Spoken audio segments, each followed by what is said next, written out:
What is up, everybody? Welcome back to the City Life Project YouTube channel for yet another live fight companion. UFC 315, Mohammed versus Della Maddalena, back in La Belle Province, Montreal, Quebec, Canada. Tabarnak the Carlis. I've already demonetized the video. Let's fucking go, ladies and gentlemen. Back in Canada again here, and yes, it is not a stacked card. There's not a lot of name value, but guess what? There's not a lot of fucking Canadian name value out there right now, not on the regional scene. Jasmine Jasudavicius carrying the throne for Canada, ladies and gentlemen. But, and I said this in my predictions video, and I'm going to say it again here, I think with what the matchmakers have to work with, i.e. the Canadian fighters on the roster, I think they made some of the best matchups up and down the card. Is the pay-per-view worth $80? No, but is any pay-per-view in the UFC worth $80? No, that's not really how I'm judging this card. I kind of look at every UFC fight card these days just like a fight night. Because other than title fights, it basically is. But like I said, Katona, Almakhan, which we'll get to here in a moment, Brad Katona could stink this up, or Almakhan could drag him into a fight like we saw him fight against Timurov on Tough. Santos versus Yeong should be fireworks. Barriault's never in a boring fight, even if like when he's winning or losing. We have a lot of questions still needing to be answered from Stirling, and he's going up against Urslan, who's an absolute tank. Cutelaba, always fireworks, up against Bukauskas, who's a solid fighter. Jasmine Jasudavicius, again, I think like the best Canadian fighter on the UFC roster right now, going up against the always game Jessica Andrade. Radke Malott, a little Canada versus USA. I don't know, heat, right? And if Radke wins, and he's a good underdog, by the way, if he wins, oh boy, you know he's going to fucking give it to the audience, right? He is going to rip Canada a new one. And if Mike Malott wins, the proper one will get the crowd going. Benoit Saint-Denis, is he going to choke here tonight after hand-picking I just keep calling Kyle Perpolik off the regional scene, who was supposed to fight Michael Dufour last night. Michael Dufour won the belt in Samurai. It would be amazing if Perpolik got the win. He does have 10 knockouts in his career, mind you, knocking out lesser guys on the regional scene. But if Benoit Saint-Denis looks like he showed against Dustin Poirier, I mean, these are freaking, it's boxing odds right now, ladies and gentlemen. Like, Perpolik's plus 850. You better believe I dropped a couple bucks on him, and that would just be the highlight of the show. Grasso, Natalia Silva, two strikers. For women's MMA, we're going to see some action. José Aldo, Zahabi. Excited to see José Aldo as always. And Zahabi, a lot of steam right now as he's rising in the rankings. Shevchenko, Fiorot could be a fun kickboxing versus just boxing affair. Or Valentina's probably going to stink it up, let's be honest. And Belal Muhammad, Jack Della Maddalena. Some questions there too. Is Belal going to fight the same way he fought against Leon Edwards? Or is he going to fight the same way he fought against Sean Brady? We shall see. We shall see. So again, for a pay-per-view, sure, it needs more star power, but for what the matchmakers had to work with, and I'm not being Canadian biased here at all, I really don't give a fuck, as you will see in my picks. I think this card has potential. I think it has potential. I think it's going to be mid at worst, like good at best, right? I don't think it's going to be terrible, but maybe I just jinxed it. I should knock on some wood. Anyways, let's get to the live chat here and tee up this next fight, ladies and gentlemen. What's up, Mike? Great to see you as always. What's up, my City Life fam? Good to see you all. Enjoy the fights and enjoy the weekend. Hit that like for Yo. Shout out to Mike, longtime subscriber, OG of the channel. Donna Davis actually listened to the fans. PFL International Cards will have a broadcast for the USA now. It took them 4 years, but they finally listened. That's more than K1 has done recently. K1. Boom, boom. I need a fourth leg on my parlay to use. The boost I got, what should I do? It's Silva, Valentina, and Belal. Ooh. I mean, I like, for underdogs, I like Katona, Modesta, Valentina, Urslan, Radke, Grasso, and JDM. I think those are all like, I dropped $2 to $5 on, one / each of those fighters. But yeah, when is Navarrete fighting? I'm going to watch that later tonight, or maybe I'll like fire it up on a little sub screen here, because I'm not a boxing guy, but you guys know Lomachenko, Inoue, except for this week, and Navarrete. Those are my guys. And I missed Inoue I missed Inoue recently, so I got a little FOMO. It hasn't even started yet, buddy. Brad Katona's making his walkout now.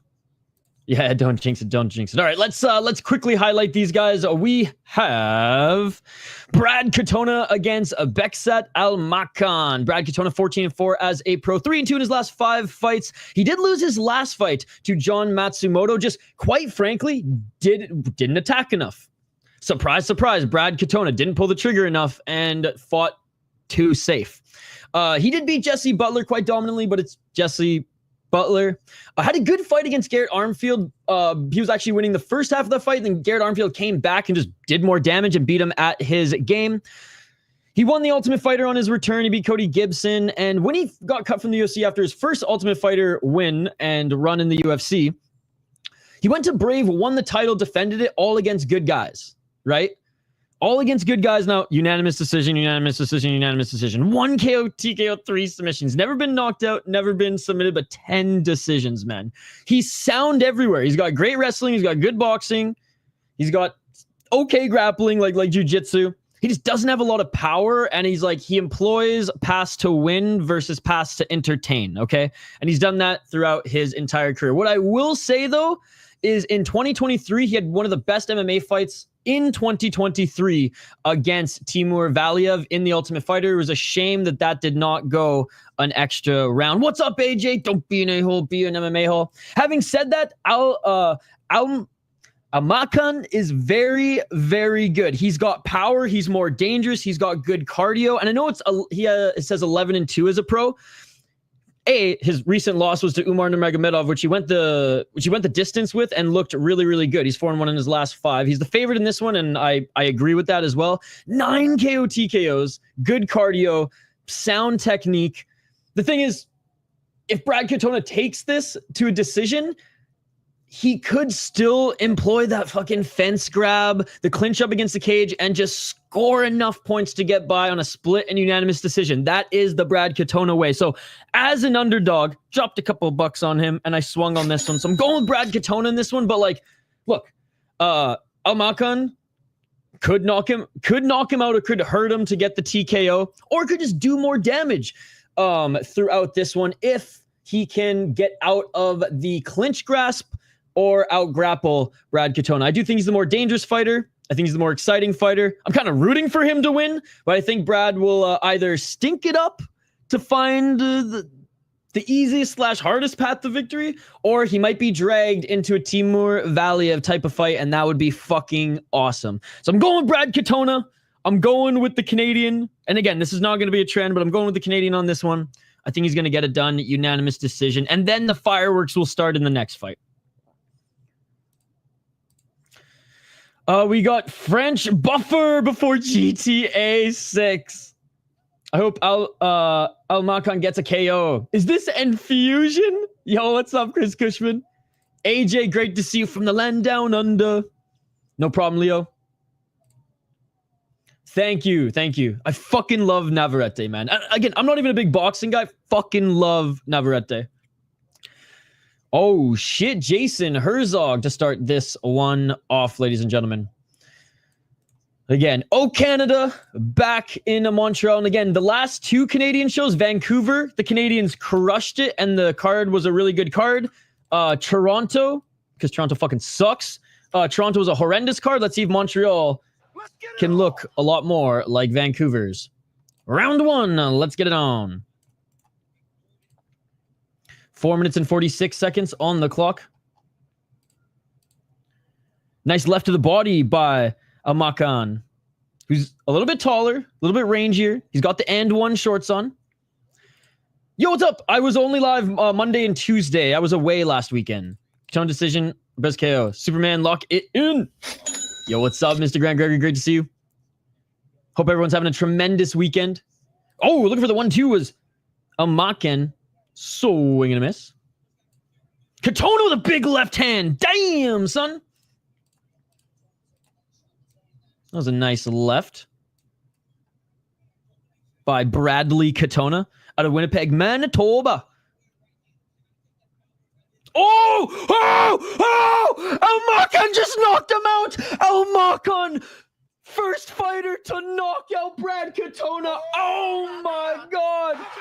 Holy shit. This guy hits hard. He hits way harder than I thought. No one has knocked out Brad Katona. Boom. He's the decision merchant because he takes damage and doesn't do any. And holy fuck. Holy fuck. It doesn't matter. It is over. It is over. All right, well, that's the first underdog I swung on that didn't hit. This is going to be a rough night, boys. Now, that's the kind of start that we needed. So much for a lock-in. Let's go. Dead. That's how you make a statement. What's up, B Fatty? Good to see you. Yo, what's up, Taco? God damn. That's how you start a card. Oh, fucking Canada, baby. God, I was going to try to find some Molson Canadian, but let's just say it's tough to find Canadian beer right now in the States. Much like you can't find American liquor up there right now. Fucking Molson's off tap. What the hell's going on? No more Kokanee. Kokanee's way better than Molson, by the way. Almakhan proved he's that guy. Almakhan won fucking 30-second knockout. Hit the kryptonite uppercut.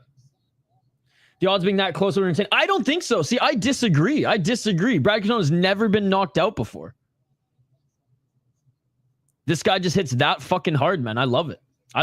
That's what I wanted to see. I didn't want to see Brad Katona drag this to a decision and Almakhan having to win on like narrow damage. I wanted to see a fucking statement, even though I picked Brad Katona to win. I thought he'd stink it up like he did Brave style. Look at friggin' DC. I think he actually looks pretty good in the gray suit. How's it going, Diego Lopez? What a win. That was great. What a way to start off the card, man. Holy. I didn't even need this cup of coffee, man. I didn't even need the caffeine. Freaking dopamine firing on all levels. Awesome. Now we got to wait 30 minutes for the next bout. Yes, but you know what the positive is? There's a lot of highlights to go over from today and yesterday's mixed martial arts show, so we'll react to them together. As always, if you are on Twitter or X, tag me in any mixed martial arts, Muay Thai, kickboxing, boxing highlights, and we'll all react to them here as we wait. He hit so hard that even the Ian Parker curse can't stop him. Nasty uppercut. Nasty. Well, that's one in the gutter. Swung with the goddamn underdog. I lost a toonie already, boys. Yes, mesh, very nice. I made Kazatane proud. Hello, my wife. DC's wearing that suit because he doesn't want to announce his pregnancy till he's showing more. Oh, just full of that Popeyes, baby. You know what's funny is the Popeyes that I've gone to in Canada were actually better than the ones in the States. And just because there's less of them, and I feel like they go all out to be like the shining fast food jewel in like the small towns there.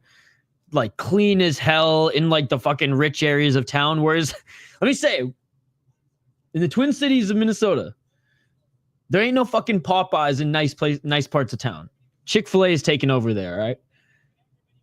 Anyways, gone on a tangent here already, but we got time to kill. We got time to kill, boys. By the way, this next fight should be an absolute banger as well.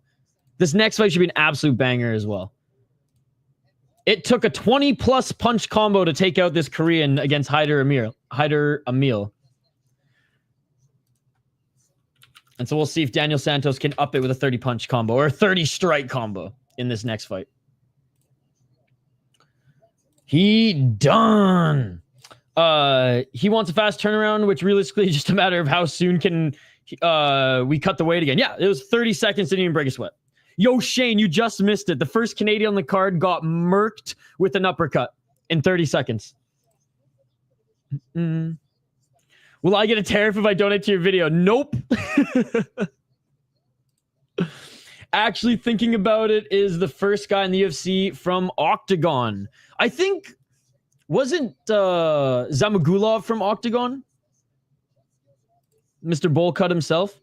Which, bro, I actually I reached out to him on Instagram I don't know if we're going to bring him on the show, but he's a beauty. And he just likes talking fights. I can tell. I just don't know if he's comfortable jumping on the show. I've been reaching out to fighters to bring on the show, like left, right, and center.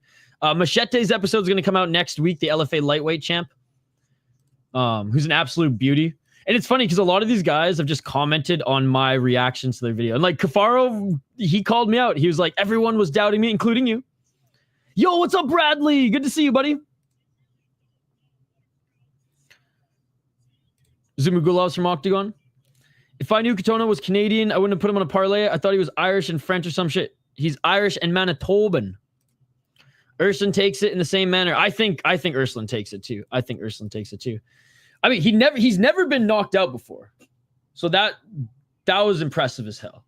And he's fought against a lot of Ovs and Evs and Brave who haven't been able to knock him out. So I think it's less about being Canadian and more just that guy's a fucking beast.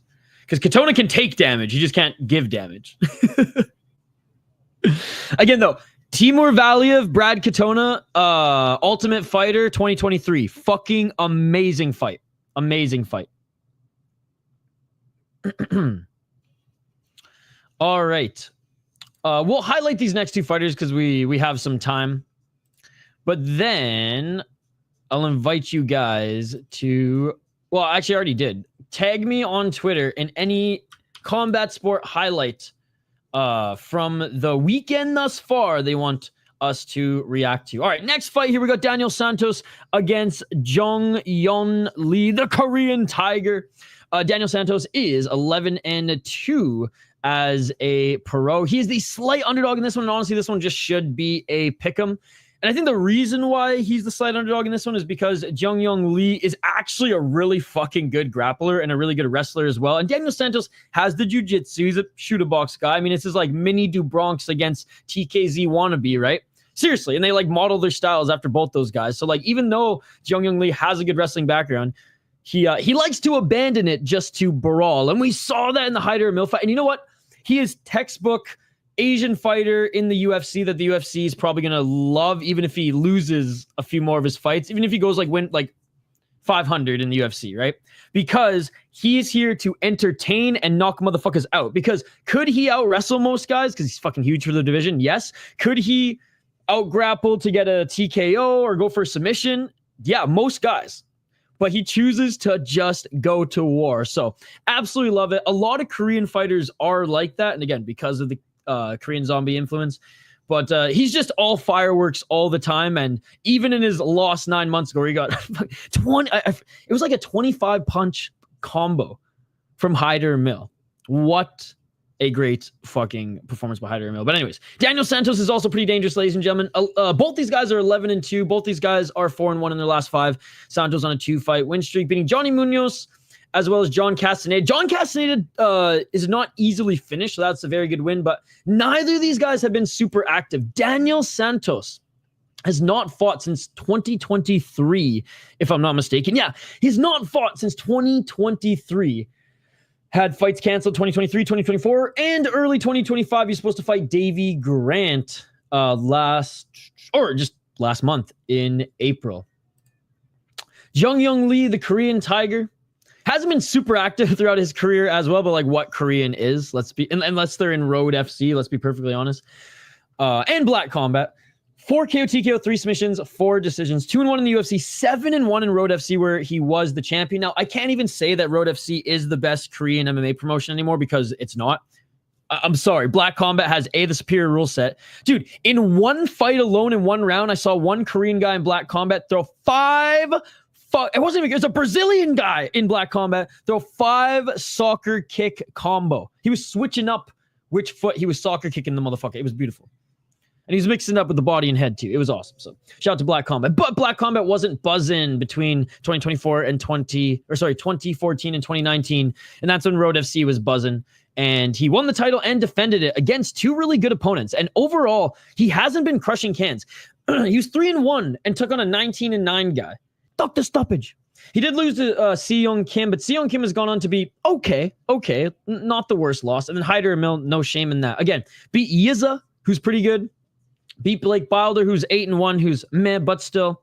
Cleaned up on road to UFC, cleaned up in road FC, and was on a hell of a win streak before it was snapped by Hyder Mill. Could you imagine how fun the Trevor Peake fight would have been? Holy motherfuck, ladies and gentlemen. Holy motherfuck. That fight would have been unreal. But anyways, we might get a similar brawl here with the more cerebral, fancy striker with good jiu-jitsu against the strong wrestler who wants to brawl and who's got power in those mitts, Jeong Lee. I'm going with the favorite on this one. I'm going with Jeong Lee. I think if he starts to get pieced up on the feet, he will resort to his wrestling. Please. I wonder if Korean Zombie's in his corner for this one. I'm not sure. But anyway, going with the favorite. Let me know your pick in the live chat. No way. No way.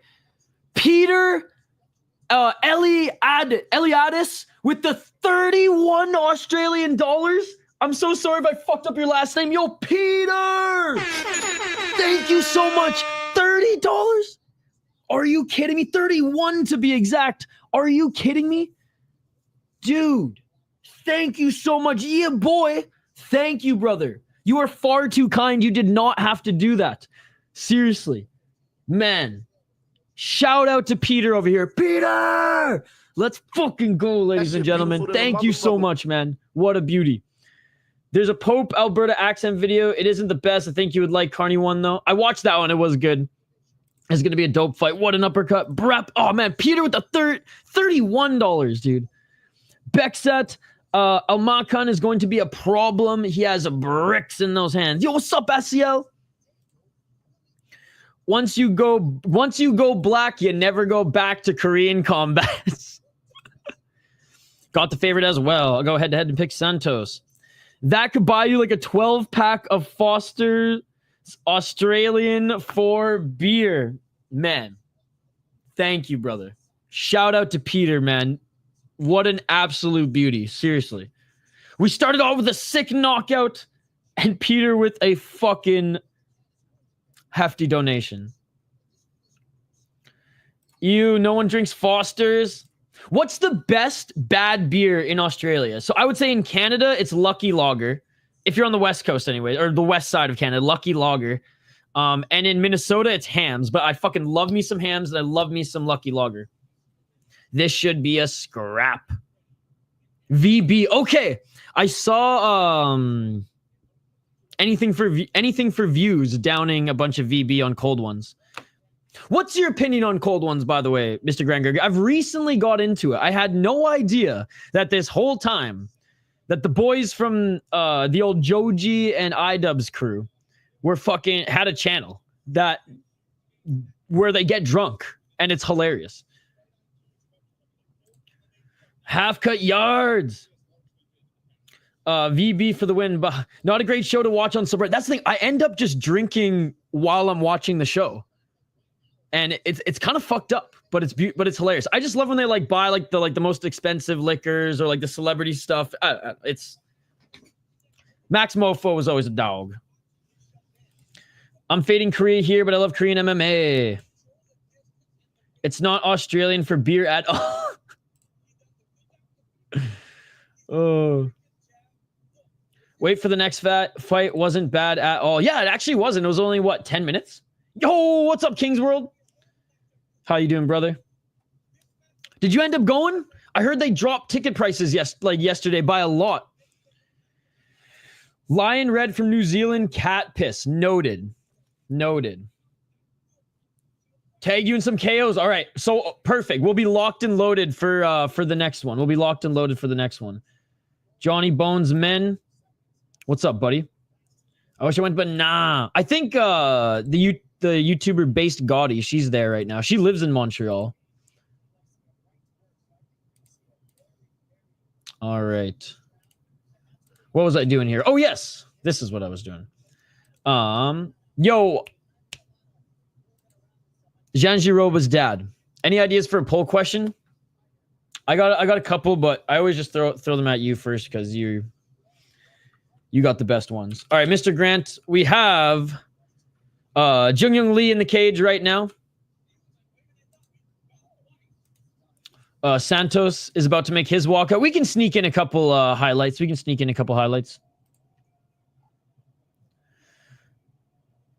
Ooh, I think I can show PFL stuff. The infusion I can for sure. Oh, fuck. Okay, yeah, we'll show that one. Holy motherfuck.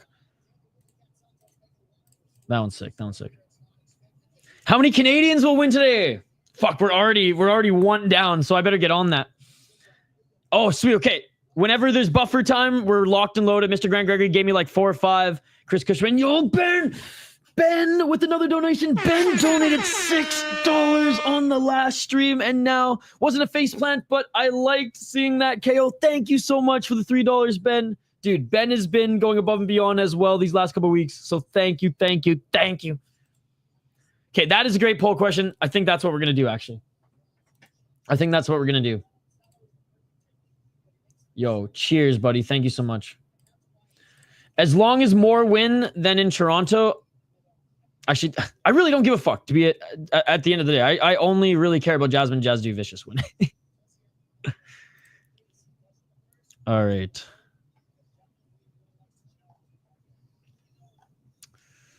How many are there on the cards? 1, 2, 3, 4, 5, 6. Well, 6 can't win now. Thanks, Katona.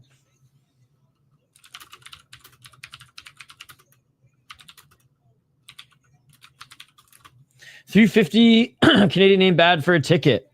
Dude, I saw some, again, high, like not in the best seats, but I saw some as low as like, yeah, like 250, 280 as well. Yo, what's up, Lexicon? Great to see you.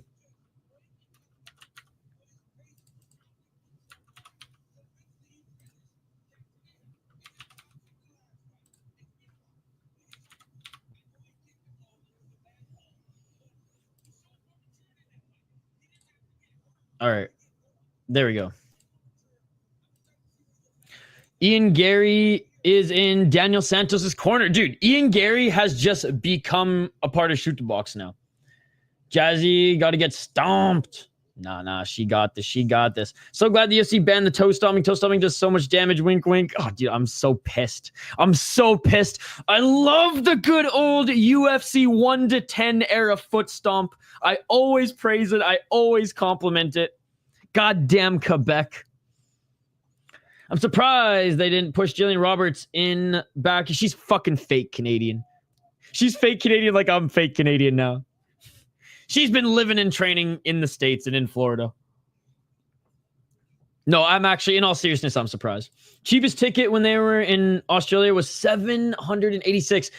Well, they didn't sell out week of, right? So Wednesday, there were still like thousands of seats available. So they dropped the price. Quebec won't sanction foot stomps. Dude, Quebec is so fucked with their commission, man. Like, jiu-jitsu was just legalized a few years ago, yet boxing's been around since like before Canada was fucking Canada. When Canada was still native land and European based. Just Quebec's commission is weird, bro.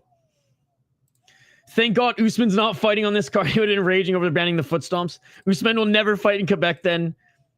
Gregory, how sick is that? I couldn't even find a ticket, let alone waste my money on it. Who else are some good foot stompers in today's UFC? Let me know in the chat. All right, here we go. Round 1, guys. That was pretty quick. No complaints. God, I'm already losing my voice. We just started. All right, round 1. Let's get it. Let's get it on. Low kick by Lee. Low kick by Santos. Right by Lee. Oh, look for the spinning heel kick was Santos. There's that shoot the box flare. Oh, nice 1-2 by Lee. Lee with the left uppercut. Hit the body. Again, man, look, Lee is a lightweight. Look at this guy. How the fuck does he make 145? Oh, nice right by Santos. Oh, body kick by Lee. Low kick by Lee. Santos just clipped him with the right hand. Yo, what's up, the Cuban Oracle? Me too, buddy. How's your weekend going? High kick attempt by Santos. Blocked by Lee. 4 minutes and 8 seconds. Lee high kick. 402. I took Lee. Yo, what's up, South Florida living? Good to see you. 356. Lee swinging a miss with the left. Almost got clipped by Santos, but actually landed a body shot on him. Oh, Lee with the right hand, but he gets clipped with the left. Lee enters the pocket and like throws everything he has, which he's not super loud. Oh, Lee drops Santos with the right hand. Santos right back up to his feet, looking for the left single leg. Lee, tremendous takedown defense, and look at the balance he has defending the single leg. Santos fighting for it though. Santos switching to the body lock.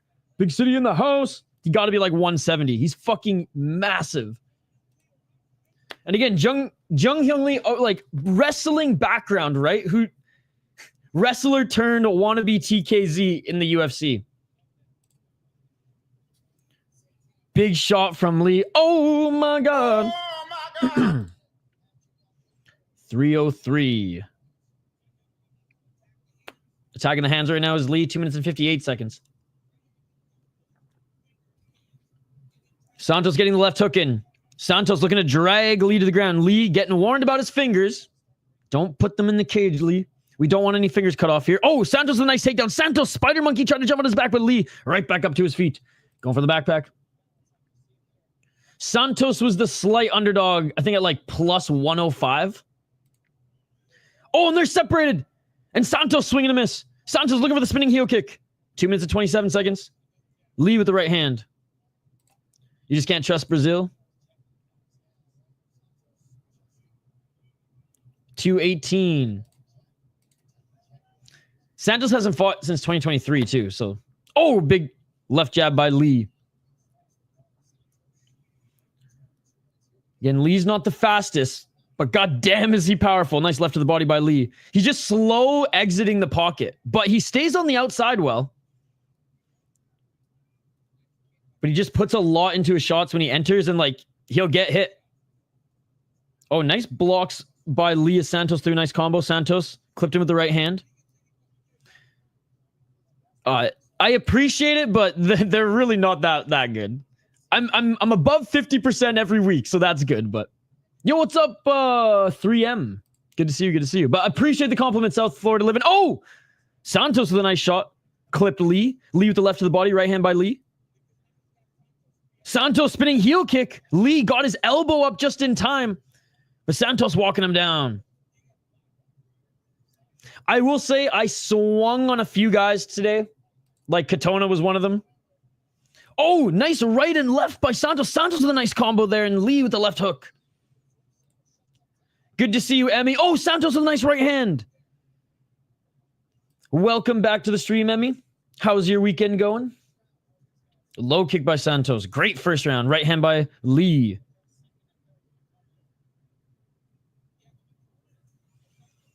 Blocked high kick.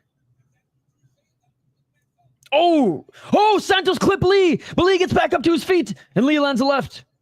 They've each dropped each other now. 35 seconds. Lee going for that liver. Freaking Santos too small of his torso to find that liver, Mr. Grant Gregory. Oh, nice right hand by Lee. I don't know why this froze, guys. 20 seconds. Right hand by Lee. Santos to the left of the body. Santos to the right hand. Santos looking for the takedown. Yeah, ESPN's fucked, ladies and gentlemen. It froze. And Santos looking for the takedown. I don't think he's going to be able to take Lee down, guys. Santos looking for the spinning heel kick again. Blocked by Lee. Right hand by Santos and swinging a miss, and that's going to do it. Oh, Santos breathing heavy. I mean, first fight in what, 3 years? Or 2 years? ESPN's stats here are frozen, guys. There's nothing I can do. I'll refresh it again, but tough to score that round. I was just thinking that. I'm going to give the slight edge to Lee, but I want to see the scoring numbers here. And now it's saying there. Oh my God. I'm giving the slight edge to Lee, but Santos might have won that round back. Like, honestly. If Santos would have got him down and landed a couple shots, then maybe, but Lee won that round, right? Still think Lee won that round. Great first round, got Lee winning that. Very close round. I'm giving the slight edge to Lee. See movies saying Lee lost. Fight night prop, someone getting KO'd, I think. No, they're not updated. They're not updated. Santos 1-0, but close round. Yeah, we're split on it as well. It was 34-31 Lee on significant strikes. Yeah, this hasn't updated since like 3 minutes. I don't know what's going on. They each dropped each other. Lee was able to defend the takedowns, and he outstruck him ever so narrowly. Yeah, I'm giving it to Lee, but again, that round really, that's a swing. That's a swing. Round 2. Let's get it on. This is why, win or lose, the UFC are going to keep Lee around, man. Oh! Santos comes out strong going for the body, but Lee with the right hand. Lee with the left to the body, and Santos missing with the overhand. Oh, they're just swinging in the pocket, and Lee with the left to the body. Santos did not win yet, movies. Please don't do that, or we're going to ban you. Because we're all watching live right now. Or at least time me out. Left by Lee. You can cheer for your guys, but don't say that someone won when they haven't yet. 424. Oh, spinning heel kick again by Santos, but doesn't land. And Lee with the left of the body. And Lee should have thrown that knee as Santos went for the takedown because Lee hesitated. Santos took Lee down, but Lee right back up to his feet. But Santos now looking for the back take. Oui, je regarde on ESPN+. Santos looking for the back take. Right hook in. Let's see if Lee can shake him off. But a good job by Santos pouncing on this opportunity. Lee looking to get back up to his feet. Oh, nice knee to the body by Santos. High kick by Santos. They're back up to their feet. Nice takedown by Santos. Rounds that close show why 10-point must system sucks. Should be able to score around a draw. Exactly that. Low kick by Lee. Santos so far winning the round, but we're only a minute 20 in. Lee with the straight left. Good to see you, by the way, Justin. Oh, Santos with some nice hands, man. Santos with a 3-punch combo. Ended it with the right uppercut. I think Santos just needed to shake the cobwebs off a little bit in the first round, and Lee went ham coming out of the gate. Nice shots to the body by Santos. Backing up Lee. Lee missing with the left hook. First round, Lee won, but this round's still going on, brother. We got 3 minutes and 10 seconds, and Santos took down Lee.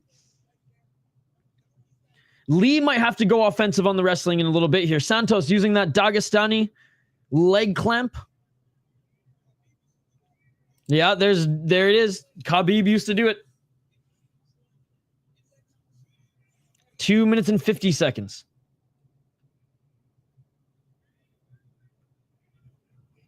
$2.43. As a bettor, I hate that idea, but as a fan, I wish it were the case. Santos sitting on Lee right now, not doing much damage. Mark Goddard takes way too long to separate the guys, but all right, there we go. Santos moving there, allowing Lee to get back up to his feet. Santos with a big left hook.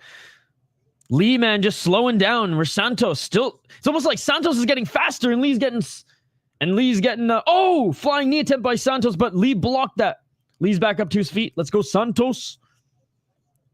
Yeah, Santos looks fresher in the second round. He just needs to shake off the cobwebs. Low kick by Santos. Oh, Lee with the counter right. 156.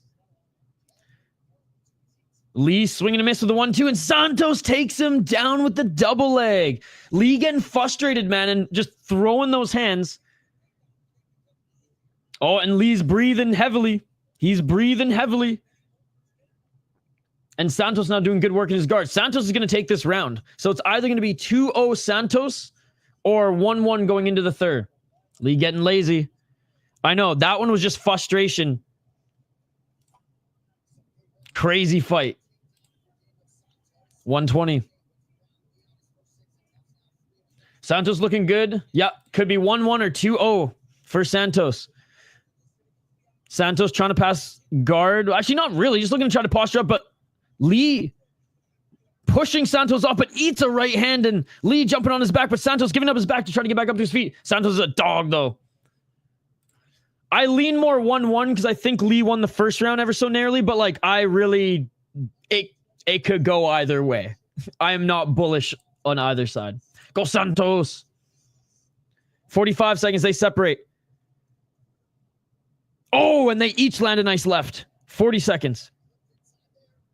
Lee's tired. Lee with the straight left.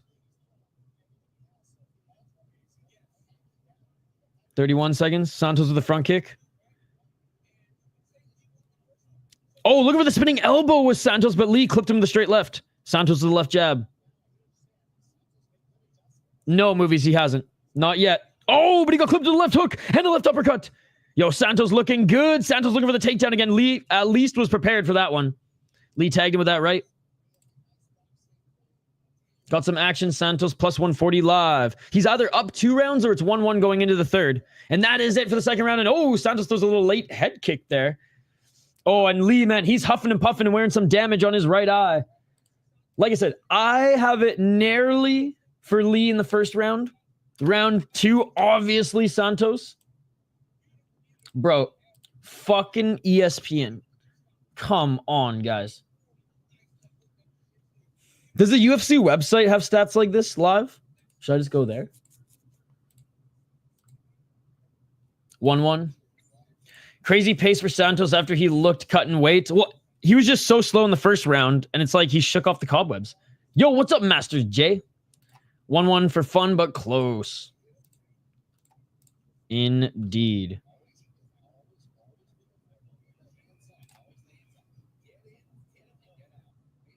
All right.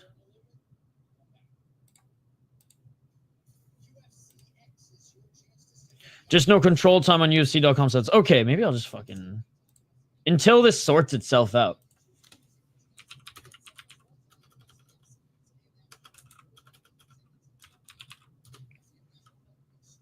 It's crazy that Bekzat looked like Usman Nurmagomedov. All right. A good display of respect, I guess, as they proceed to go to war. Oh, big knee by Lee. Huge knee by Lee. 4 minutes and 43 seconds. And now Santos looking for a knee. And Lee with the counter left. Santos looking for the takedown. 4 minutes and 33 seconds. Looking for the single leg. Looking for the trip is Santos. And he gets Lee to the ground. But Lee now looking for maybe an arm bar. But Santos uses that to get into side control. Great pass. Hell yeah, brother. Fucking combat sports nerd. Combat sports nerd, baby. Did you watch KSW this morning, JD? Did you watch KSW this morning, JD? I lost a bet and could care less. Awesome fight and you're still killing it. Hey, thank you, Tommy.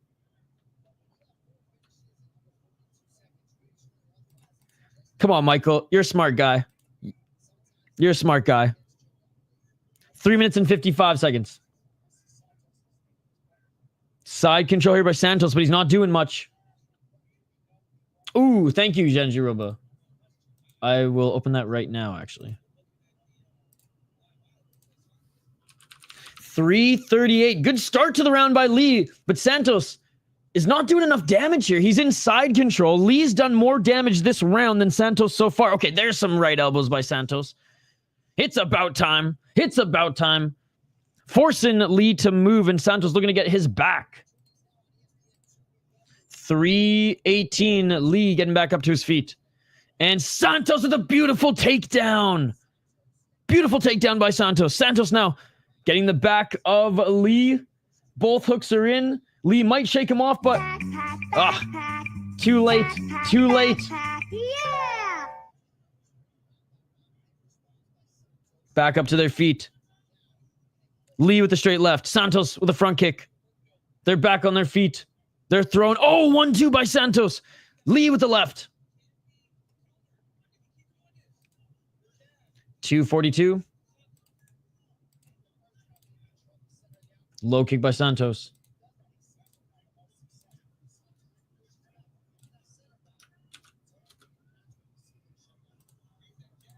$227.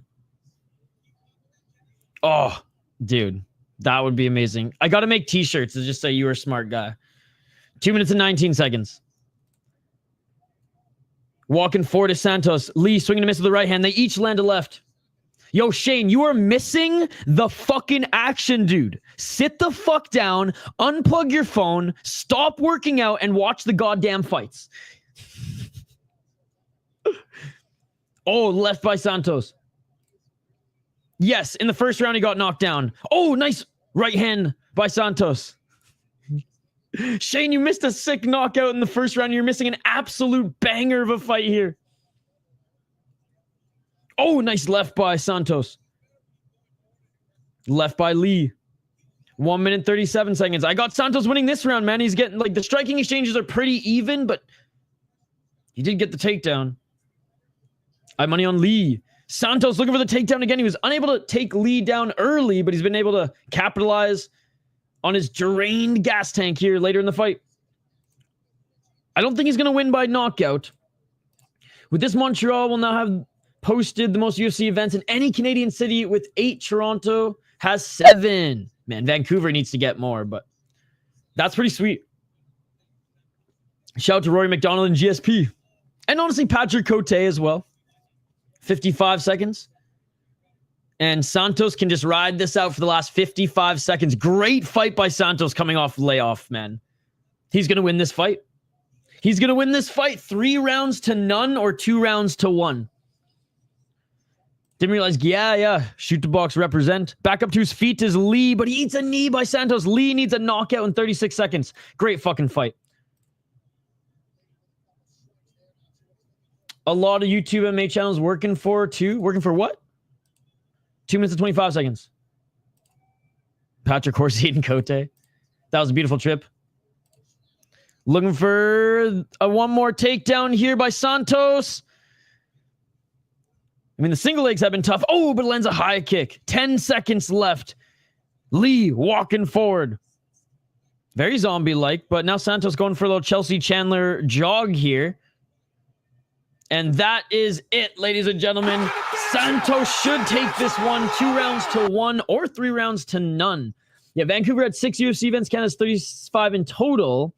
The third most obviously after the United States, and Brazil second with 40. Oh, nice. Yo, thanks for the stats.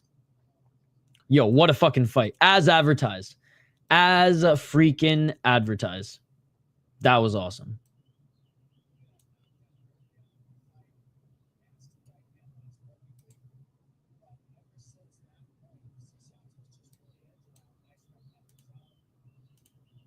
Okay, I'm looking at the UFC stats here. They're actually pretty good. They're pretty good. We can work with this. We can work with this.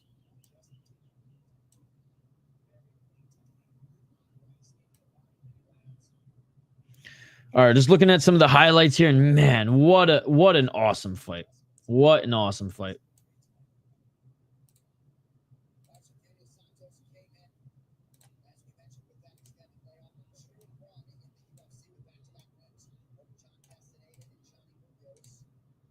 Ian Gary probably said, fight like I do in the corner. Smart by Santos not to just swing at the end, just wait and possibly get knocked down or knocked out. I don't think Lee's going to win. We're listening in. Bonus KO and fight of the night to start. Canada is delivering. Santos looks good. Plus 140 Santos live hits. Let's go! Daniel Santos! Dude, I love fights that doesn't matter who won, doesn't matter who lost. Both of their stocks go up. And, dude, I love it. I love it. 30-27s. Damn. I guess everyone had that first round. Hey, that's why I'm not a judge. That's why I'm not a judge. Ian Gary giving M&Ms to JDM, it might be a curse.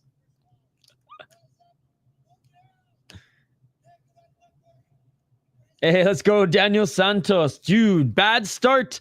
Went with the underdog in the first fight. Went with the favorite in the second. It's going to be a rough night. He's definitely a bantamweight. Wow, 3027 all the way. 0-2 my picks so far. Yeah, me too, Mr. Grant. We probably made very similar picks. I feel like we always do. Just the sight of Ian Gary makes me cringe now.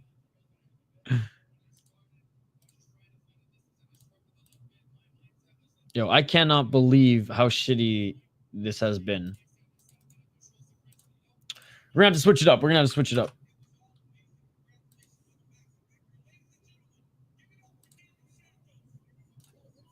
All right.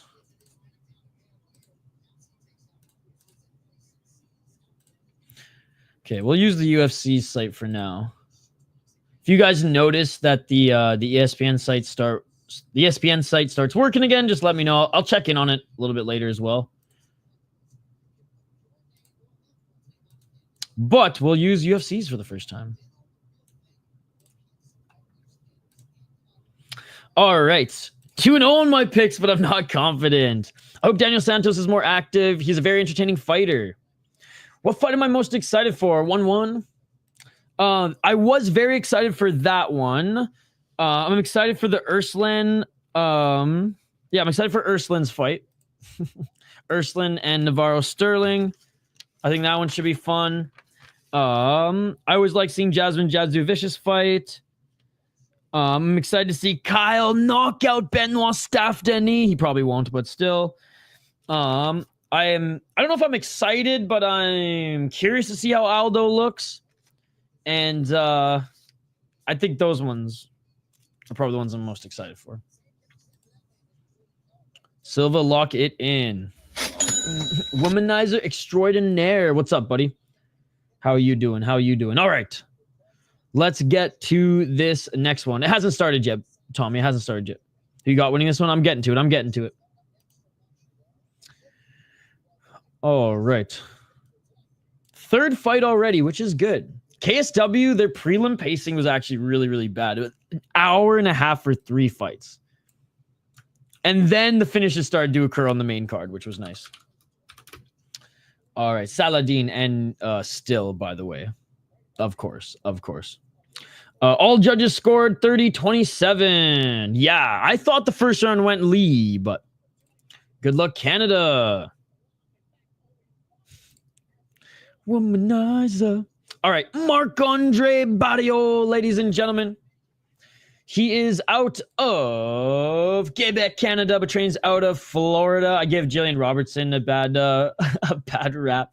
But Marc-André Barriault developed in BTC, okay? 35 years of age, training out of Killcliff. He is 2-3 in his last 5. And Bruno Silva's 1-4 in his last 5. Whoever loses this fight is going to get cut from the UFC.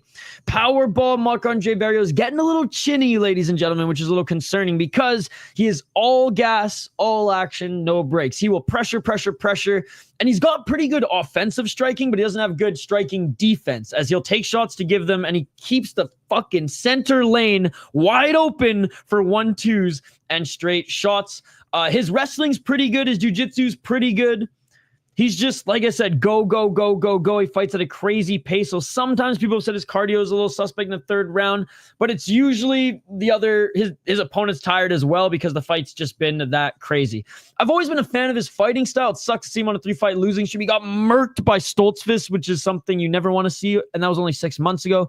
Pfeiffer knocking him out. Pfeiffer's got power. And the Chris Curtis split decision loss was actually a good look overall because it was a close fight. And before then, he picked off guys who, weren't super high level, but always a fun fighter. Bruno Silva came into the UFC with high hopes, high ceiling. And honestly, he's fought more to his floor than to his ceiling. He looked good against Alex Pereira. He looked good against, who do I have it here?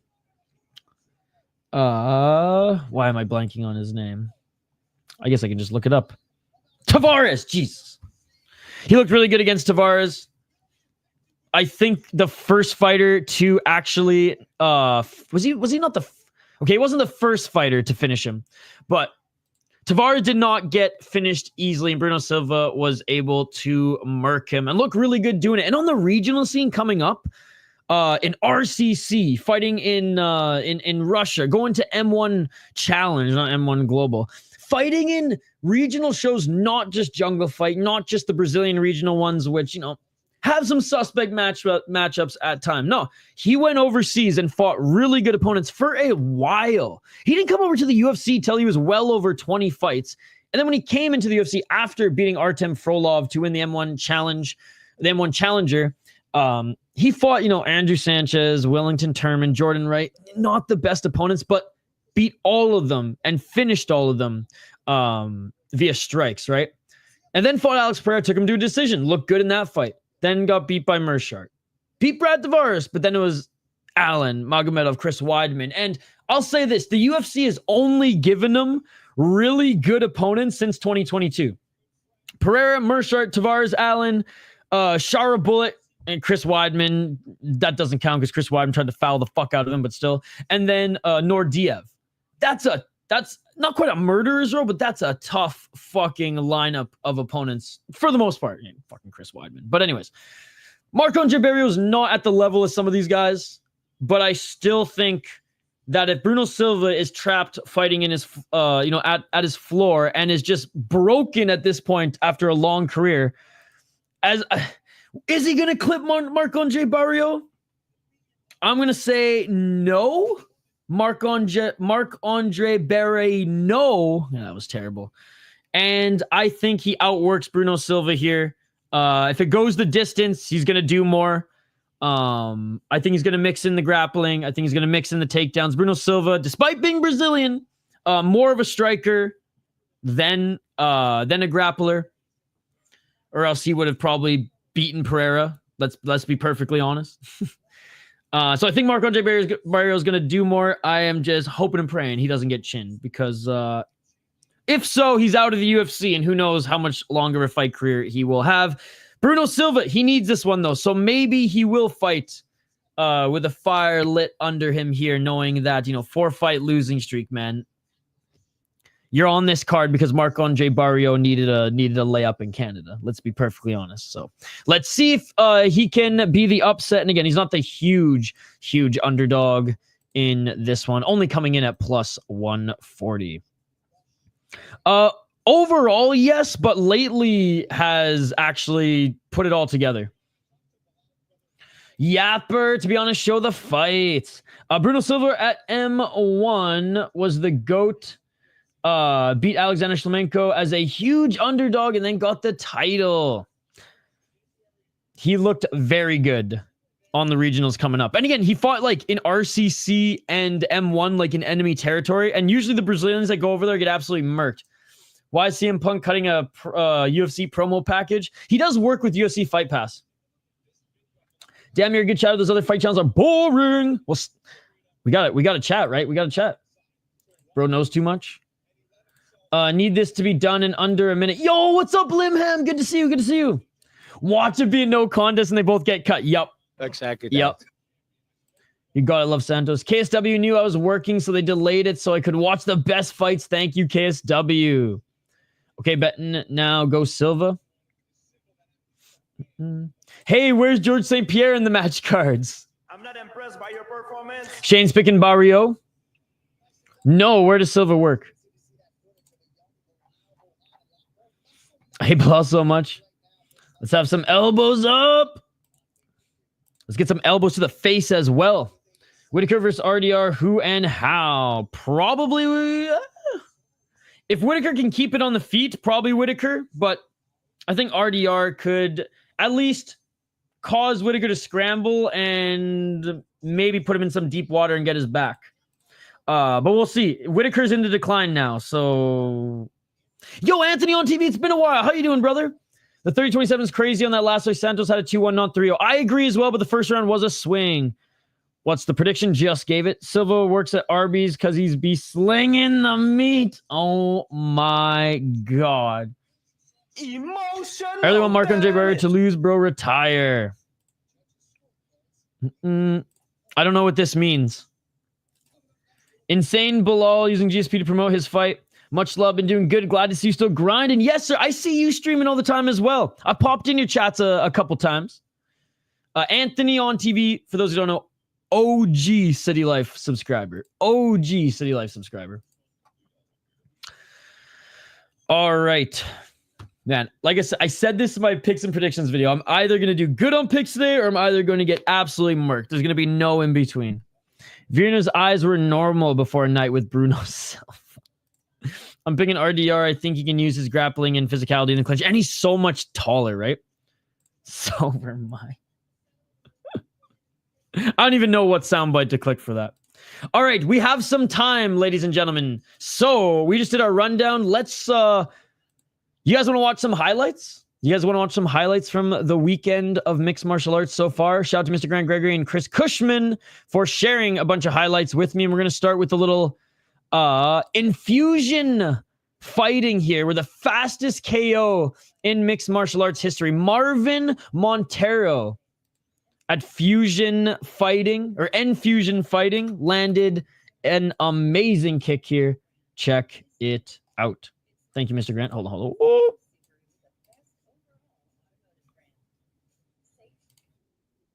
Oh, blood for a week. I don't know what that means. Well, I know what that means. I think DDP can give Hamza problems. Burns gave him problems. That is true. That is true. All right. What was another good one here? Mr. Grant tagged me in a few. Then we'll switch it up with Chris Cushman's as well. I can share karate combat stuff because they encourage it, which is cool. The fastest KO in karate combat history. Okay. You should react to Idol Skates and get egg all over himself. I think I did, didn't I? Yo, what's up, show weather? I don't know if I did on stream or not, but I'm pretty sure I did last week on the Black Combat stream. I could be wrong, though, but motherfucker, dude. I feel like a weakling now. The Skatesman squeezed the egg? For fuck's sake. I bet he cracked it first. Actually, no. He's probably got some good grip strength. Oh! Dude, he almost soccer kicked him! God, I almost wish he did.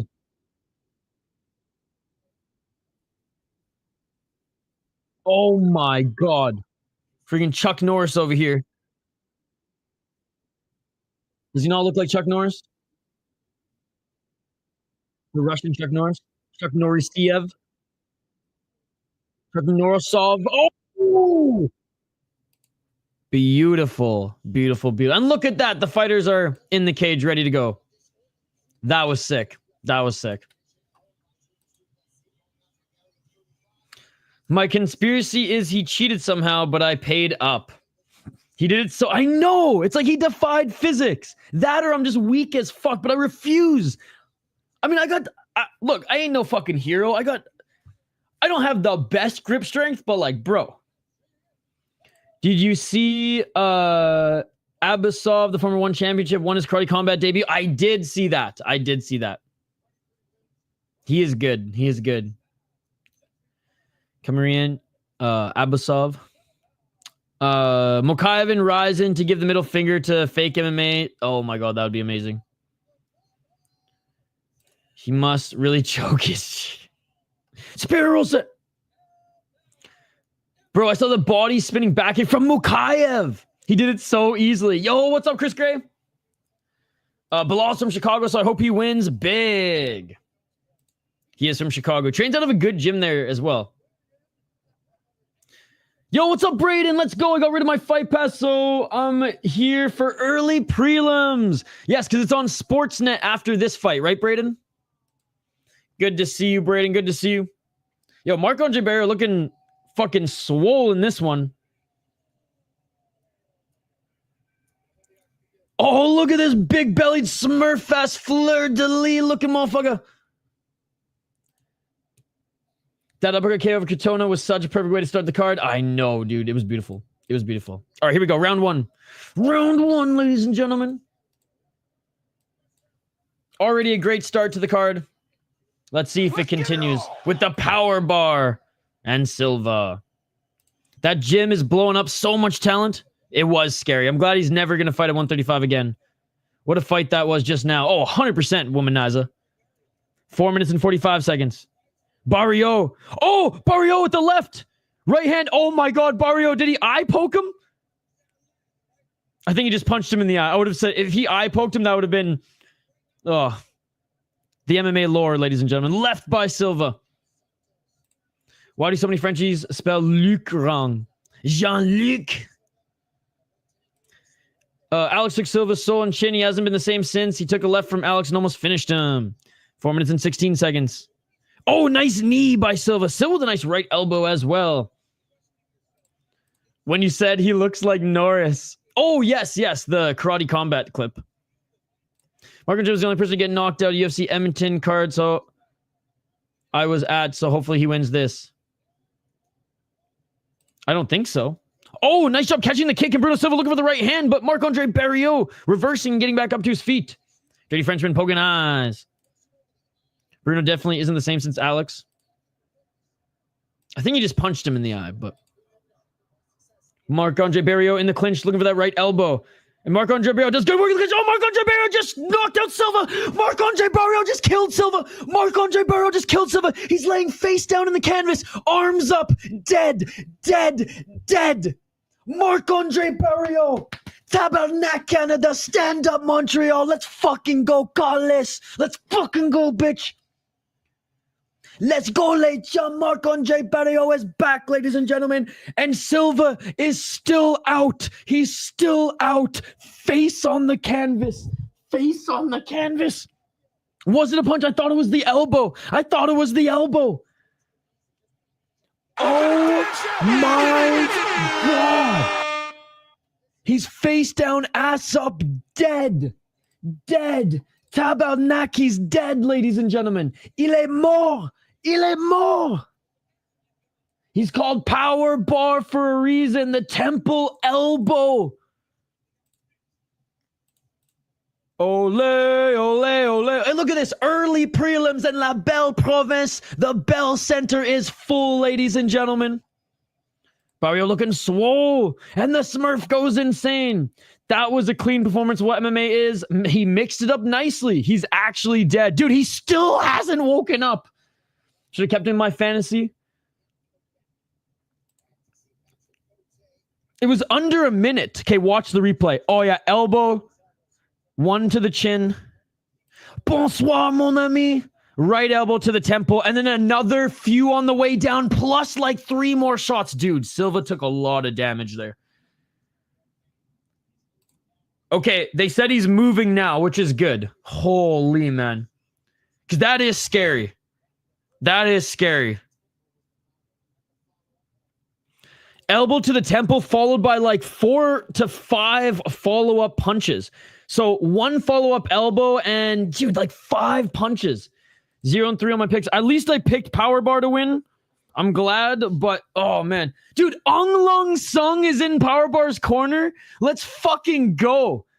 Let's fucking go. Dude, Ong Long is an absolute legend. Is Bruno gonna move? Bruno Silva was never my friend. Wow. Bruno was just chatting with Bryce in the Shadow Realm.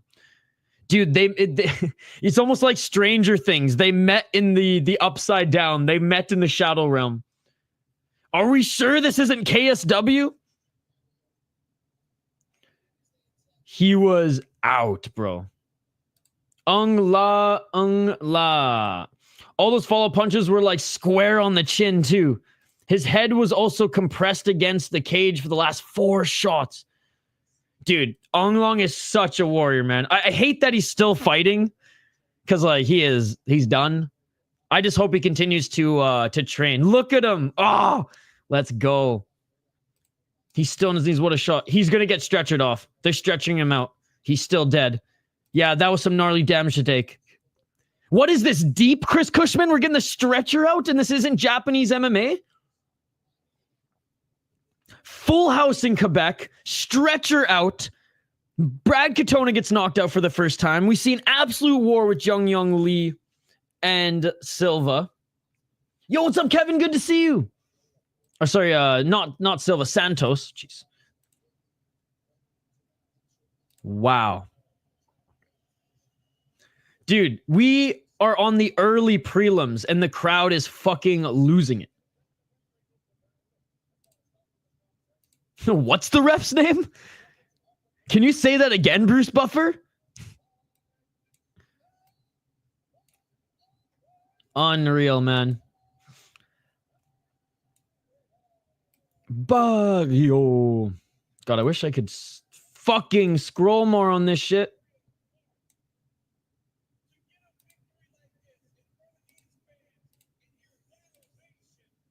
Yeah, that was a gnarly ovation. I am speechless right now. What the fuck? It was my time tonight. I went through so much struggle in the last couple of months.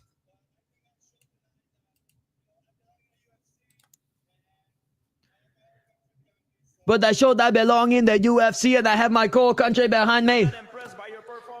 Rip Silva. Buffer suit is heel mid. Yo, what's up, Ken?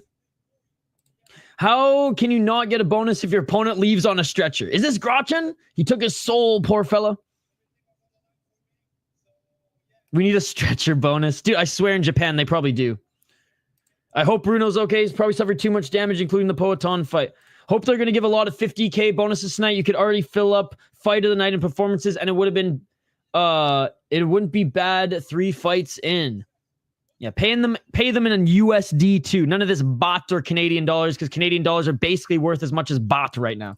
Poeton hurt that man's soul and took his chin. I was impressed by my performance.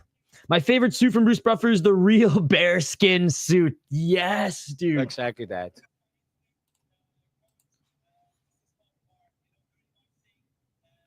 This is a long-ass interview. Was that Matt Brown? I found a highlight on YouTube. Wow, pinned him to the fence and elbow. I really wish I could see Silva after the fight. Dude, it's honestly scary. He was face down, man. Face down. Really hoping Bruno Silva is all right. Yeah, me too. I mean, obviously, like, I lose my shit and he's dead. Obviously, we don't wish any harm or anything like that, any long-term injury on any fighter. He is moving now, but they are taking precautions, and they're going to send him right to Hôpital Montreal. Hey, Jordan there in the audience as well. God, yeah. Wishing him the best in his recovery. Nothing but love for Barriault always brings it.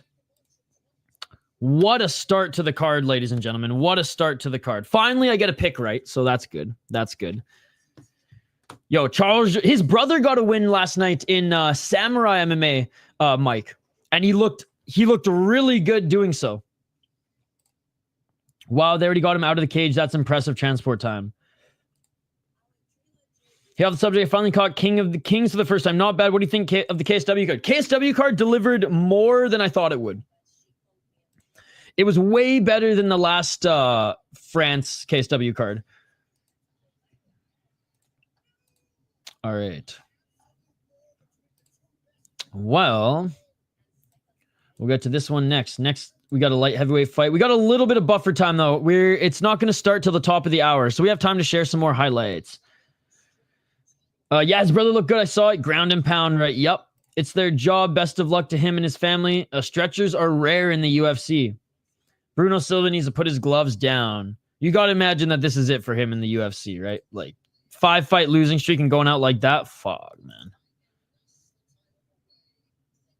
Yeah. This is one that I've been looking. This is one of my one of the fights on the card that I was looking forward to the most. What an insane knockout, right? Yo, Mr. Grant, I reached out to a couple guys, and we're gonna try to get him on the show. So if you want to be part of that interview, I don't actually see it happening because like we need a translator and everything, but like we might at least be able to open a line of communication with the man, the myth, the legend, the greatest fighter I've ever seen. Well, the man with the biggest heart, the Peach Boy himself. Hoping his brother could get in the UFC soon. I've been peppering out, like, I probably reached out to like 100 fighters in the last 2 weeks, Mr. Gregory. And I've reached out to a guy who knows a guy connected to where Peach Boy was training, and we're going to try to connect. We're going to try to connect somehow, some way. Saladin was just too much and can't believe Janikowski KO too. I think about Stirling going to maul Ivan. I have so many questions on Stirling. I have not been impressed with this guy at all yet, to be perfectly honest. I don't understand the hype, so I'm looking forward to him showing me why everyone gives a fuck about this fighter. It took him way too long to finish his opponent on Dana White Contender Series. I think he lost the first round, and then he looked not great in his UFC debut, and I get it. I'm gonna give him benefit of the doubt. He had 5 pro fights going into his last UFC fight, so like he's developing before our eyes in the UFC. Dude,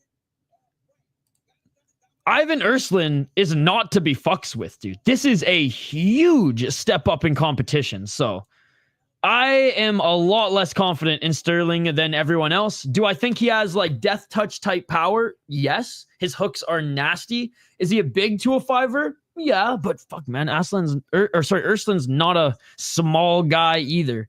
So we'll go through the full breakdown here in a moment. I got Ursling. I think he's gonna win. Peach Boy is the greatest Japanese heavyweight of all time. Canelo boxing is just so boring now. Bruno Silva came into the UFC on a KO streak until he ran into Pereira. Silva's 1-7 since he fought Alex. Yo, what's up, Brian? Let's go Belal. Lock in Stirling for Mr. Grant and Shane and Masters. Navajo not from US and Ivan not from Russia. Lithuania and Moldova. Or not from Aussie and Ivan not from Russia. Hit your boy up now. I got to plug in on knowing the fighters. All right, we're gonna get to it in a sec. Easiest pick, Navajo. Not MMA, jiu-jitsu now, and then I did striking growing up. But like when I was growing up, there weren't MMA gyms yet. Yo, what a knockout. Momomoto, I choose you. Rashad. If I has Muay Thai experience, that's really why. Yo, and his Muay Thai is fucking sick. And he has been training grappling. Like, I've watched some of the regional shows or regional grappling competitions. There's some footage on YouTube. And, like, he's been winning regional grappling shows. But, man, let's just get into it here. Like, I'm surprised that they gave him this fight. And I'm pleasantly surprised that he took it. Because that just shows that he's got cojones and he wants to be thrown into the fire right away. And like I said, I want to see what everyone is hyping because I don't see it yet. And I think in this fight, if he beats Ivan Urslan handedly, then all right, let's fucking go, baby. Navajo Stirling, 6-0 as a pro. He's undefeated. He's a pretty big favorite in this one. 27 years of age. Muay Thai and kickboxing crossover. CKB guy as well. Great gym, great training partners. 4 KO TKOs, 2 decisions. And again, has been working on his grappling, has been working on his wrestling as well. Again, in his Contender Series fight, yes, he knocked out Philip Latu in brutal fashion in the second round. Philip Latu won the first round. And I was like, this is the guy everyone's hyping up? This Navarro guy? This is the guy? Or, Navajo Stirling. And then he got the knockout, and I was like, okay, there it is. But what I took away from this fight was, relies on that knockout. Don't see much of the other skill. Tuco Tokos, a pressure guy, right? So it kind of kept Stirling on the back foot. I understand that. But, like, he beat him. Nothing really memorable about it. Okay in the clinch, I suppose. I would have liked to see more elbows. So that's just the thing. He ain't on the regional scene anymore. He ain't beating guys making their debuts. All right? So he ain't beating 9-8 guys, 8-8, or fighting 8-8 guys anymore in Hex. Which Hex is actually a pretty good league. And Ivan Urslan, again, if this was some other fucking guy off Contender Series who was just knocking out guys in LFA or whatever, I'd be like, all right, Stirling, let's go. But like, Ivan Urslan, yeah, he's 2-3 in his last 5, 33 years of age, hardly like super old, pretty big for the division as well. 10 fucking knockouts, 1 submission, 3 decisions, 4-3 in KSW.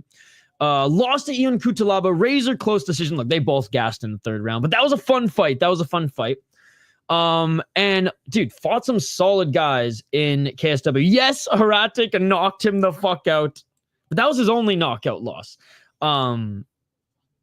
Just couldn't win the title in KSW too. Tried on 2 different occasions against 2 different fighters. God, Anthony Smith's friggin' suit is, it's worse than Buffer's, but anyways. Urslan's more well-rounded, even though he depends on his striking a lot as well. And if he's just going to depend on his striking against Stirling, he's probably going to get knocked out. But I can see him fighting more of a well-rounded fight here. That is his path to victory. Not just relying on his knockout power as well against the dangerous striker, who is a little bit taller than him and does have the reach advantage by quite a bit. So I think Urslan will bum rush him with overhands to go for takedowns and maybe just outwork him and show that there's levels to this game. Watch. Urslan's going to get the better of him in the first round. Stirling's going to knock him out in the second. And Mr. Grant Gregory's going to be like, a fucking a toe-to-so. A fucking a toe-to-so, Isha. Emotional. All right, we're going with Urslan. We're going with Urslan. All right, let's see if Fight Center has worked out their kinks yet. All right. We still got 5 minutes until the prelims start, by the way. We just wrapped up the early prelims, which I think I just finished my coffee. I might need to grab a wobbly pop. Jasmine's my lock of the night. Hey, Isha. Good to see Powerball back in the win column. Yo, what's up, Amon? Good to see you. I have a feeling going to be a lot of filler coming in the prelims. It's going to be all, it could be all finishes. What happened to my boy Bruno Silva? I just tuned in. He got beat really bad. I got Urslan. I could win a regional grappling show. You're not helping your boy's case here. It could all be finishes in the prelims. Anthony Turtle. Navajo is how you pronounce it. Use a hoe? I'm Navajo. Navajo. Oh, like the Native American tribe. Definitely no money to be made on him unless you bet a lot. Hopefully, Ivan upsets. He's definitely a good underdog to go with, but I got a few parlays mixed with Stirling. Smith looks better than he did in KC. That is true. No blood all over his face. Stirling, another kickboxer turned MMA fighter. Seen some of his kickboxing fights. He looked pretty good for a big guy. Anthony Smith's suit's so cringe, it's almost ironically good. Heratic is really fucking good, to be fair. He was dominating Lazy King till he got submitted last minute. That is true. Some promotion as that other Australian light heavyweight in the top 10. Or same promotion, yes. Ivan Ursen looks like Volkanovski from Wish. I'd rather watch Anthony Smith fight than stand there looking like an elementary art project. Exactly that. A fucking a toe-to-so. Go Stirling. Do I buy every pay-per-view? I try to, but honestly, the UFC is really making it hard. Because even when I do buy the pay-per-views, their fucking streams shit the bed anyway. So I buy like KSW, Octagon, Ryzen. I mean, literally, the donation money comes in and goes to pay-per-views, right? UFC more often than not, yes, but I'll tell you this right now. Fuck that. I ain't buying it tonight, dude. Love you, Canada, but like, I'm just done with spending $80 and the ESPN app not working, and I have to go watch it somewhere else, anyways. He went to Turkey. Oh, did he? My name is Jeff. Lion Suit Smith. I only bought Disney package for ESPN Plus. Who do I have winning, JDM or Belal? Free Palestine. Master J's. I have Belal, but I want JDM to win. Who should wear a turtle shell instead? I just keep thinking of Master of Disguise. Pay-per-view going up in June, right? I wonder how badly Cutelaba is going to lose. That's going to be a fun one. I think either he wins in the first round or loses a decision. That's what I think. All right, ladies and gentlemen, we did the breakdown for this one. We might go over them here again in a little bit as we switch over to the prelims, ladies and gentlemen. I want to see a big KO tonight. We've already seen big KOs. I feel like there's a general fatigue with the pay-per-view model that the UFC has been running. Also fatigue with Dana White recently. We are kind of in a recession in a way. Yeah, but for me, and again, I'm on an island here. It sucks, but like there's so many other MMA promotions that I would rather watch than the UFC that like I'm okay with the UFC not being my end all be all every week. So do I want the UFC to still succeed? Do I want the UFC to still like put on the best fights every week? Yes, 100% I do. Oh, cool cold open, by the way. Is Brendan Fitzgerald a hockey guy? Bro, what? PK Subban's narrating this? Let's fucking go. I was going to take a break here, but fuck this, man. This is some Canadiana shit that I'm watching. Oh, I love it. They're showing... Dude, they're so lucky that the NHL is on ESPN so they can show this footage. Am I not turtly enough for the Turtle Club? Love how honest you're about the way sports is going. The pay-per-view model is dead for the UFC and boxing. I don't know if it gets too much bigger than the 2 big KOs we've already got. Dane needs to move on and be big-time boxing promoter he desperately wants to be. He needs just to fight Tito Ortiz already, goddammit. This should be the poll question. Which fight do you want to see more? Hank the Tank versus No Chill MMA or Dana White versus Tito Ortiz? UFC needs to do subscription like WWE. Bro, they got fucking PK Subban narrating. I thought he worked for TNT. Oh. I can't wait for the Olympics, guys. Canada, United States, rematch for gold. Oh my God, it's going to be amazing. I need to see Hank in action. Dude, he is a amateur MMA fighter. Like, he actually is. He's an amateur MMA fighter who fights on some of the lower level amateur like fight cards in the California area. And so he actually has chops. And No Chill was a high school wrestler. They, you know, fucking fight a light heavyweight. That way Hank doesn't have to cut any weight. I'll fly Hank. Dude, Tough Enough has a contract ready. Sign the contract, Hank. Sign the contract. Tough Enough has a contract ready for Hank the Tank to fight No Chill. Like, they want to televise the amateur prelim because the storyline between them is that good. So I'm just saying. On paper, Anthony Smith is the undefeated 8-division champ. I was the one who called friends for Forrest and Bonner, so I already won. Dana versus Tito outsells any Belal pay-per-view. I don't want to see No Chill get stomped by Hank. Dude, I know. I was going to drop a hundy on Hank as well. Where can I watch his fights? Dude, like, it's amateur. You can't. They're amateur, fucking regional, basically parking lot style California fights. I don't even know his record, but I've been doing my research. I switched to cable. I think Belal Muhammad would win by decision, but JDM is a tough challenge for Belal, maybe more than Leon. Sign the contract, Hank. Canada won't make it to the gold medal game if the Latvian U16 team is playing Mystic. Fuck, that stings, Mystic. That fucking stings. Latvia is Canada's kryptonite. Only in the world junior ranks, baby. Let's fucking go. Taunt, dilettante, taunt. Tabarnak. What's up, Idaho? How's your stream going? Guys, go check out Combat Casual. You can link your stream in here, Idaho, if you want. Guys, go check him out. Go check him out. All right, we got a couple more minutes of buffer time before we get to this next fight, ladies and gentlemen. Dude, no fucking way. You better not be fucking with me here. He's totally fucking with me, isn't he? Oh, Canada, terre de nos aïeux, ton front est saint. Guys, only 26 likes? Come on, bro. Help a brother out. Smash that like button. There's 100 people watching, about 27 likes. Come on, guys. God damn. All right, checking in on the poll question. How many Canadians win tonight? 1 to 2, 47%. 2 to 3, 26%. 3 to 4, 18%. 4 to 5, 8%.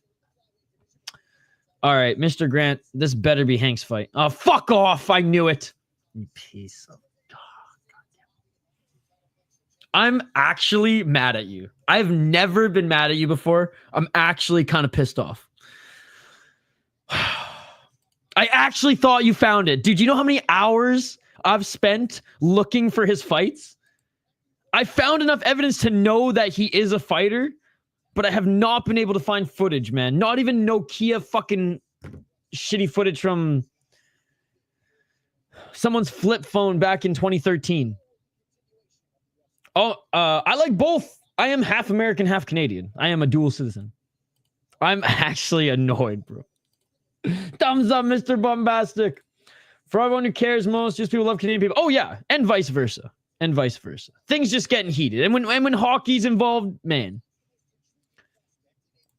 Yes, he is. And he's an enforcer. He's a today's enforcer. He actually had a really good fight recently. That was a badass Canada intro. Hell yeah, dude. Hank has it on DVD.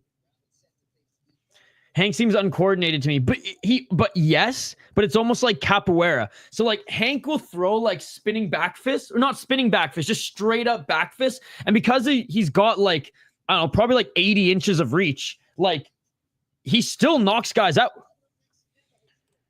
Not that I have anything to judge off truly. I'm a dual citizen as well. I hate how you have to pay to subscribe to TV channels and still have to watch commercials. Their programming doesn't get better, just more expensive. Exactly that. Exactly that, dude. People thought streaming was going to save us from commercials, and it only put more of them in front of us. Yo, street beefs are awesome, man. Street beefs are awesome. The fight hasn't started yet, man. The fight hasn't started yet, but we are 3 fights in. Barriault beat Bruno Silva. Daniel Santos beat Lee. And Almakhan beat Brad Katona. I can't believe I got rickrolled by fucking Mr. Grant Gregory, guys. Yo, keep smashing that like button. We're 34 likes. Let's try to get to 50. 50's the goal, but if you all smash it, we'll get to 100. Smash that like button like you'd smash Jessica Alba from Into the Blue. Smash that like button like you'd smash Tracy Cortez. Smash that like button like you'd smash... God, it's really slim pickings in mixed martial arts. Decheva. I love bare knuckle. So, you know what, Jeff? My favorite bare knuckle organization right now. Oh, let's see if I can find this on the fly. I probably can't because I have so many bookmarks on Twitter. But if I can find this, there's there's a C-Can bare knuckle boxing in Korea, and the loser gets shipped off overseas in the C-Can, still half naked. It's insane. It's insane. Okay, I'm scrolling, but I mean, it's going to take me a couple minutes here. It's going to take me a couple minutes here, but I will find it. God, see, this is the problem with me saving all these great highlights. Oh, whoa, holy fuck, I found it. I can't believe it. So yeah, this is my new favorite league. This is my new favorite league. So again, you lose this and you get shipped off in the container to God knows where, right? No. You lose this fight, you get shipped to North Korea, okay? In the shipping container.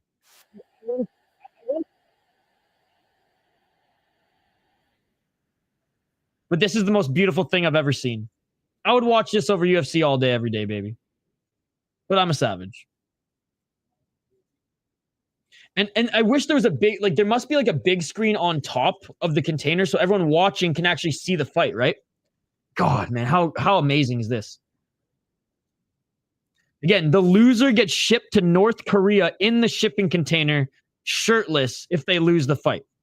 And the winner gets $1 million won. I'm making this up as I go. But how badass would that be? They're like, hold my beer, Pride Yakuza days. We ship motherfuckers to the north when they lose their fights here. Anyways. Oh, MMA chicken, my bad. Love this. Yo, what's up, Khabib? I feel bad. Who's that? Trish Status. What in Crimes Against Humanity, everyone? Yo, Kick-Ass McGrath, it's great to see you, brother. How are you doing? That's insane. Is this M1 Global?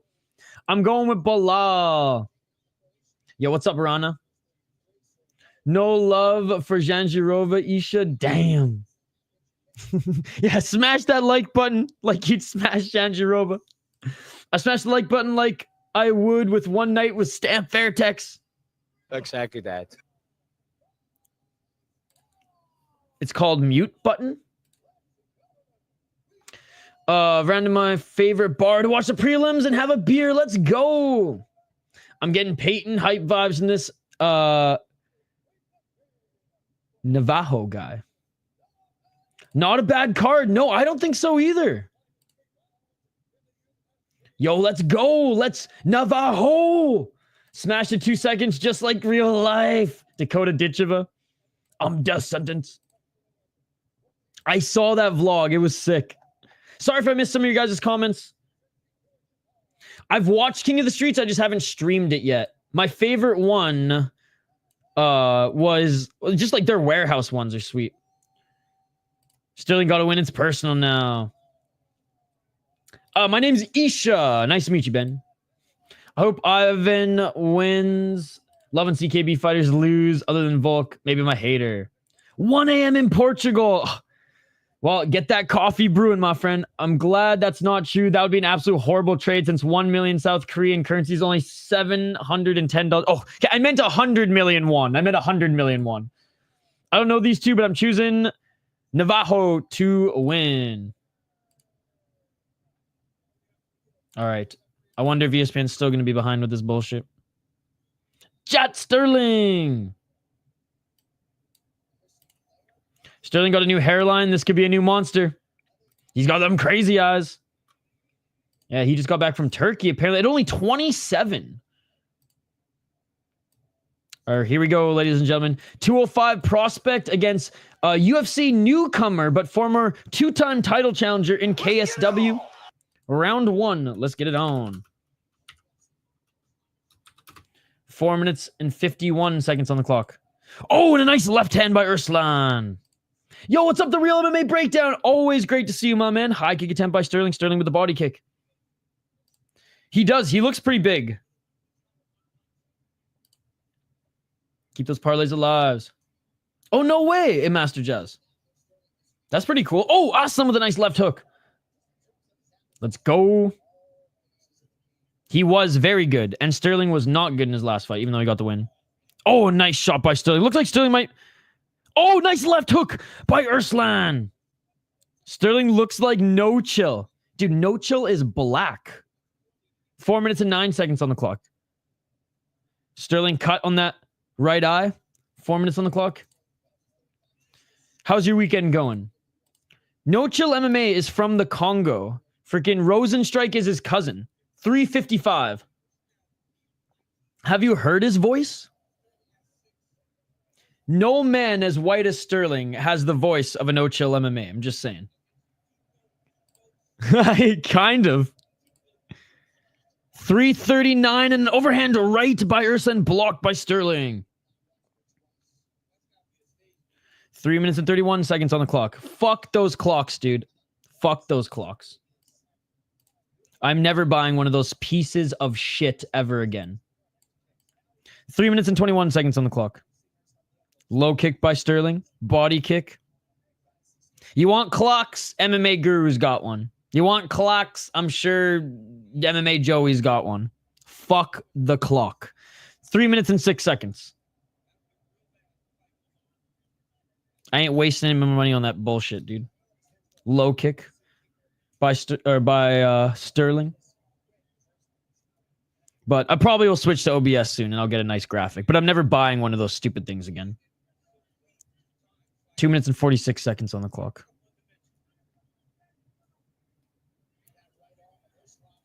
$240. It doesn't work in this program, unfortunately. So I'm switching it up soon. I didn't mean to go ham. It's just I've spent a lot of money on those stupid time clocks. Every single one was defective. The cheap one, the good one, the medium one. Oh, nice left by Stirling. I ended up just smashing the last one versus sending it back. I was so frustrated. 2 minutes and 16 seconds. Stirling walking forward. That is true. And that's probably what I would do. Oh, that would be different. 2 minutes on the clock.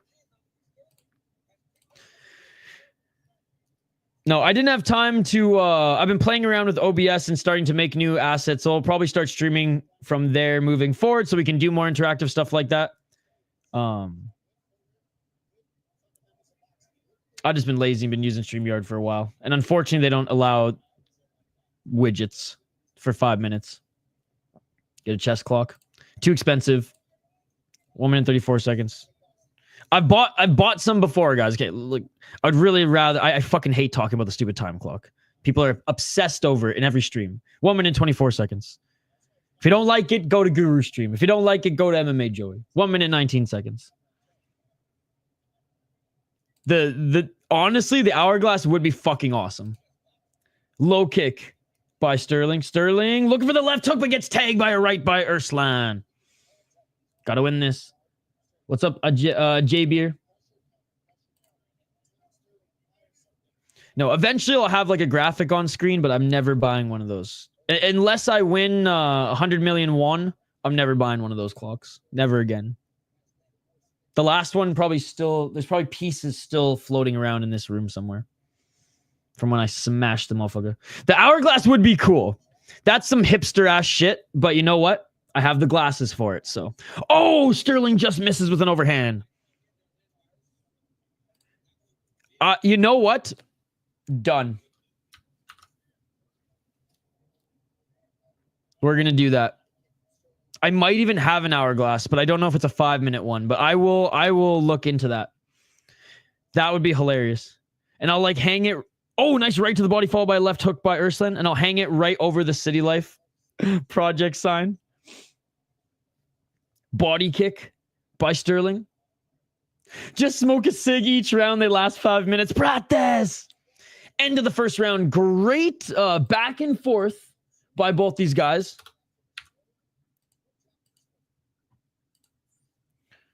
Great pace. Good round one. I think people are obsessed with it because they want to sync with their streams. I know. When you watch Ben Askren versus Jorge Masvidal, what was your fight reaction? Jumping out of my seat, yelling, "Ah!" Joe Rogan style, 1-0 Urslan. Gotta love Belal. He's wearing a Blackhawks jersey. I did see that. I need Stirling to win this as Rana. Sterling gotta buy me a new trimmer. Oh, it is so good. It is so good. Can we have a timer, bro? Just fucking, whoop. That is so good. It's a Chelios Blackhawks, though. I mean, I don't even like the Blackhawks, but I respect the hockey jersey.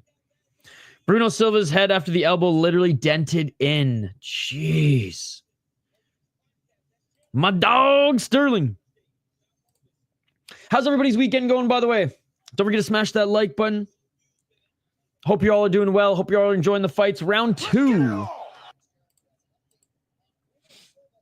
Chris Chelios from Montreal and won a cup in Canada. Chelios is a damn good player. Or was a damn good player. Sterling going to get that financial stability. 348. I'm not sure. CKB guy. Urslan with the body lock. Hella cool. 50-50 round, but Sterling with visible damage, so I'll say 1-0 Urslan. 420, smoke him if you got him. Man, ESPN's clock is so behind. He got the cyborg injury. His career's over. I wonder if we're going to see pictures. 4 minutes on the clock. Out clinching Sterling right now is Urslan. Just when I say that, Sterling gets the reversal right underhook by Sterling. Sterling going to go for the takedown. Sterling looking for a left single leg, double leg, and he gets the takedown. Urslan right back up to his feet. Kind of, as you know what, Sterling, nice body lock here, giving Urslan some problems in the grappling. It's 350 here. Hope you got some coffee, my man. Weird, haven't seen any nut shots. Knock on wood, knock on wood. I think Artem is a big Sterling fan. Yes, he is. Oh, and Sterling with another takedown. Live odds for Urslan. Screaming robbery incoming. 319. Yo, great work by Sterling. I did not expect that he'd be the one grappling Urslan. I don't think Urslan expected it either. Hey, Mr. Grant Gregory, regional Regional New Zealand grappling competitions, baby. Aussie's the real MMA fans watching at 5 a.m. on a Sunday. Aussie. 2 minutes and 50 seconds.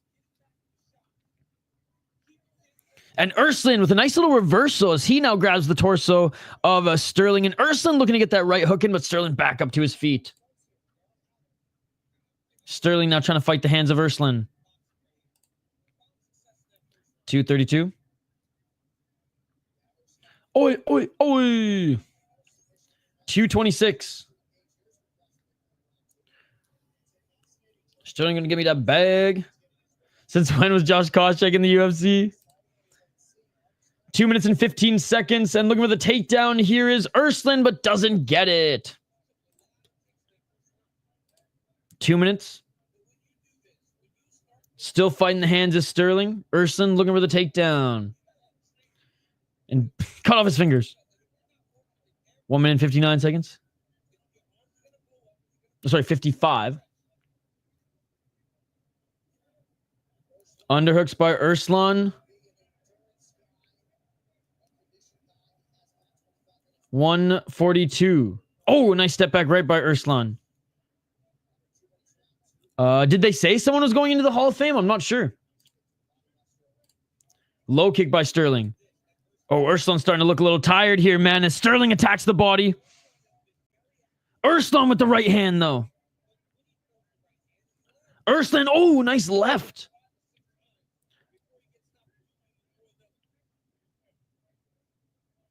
Nice right hand by Urslan. 1 minute and 11 seconds. I'm going to tell you the time the whole time, so you don't have to keep commenting that. If you want to buy me a clock, you can, but I'm never buying one again, dude. Fuck those things. Stirling looking for the takedown. I don't know. I didn't know there was an announcement. But if so, that's awesome. 54 seconds. Oh, a nice right hand by Urslan. I got you, buddy. Don't worry. Right by Urslan. 35 seconds. Some good shots to the body by Urslan, followed by a left hook. I don't think they can over like Stipe. And Stipe didn't even get a goodbye. 22 seconds on the clock. Stipe got more love at a freaking football, an NFL playoff game than he did at his retirement from the UFC. 12 seconds on the clock. And a low kick by Stirling. Stirling with the high kick blocked by Urslan. Oh, look for that counter left elbow was Urslan, and that is it for the second round. 1-1, third round takes it. Yeah, both rounds pretty even. First round goes to Urslan. Second round goes to Stirling. Stirling just landed the more strikes, but Urslan very much not out of it yet. Third round takes it. I got it 1-1, maybe 2-0 Stirling. I got it 1-1. Urslan, I think, definitely won round one. Round two, I think Stirling won it. But, like, competitive and close nonetheless. Yeah, no goodbye. While Pigart have a 10-minute speech about how someone was attacking his family. Yo, what's up, Striking? I shouldn't laugh. What's up, Striking Ace? 2-2 or 2-0 Urslan, in my opinion. Cubs are owning the Mets 4-0. What fight league is that? 1-1 Stirling just threw more out there. Yeah, Stirling, that's the thing. It just landed a few more shots. Pro Gaming loves Belal. The real Belal, though, is Belal Hassan. What's up, Cossacks? Round 3. Let's get it all. Cubs vs. Mets is the LGBTQ fight league. Ah, okay. Well, at least they got one. Do I watch HEC? No, I watch HEX, though. I'm multitasking. Gotcha. Stirling win by 10K USD. Stirling win it, dog. Give me that, Uncle Sam. 4 minutes and 36 seconds on the clock. Oh, low kick by Stirling. Urslan with the 1-2. Urslan with the right to the body.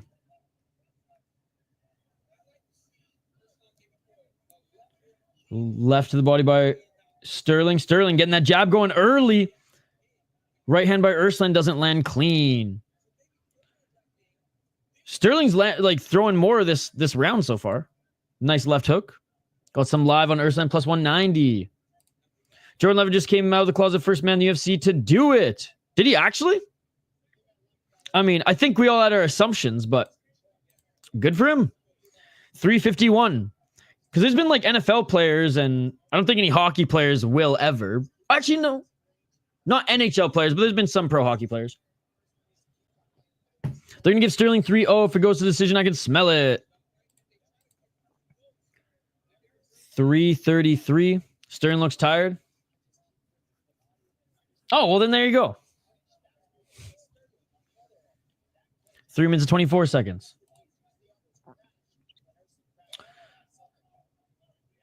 Three minutes and 18 seconds. Oh, nice knee by Stirling.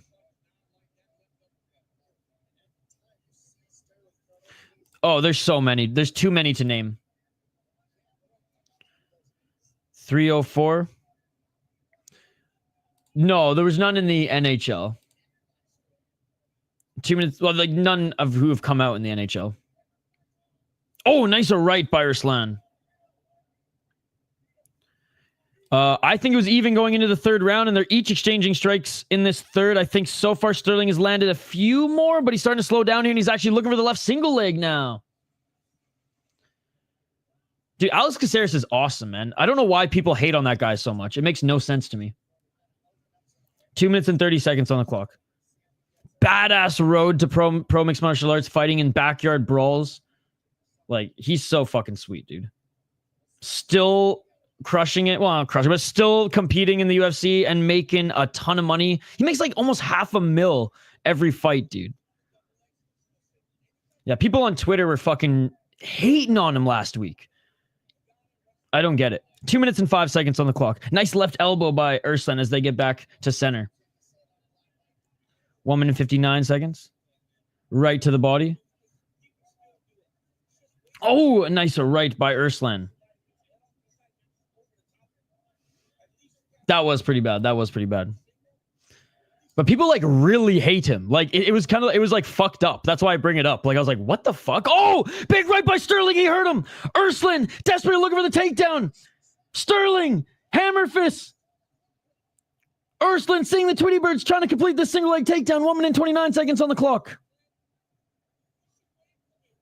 Yeah, he is like 36 years old too now, but yeah, again, I don't understand the hate. I'm not saying that he's a champion or ever be champion. It's awesome to see him still in the UFC, making that money, carved out a good career and some good fights. But people hating on him, it blows my mind.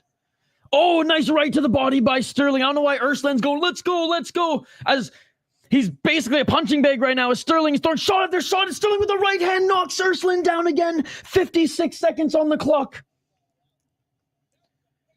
Big left and right hands by Stirling as Urslan gets back up to his feet somehow, some way. Yeah, dude, people are hating on Alex Caceres more than Ian Gary on Twitter. It was so weird. It was such a weird day. Nice takedown by Stirling. Stirling, the left hook in. Urslan, I don't know how he's still in this, to be honest. Oh! 21 seconds. Stirling, right hand. Stirling left. Stirling landing some big shots in the top position. 15 seconds on the clock. Urslan just trying to survive these final 10 seconds. Urslan asked him to come on and get punched and falls down. Yup, he asked for it. So that's probably betting on the fights. This ref just watched some KSW and was like, I'm going to do my best KSW ref impression. And that is it, ladies and gentlemen.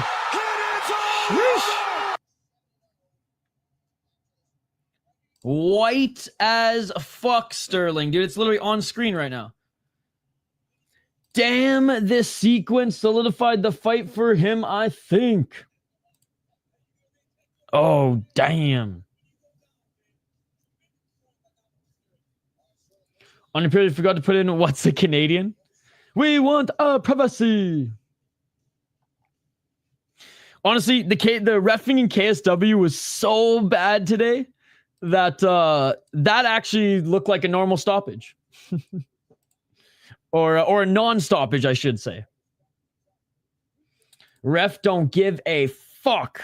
They went right from KSW and flew them to Canada, dude. There's a chance Ursula was 2-0, but more than likely 29-28 Stirling. No. Nope. Even the Quebec separatists showed their true Canadiana colors this last week. Let's just say that. I would say that like the French make fun of Quebecers. Like the French piss on the Quebecers. Like people from France think that they're dirty garbage French, right? So yeah, no, they are very Quebecois pride, not French pride.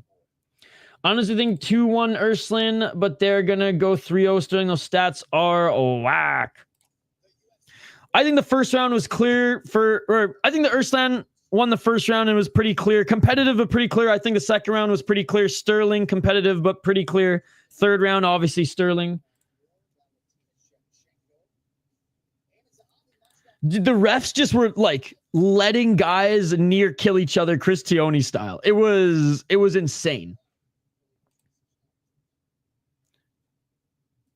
Let's go, Capitals!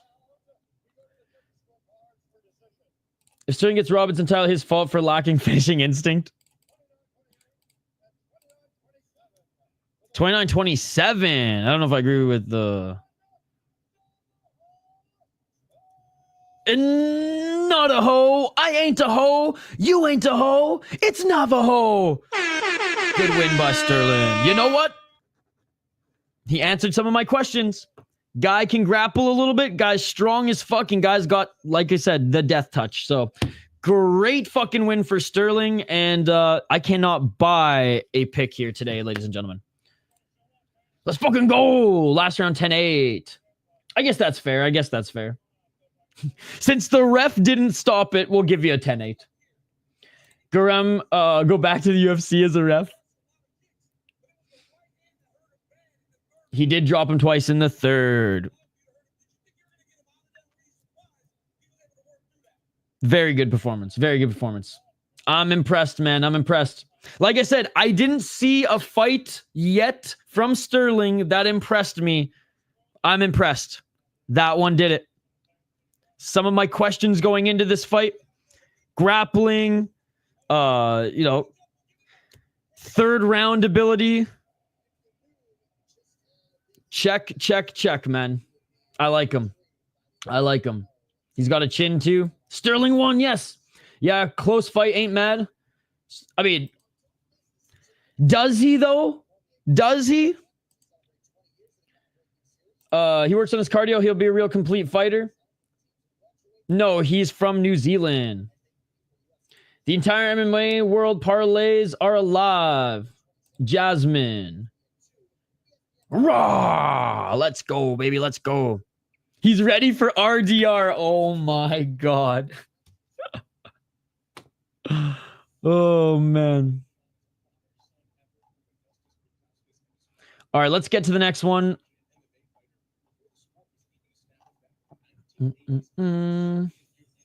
What the fuck? Where is it?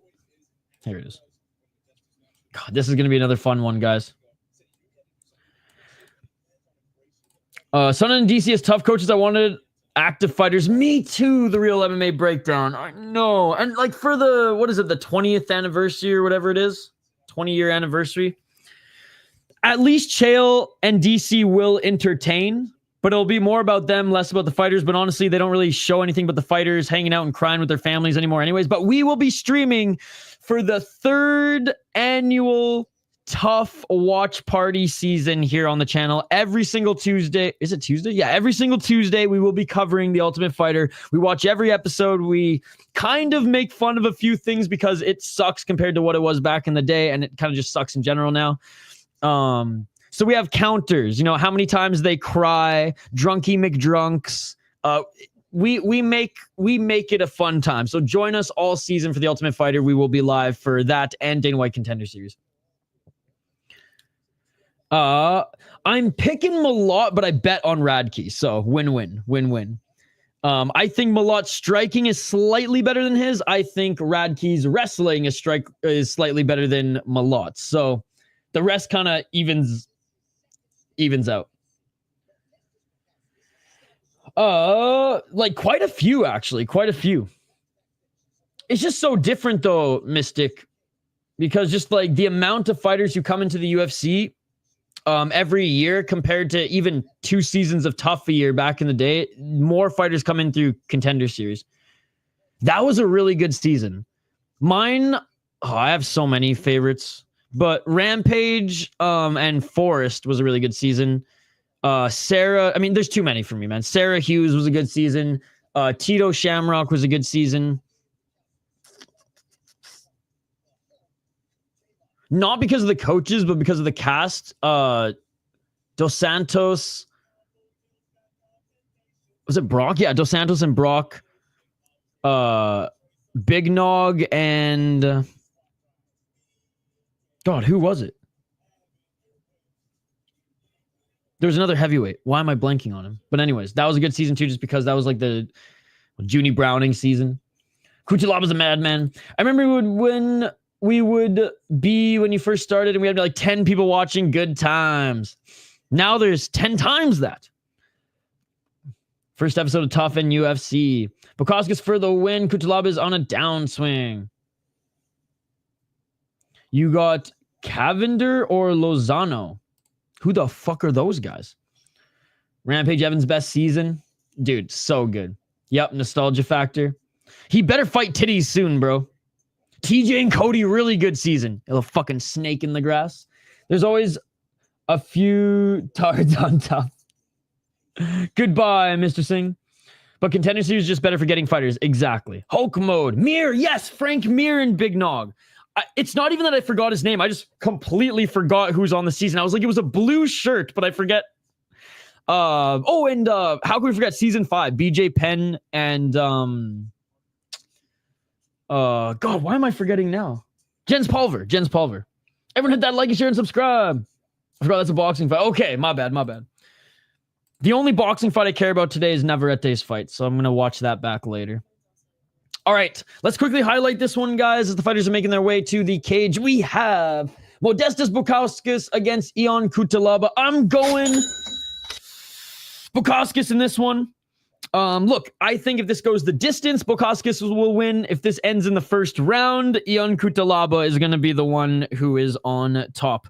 The odds are very, very close, as they should be. Bukauskas has been the underdog, I believe, all week, or it's been very, very close. Technical kickboxer, but seasoned MMA fighter now. On his first run in the UFC, when he got cut, he went to Cage Warriors and won the championship there, 3-fight win streak. And that was after Khalil Roundtree absolutely destroyed his knee. So that is always something I just keep in the back of my mind as well. Like, his takedown defense is still good, but like, how good is it ever going to be compared to when he was younger after that freaking... Like, his knee was destroyed, bro. So, like, we don't see him grapple much unless it's just in the clinch and to throw some elbows. He still has some solid kicks, but I don't even want to say he looks reserved with throwing them anymore. Maybe when he first started fighting again after it. But regardless, he's just a very well-rounded fighter, a little bit better of a striker than he is everywhere else, but he does a good job of keeping fights on the feet. Good distance control, good power. Not the quickest, but has some decent cardio. Yeong Cutelaba either fights high ceiling, wrecking ball, great striker, insane chin, awesome wrestler, or blows his gas tank, gets finished, or just honestly beats himself more than his opponents beat him. 19-10-1. He's got a rising resume, but he puts on exciting fights, which is why the UFC keeps him around. And he's on a 2-fight win streak right now. The Moldovan Hulk, 31 years of age, still fighting out of Extreme Couture, 13 KO TKOs, 3 submissions, 3 decisions, 8-9-1 in the UFC, and 5-0 in World Warriors Fighting Championship. He beat Ibo Aslan, which was a good win in his last fight. He beat Ivan Urslan, split decision, who we just saw fight before then. Lost to Felipe Lins, which in hindsight, not a good loss. Beat Tanner Boser, but at that point, whatever. And, lost to Ryan Spann, that ain't good. Walker, whatever. And Kennedy Nchukwu, whatever, not bad as well. Beat Devin Clark, but who hasn't? I mean, the Ankalaev losses. He's the champ. And he actually has a win over Khalil Roundtree. So fucking MMA math. It just never makes sense. Bukauskas 17-6 as a pro out of Lithuania, but trains out of the UK. 10 KO, TKO, 3 submissions, 4 decisions, 5-4 in the UFC, 7-1 in Cage Warriors, where he was the champion not once, but twice. 2-time Cage Warriors champion. And look at that. Lost to Jimmy Crute, lost to Oleg Jacek, lost to Khalil Roundtree. Goes to Cage Wars, wins the title. 2 fights in Cage Wars. Comes back, and again, Pedro and Puaga, not the best guys. Petrino, yeah, he beat him. But Prachnio, good win. And look, I don't really know much about this guy at all, but he was 11-1. So there you go. And Yeong Cutelaba walking forward. Does his signature cutting of the throat. This one should be a fun one, ladies and gentlemen. I'm going Modestas here, but honestly, like I said, this could end early, and if it does end early, Cutelaba is going to be the one who finishes it. I think if the longer this fight goes, the better it is for Bukauskas. Dude, I'd rather work for Ryzen or Deep. Oh, probably 125. You never know which Cutelaba you're going to get. Hey, what's up, Alphazetta? His foot stomps his band, which is hilarious. He is. Izzy versus Strickland tough. See, that would be hilarious. That would be great. I puked Cutelaba, or I picked Cutelaba. When that guy can't make weight, tells BJ Penn, put me back in, coach. Yeah. Guy got a freaking... I don't even want to get into it. But yes. A Chloronic, I think it was called. Shout out to Larone, who's been sharing on YouTube all the best moments from the Ultimate Fighter shows. Low kick by Cutelaba. Yeah, Gabe Rudiger, man. Came in 185 for a 155-pound show. He actually went on to have a decent career, though. Not necessarily in the UFC, but in mixed martial arts. 427. Low kick by Cutelaba. I mean, he knows the assignment. He's attacking the knee. Mir should be a commentator. He was great in the WEC. He does UFL commentating right now. That league in Arizona. Low kick by Cutelaba. Again, he's attacking the knee. What a fight. I want to see Stirling versus Murphy. I think Stirling's a lot bigger than Lerone Murphy. Oh, nice, dude. Hey, you're in the Midwest as well. I'm a few hours away from you. Buck versus the Cuck, and that should be the name of the season. Oh, nice right hand by Bukauskas. Dude, the crowd was full by the end of the early prelims. He could have ended Uncle I's winning streak if he had more than 0 IQ in fighting. I'll go head-to-head and pick Cutelaba. 324. Oh, nice right hand for Cutelaba. Landed right on the button. She is, dude. I think she's been fighting amateur, right? Put me back in, coach. I know. He's too big for Aljamain. Oh, Aljamain's starting. Gotcha. That'd be a fun fight, actually. Because Lerone Murphy can wrestle. Oh, dude, another low kick by Cutelaba. This fight's already better than Stirling. 246. I didn't think that last fight was a bad fight. Oh, high kick by Bukauskas, man. 235. Dude, Chicago deep dish is amazing. I hope you enjoy it. It's very filling, but it's worth it. Cutelaba actually fighting a pretty calculated first round here. Gets eaten by that left jab of Bukauskas. Oh, Cutelaba with the overhand right.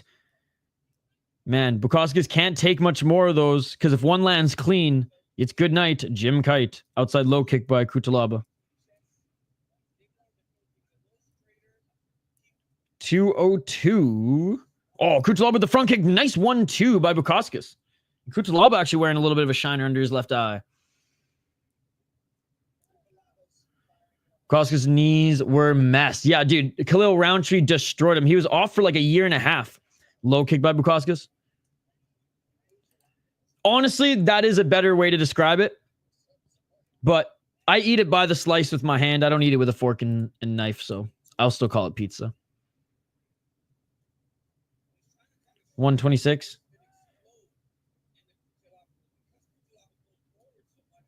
Oh, nice right hand by Bukauskas. He's starting to get his timing and range down. Oh, Cutelaba missing with the knee, but does land a right hand. 112. Oh! Man, they each landed a nice 1-2 on each other. 1 minute and 3 seconds.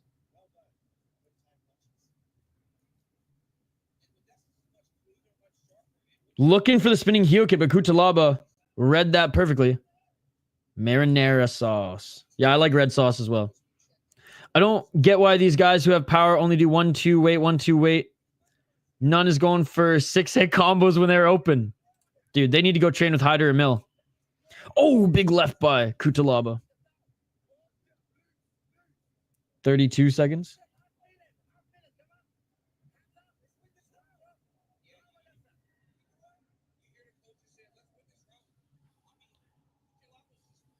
And Cutelaba looking for a heel kick of his own. Out of range.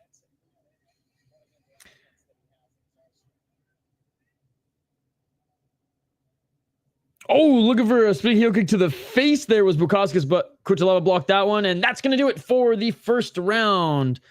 Cutelaba, I got winning that round. He just outstruck him. Simple as that. Pretty even back and forth, but Yeong outstruck him. I know ESPN is so behind in the stats here, guys. There's nothing I can do. Fight Center just sucks today. Fight Center just sucks today. Let's go Cutelaba. He's been putting in sparring rounds with your man Phil. Bukauskas not throwing enough, and those leg kicks seem to be getting to him. Yep. He did find a little bit of a groove there for a moment, but that was about it.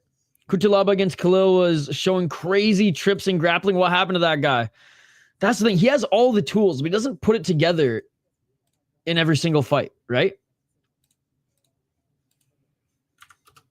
All right. Round 2 coming up. What the fuck?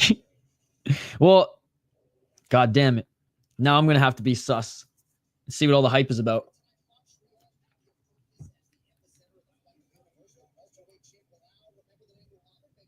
Oh, fuck. I got to finish my laundry here in a sec. Literally have some clothes in the dryer. All right, after this round, I'll grab them. Oh, nice left hook by Cutelaba. Faxi's a dark horse at grappling. Nice left by Bukauskas. Is this UFC? What's up, Swiss fighter? Oh, Bukauskas eats some big shots by Cutelaba. Cutelaba blitzes. Cutelaba tried to throw a spinning elbow, but ends up falling to the ground. 425. Cutelaba was very measured. 418.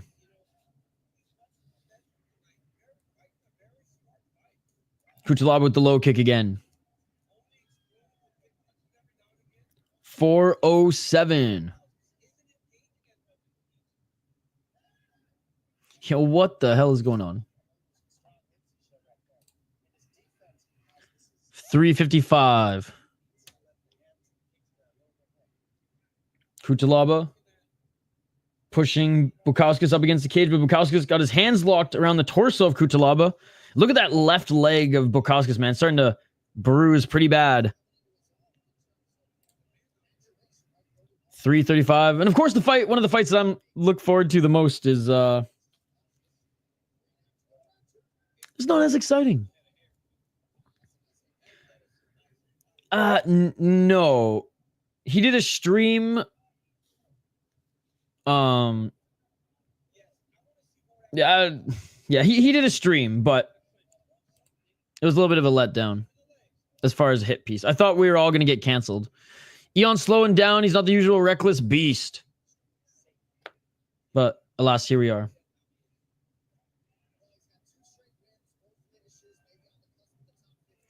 $255.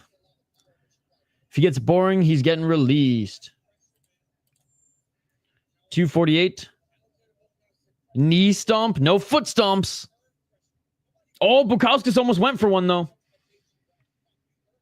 239. Honestly, what would Mergliotta do? Mergliotta has no idea that foot stomps aren't allowed. Good job by Mergliotta separating them. 2 minutes and 30 seconds on the clock.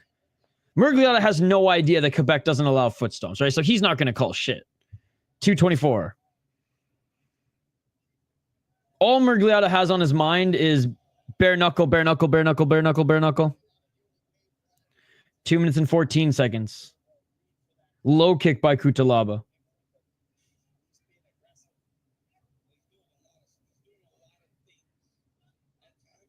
202.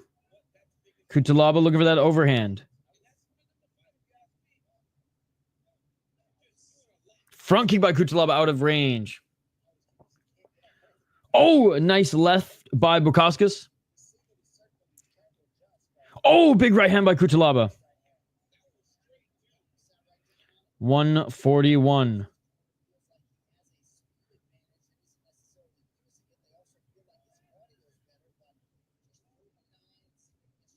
Feint by Bukauskas. Bukauskas missing with the right hand.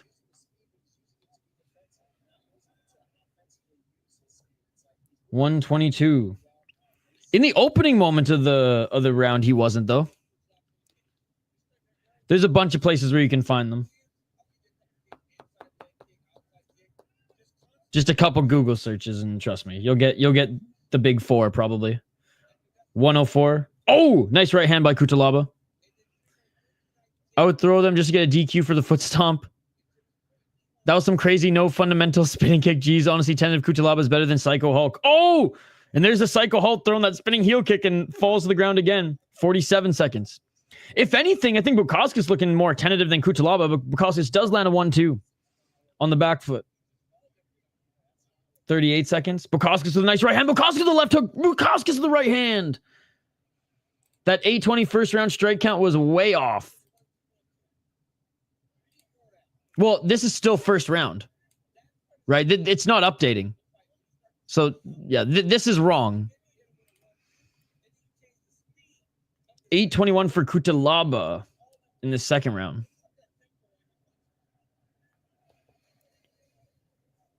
5 seconds. Yeah, ESPN's Fight Center, they're just not updating their shit today for some reason. Oh, Bukauskas! They're just throwing in the pocket. Bukauskas landing some good shots there. And that is it for the second round. It feels like the striking was more even in that second round, though. I don't know. I guess Cutelaba again for outstriking Bukauskas, but Bukauskas had some moments. 1-1. Says Gubardo. Sure. I think it's 2-0 Cutelaba. But if Modestus is going to win a round out of the first two, I do think it was the second, but I'm leaning more 2-0. Bukauskas got it going a little late, but I got it 2-0. Yeah, those stats are horrible 100%. I know it should be 1-1. Too little too late for him. Yeah, it's never been this bad, dude. Usually, like, sometimes I'll just have to, like, refresh it, but usually it's never this bad. But it's ESPN. Can you blame it? 1-1 at a push. Hulk fade in. Yep, 3-round fight. 3-round fight. Again, Modestus could have won that second round. I'm still going to give it to Cutelaba. I think the first 3 minutes he was the better fighter. And just he outstruck him again. Round 3. Hulk mode. 4 minutes and 48 seconds. A low kick by Cutelaba.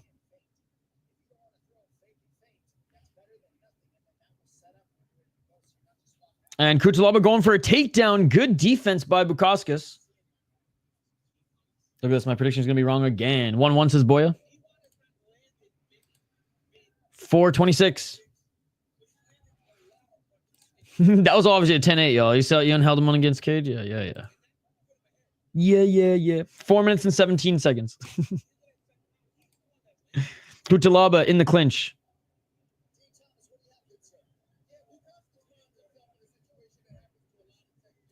406. I'm seeing some tweets. People got it the opposite. They think Cutelaba second round, Bukauskas round 1. I like the discipline Cutelaba is showing. If Stirling got 10-8 social, Yeong. Cutelaba is going for a takedown. What the fuck is that? I thought Bukauskas landed cleaner, effective shots in round 1. I need a TKO. All right, ref separates. 334. We don't have open scoring, so I don't know. And Brewster gives me the worst fight updates. 324. I like Dean Thomas now. He reminds me of Ollie from Family Guy. What's the weather, Ollie? It's gonna rain. That's basically Dean Thomas. Fight's exciting, guys. Back to you, Joe. It is a 3-round fight. Low kick by Cutelaba. You think Cutelaba's down 2, Mr. Grant Gregory? Oh, big left by Cutelaba. Cutelaba, he's just growling right now in the cage. Dean Thomas is great. He's been making more podcast rounds recently, and he's been doing a great job. Nice step back right by Cutelaba. Or sorry, by Modestas Bukauskas right now. They seem to be separating earlier on the stalled positions. Because they know this Montreal crowd will start throwing their fucking Molsons at them, eh, bud? Dean Thomas has my dream job. 221. Good. They've been watching Japanese MMA. They're taking note.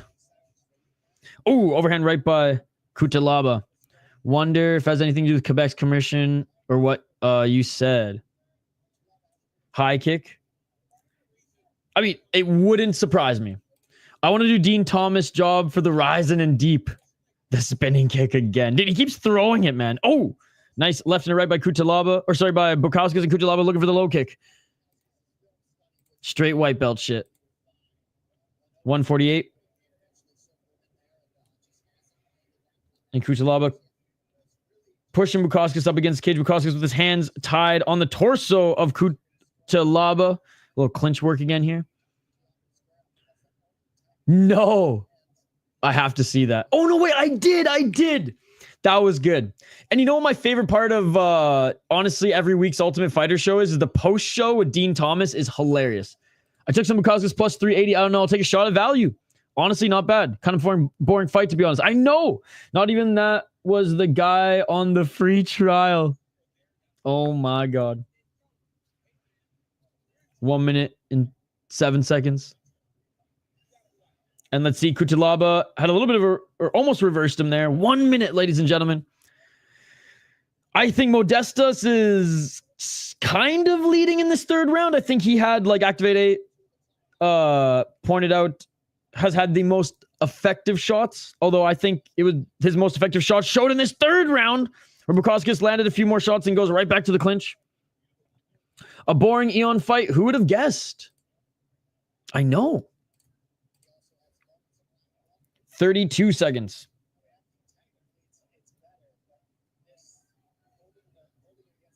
Eon wearing more damage as his nose is bleeding and he's got a little bit more swelling.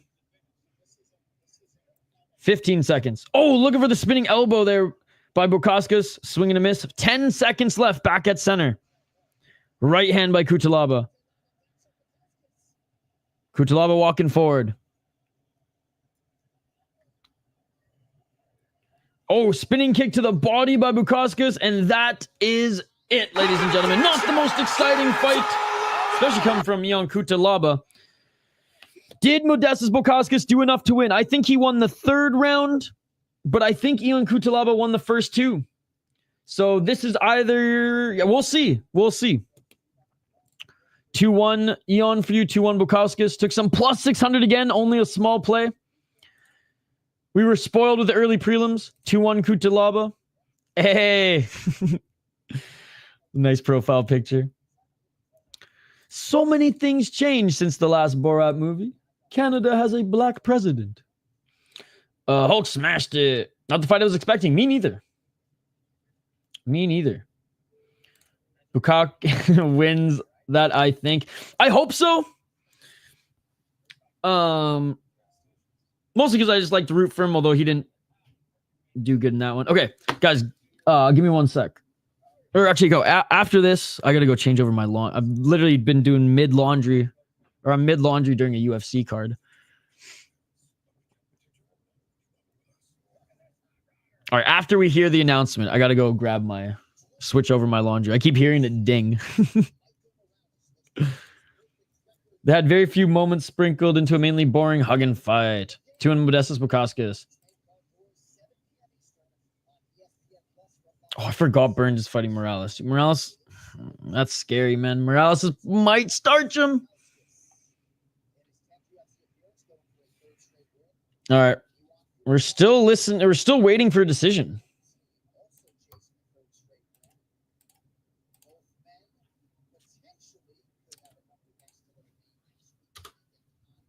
They're taking a while. Look, this is crazy. It still thinks they're in round 1.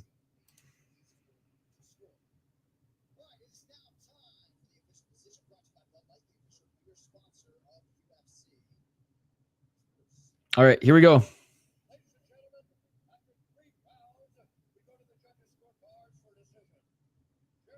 Split decision. All right.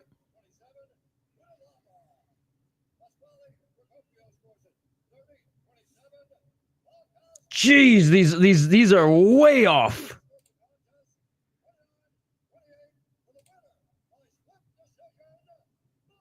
Modestus Bukauskas wins split decision. Hey, I'll take it for the fact that I've been getting my ass kicked in picks. Split decision by Bukauskas here. And Activate A just won some fucking money, ladies and gentlemen. You with the score. Yeah, don't like those scorecards at all. Because, yeah, those scorecards were all over the place, man. Those scorecards are all over the place. But shout out to Activate A. Took plus 600 and a plus 380 at the end. Unbelievable. Unbelievable. Came down to Sal Diamato for the decision, and that's never a good thing. Man, that was crazy. That was crazy. Okay, guys. 230-27s. What the hell? That blew my mind. Blew my mind. I love UFC. I love Montreal, Canada. Tabarnak, la belle province. Let's fucking go, les gars. I agree with Sal's scorecards, which might not be a great sign. Okay, guys. I'm going to take a quick break here. We'll be right back. Do not go anywhere. Like, I literally forgot that I threw some fucking laundry in after KSW. Am I tripping? You ain't tripping. You ain't tripping. Bukauskas won split decision. Use a hoe? Navajo is the only winner I gotten right so far. Knew that shit was BS on the strike stats. I'm not impressed by your performance. All right, guys, quick break. Do not go anywhere. Refill your snack bowl. Refill your drink because we have more UFC 315 prelims on the other side. We have Jasmine Jasudavicius, the only good Canadian UFC fighter out there right now. Sorry, Mike Malott. Back on the other side. Do not go anywhere. More coverage here covering UFC 315 literally in 2 minutes on the other side. Let's go.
Let's go.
Let's go.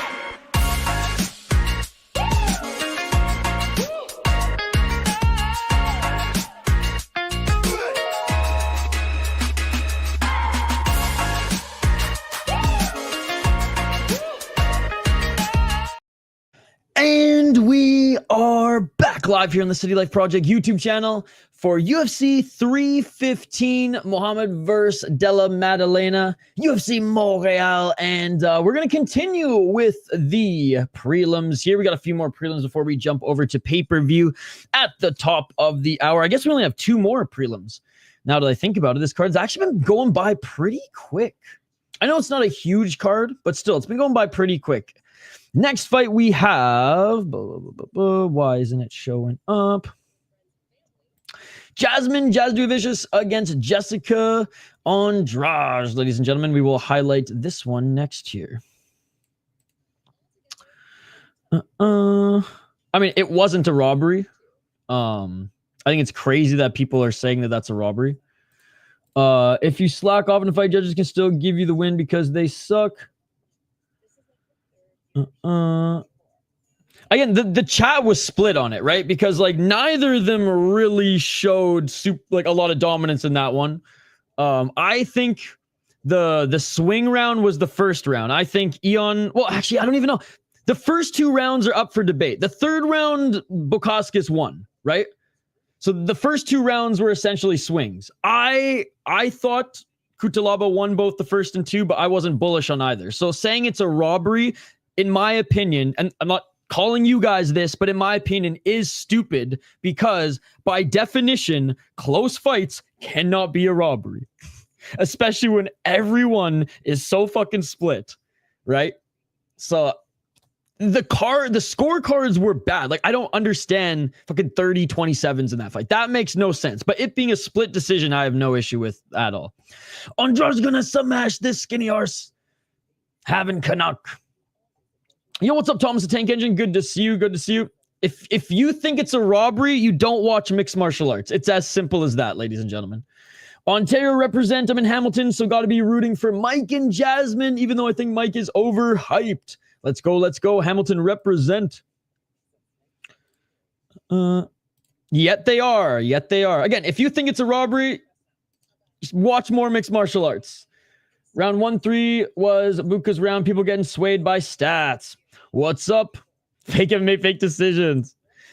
And again, I picked Bukauskas to win, but I thought Yeong Cutelaba won. But I'm not even saying it's bad. You know, it's a bad decision.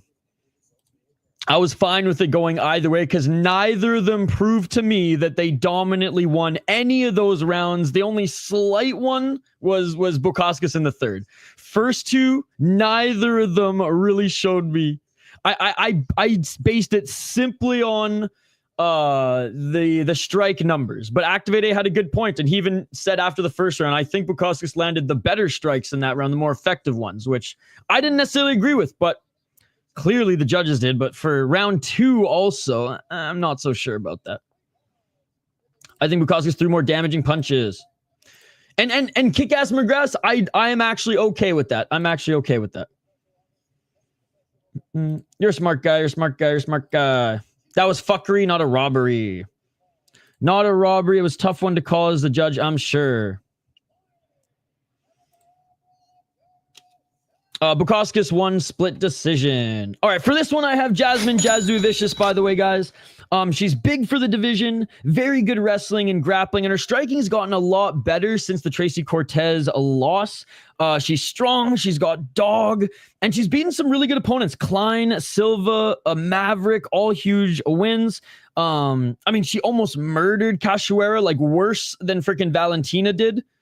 And again, Andrade, not in the yellow here, surprising. Former champ, you know, in the decline. Not the same fighter she used to be, but great company woman for the UFC. She's game to fight anyone. New fighter, old fighter, former champ, still fighter in title contention. Doesn't matter. She'll fight anyone. She does have knockout power, but I think she's a way better 115-pounder than she is 125. I think Jasmine Jasudavicius will out-grapple her in this one. And in the striking department, I think she'll try to keep it on the outside. and to go for the takedown, grappling, control time, kind of that smothering wrestling style. Having said that, if Jessica Andrade cracks you clean, she's got that power. But Jasmine Jasudavicius, Emotional. whoops, going with her. Round one, let's get it on. Fact, Sal usually has the worst scorecards.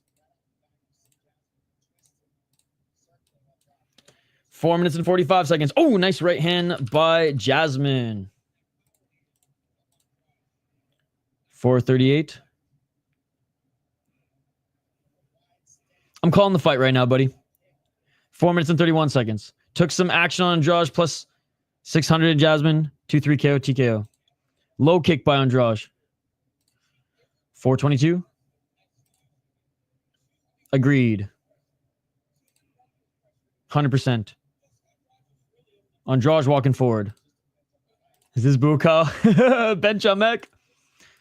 You're down 1 with 2 fights left, and I'm picking the Canadians. 4:03. I am watching. Yeah, I'm in the States, so I can't watch on Sportsnet. Yeah, she's older in fight years. She's been fighting a long time. Oh, Andrade with the low kick. Jazzy, do it. Jessica carrying some baggage with her. 3:39. 3:35 and Jasmine Jasudavicius looking for the takedown. Nice slam takedown by Jasmine Jasudavicius. I miss Reckless Andrade. Same. Andrade just walking into her fists. Great job by Jasudavicius getting the back. Right hook in. Controlling the left shoulder of Andrade. Andrade's fighting the hands. 3 minutes and 16 seconds. Bro, you better watch out, One Soul. Denial will kick your ass for talking about his girl like that. You know how much money Denial spent on her OnlyFans? 3 minutes on the clock. Oh, good job by Jasmine. Looking for the rear naked choke. Jasmine, both hooks in. But sitting on her ass here is Andrade, which is good. Unable to flatten her out just yet is Jasudavicius, but she gets that left hook in, and now she's landing some big shots on Andrade. Trying to get that left arm under the chin, softening her up here early, but has both hooks in, and we got a backpack, ladies and gentlemen. Backpack, backpack, backpack, backpack. Flattening her out, landing some big shots. Choking her out. Jasmine, choking her out. And it is all over, ladies and gentlemen. Jasmine Jasudavicius, the best Canadian in the UFC right now, baby. Let's fucking go. In front of her home crowd, makes it look easy against a former champ. Dude, she is. She just keeps getting better and better. Yo, Denial being like a 2-year subscriber is even more. Jasmine is very vicious. She made it look easy. Made that look easier than expected. Easy work. Canadian Khabib. Huge. And there's that tap. I am impressed by your performance. Dude, she's getting better and better. Jazz amazing. I don't want to see her have a title eliminator fight. Give her the next title shot. Andrade to the GFL. I picked her by sub, but not that early. Nice, Sven. I thought she was going to TKO ground and pound is what I thought. But finally, we're getting back into the win column. Wow, Jazzy actually showed up for the big fight. Never expected that. Dude, she had some really... Her last few fights have been really good. Oh, and look at that. She gets a black belt, of course. She has better striking than Khabib, though. Now 20 minutes of filler. Probably, yeah, like, you're right. 15, 20 minutes. But 45 minutes left till the pay-per-view. I don't mind that.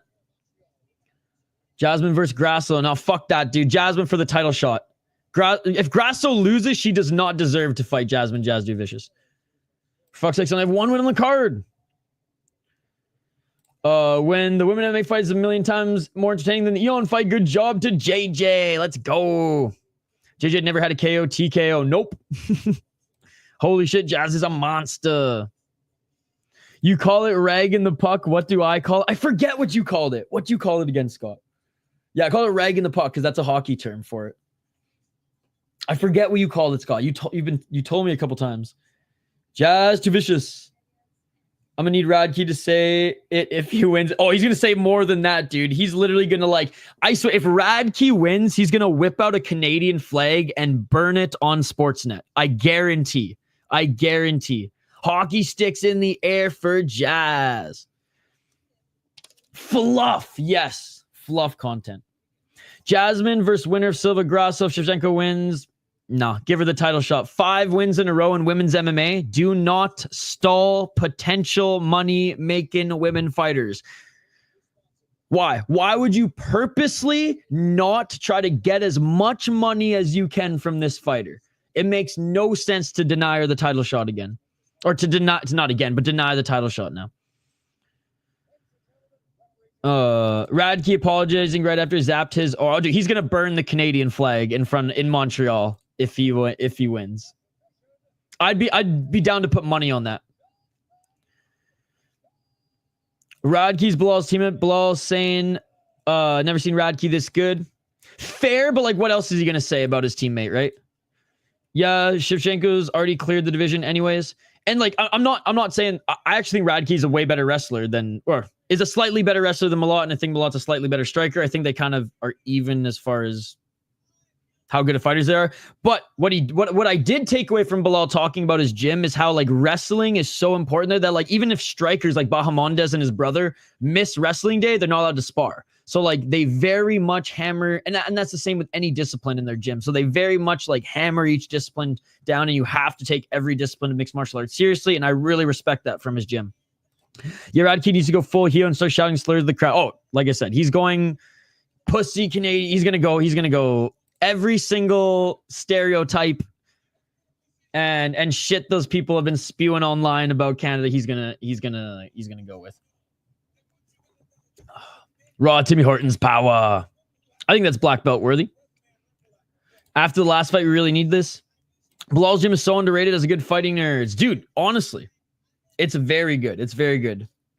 And it just seems like the culture there, like that's the main thing I took away from his episode with Joe Rogan almost a year ago now, was just how structured and disciplined and just cool his gym sounded. Like the culture and everything.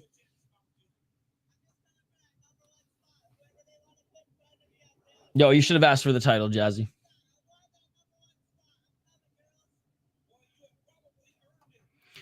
Nah, Jasmine needs one more man. Winner of Grasso gets winner of Barber, Blanchfield, and one person gets the winner of Sheffield. They're going to waste it. Jasmine's never going to make money for them then because she's never going to get the title shot. I guarantee you. If she doesn't get it next, she's never going to get it. I'd be down to put money on that. Could Radke announce his campaign to be the next PM of Canada? I don't think he's American, so... Or I don't think he's Canadian, so no. DC gone very forgetful. Because I think there's too much... Like, there's 4 fighters ahead that are going to block her path. Potentially with maybe some musical chairs, or there's a draw, or there's a close fight, or some fuckery. Like there's just too much. Relying on too much to go right out of her hands, right? When she's just winning. So stall her until she loses because UFC doesn't know how to handle women fighters. There you go. And that's exactly what they're gonna do. That's exactly what they're gonna do. Andrade used to go 115 again. Her power gives her an edge there. If Natalia beats Grasso, she's next.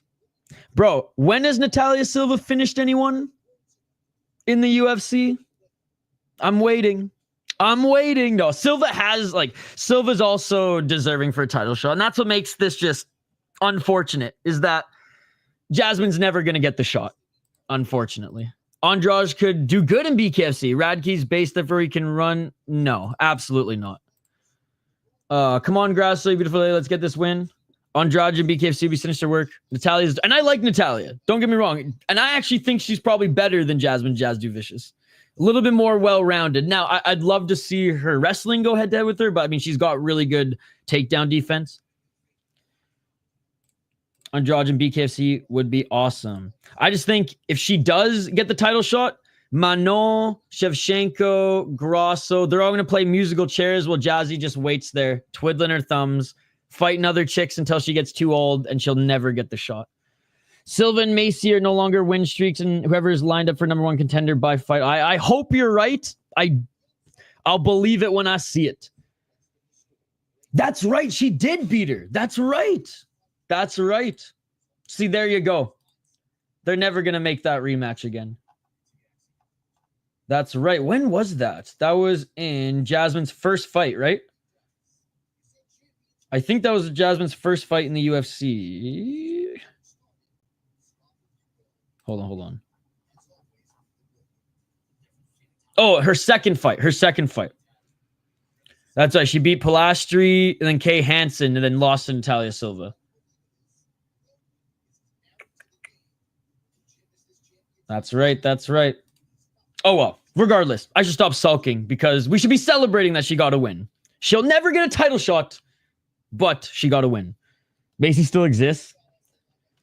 You surprised Manon was favored against Valentina? No, I'm not. I think it's fine. It's close enough, right? Like if she was like a minus 250 plus, then I'd be like, that's weird. But it's pretty close. Macy's fighting somebody soon. Macy versus Amanda Hibas was Women's Fight of the Year. I'm picking Malott for the last fight before the pay-per-view. All right, Jay, for the beer bet, I'll pick Ratke, but I have Malott in my picks. Damn, that was so quick. Anyway, so fighters will make their walkout in about 5 minutes, ladies and gentlemen. Fighters will make their walkout in about 5 minutes. All right, so let's dive into this one. We got proper Mike Malott against Charles Chuck Buffalo Radke. Got to pay me to do interviews, motherfucker. 10-4 as a pro. He is 4-1 in his last 5 fights. Coming off a really good win against Semi the Jedi, Matthew Selmsberger, who Selmsberger looked good upon entering the UFC, but God, did he crash out in his last few fights. He is the slight underdog in this one. Actually, plus 170. He's the underdog in this one. And I think Radke's a very good underdog because he is the better wrestler than Mike Malott, and I do think he has more cardio, but Mike Malott is slightly the better striker in my opinion. 5 KOT goes for Radke, 2 submissions, 3 decisions, 3-1 in the UFC, 0-1 in Bellator. Let's be perfectly honest. His best win in mixed martial arts was Raheem Forrest. Blood Diamond, awful, not even regional level, okay? Gilbert Urbina, had a good regional record, not that great of a fighter. Got murked by Prates, and then beat Semi the Jedi on his way out. So overall in the UFC, I have not been impressed with Radke by any means. But having said that, I can appreciate his wrestling and his aggressive style. Mike Malott hasn't really faced much better competition than Radke in the UFC either. He's the favorite in this one, training out of Alpha Male and Niagara Top Team. He's also 4-1 in his last 5 fights. Lost to Neil Magny after beating him soundly for 2 rounds. Magny comes back when Malott gasses a little bit and was able to finish him via ground and pound. It was a horrendous loss for Malott, but he came back strong and beat Chevin Giles. You know what? I'll say it, man. I'll say it. Lanez, Fugit, Giles, more impressive wins than Radke's. However, Radke's loss is more, I understand, than Neil Magny's. So,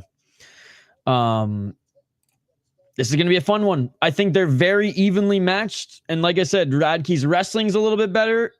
I rate his wrestling a little bit better, and I rate Mike Malott's striking a little bit better. But overall, pretty much at the same level. And USA versus Canada. This is basically like the freaking I forget what that thing was, but the world, it wasn't World Championship, but whatever the fuck it was called. 4 Nations. Radke looks like a juiced up Qatar. Or Cater, sorry. Isn't it crazy that Hakeem Dawodu finished Malott in the first round? Well, Dawodu's actually pretty good. He's one of those guys who is very, very talented and never put it all together in the UFC. But I actually think Dawodu is a pretty good fighter. OAM retired because he's ducking Jasmine. Exactly that. Lock in Malott.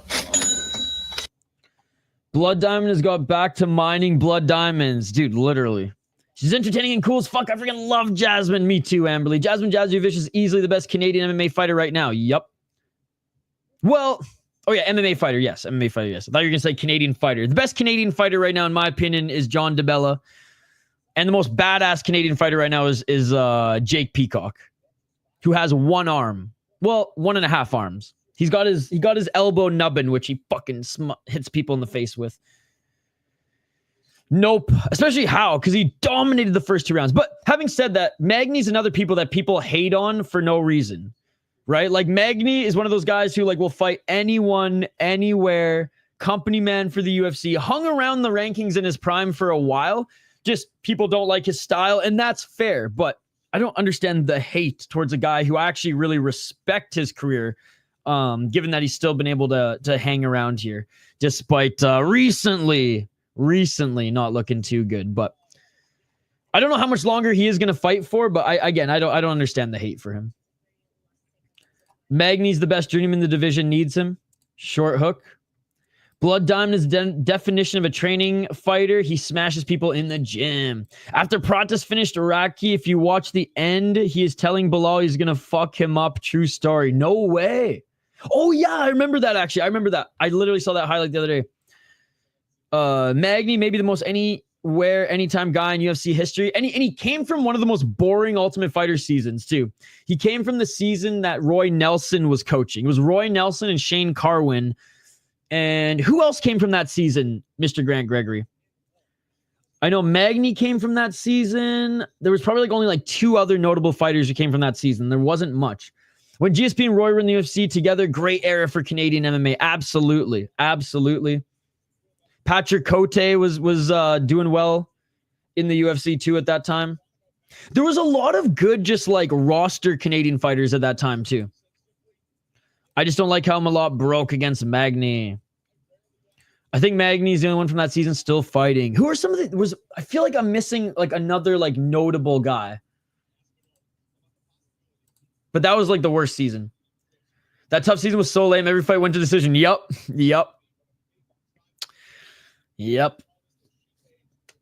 I miss Shane Carwin though, man. He was so fun to watch. What a heavyweight run that I think is underappreciated because, oh my God, steroids are bad. Shut the fuck up, bitches. Mike Ricci. Him and Sam Alvey were from that season. Sam Alvey. Mike Ricci and Sam Alvey. Fucking Sam Alvey, the GOAT of karate combat. I'm glad they gave him one more title defense before Robelis Despain gets in there and murks him.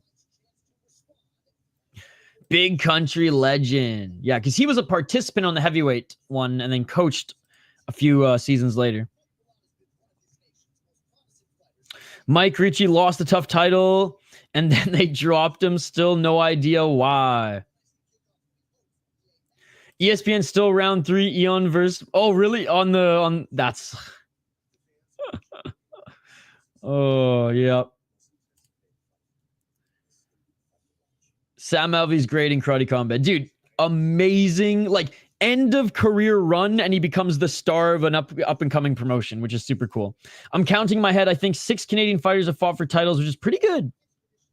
They keep talking about how Manon started her pro career 0-1, but Jack Dell started 0-2 before the win streak.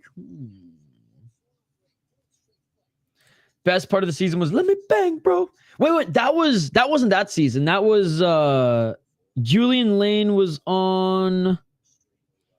Wait, was it that season he was on? I gotta double check this one.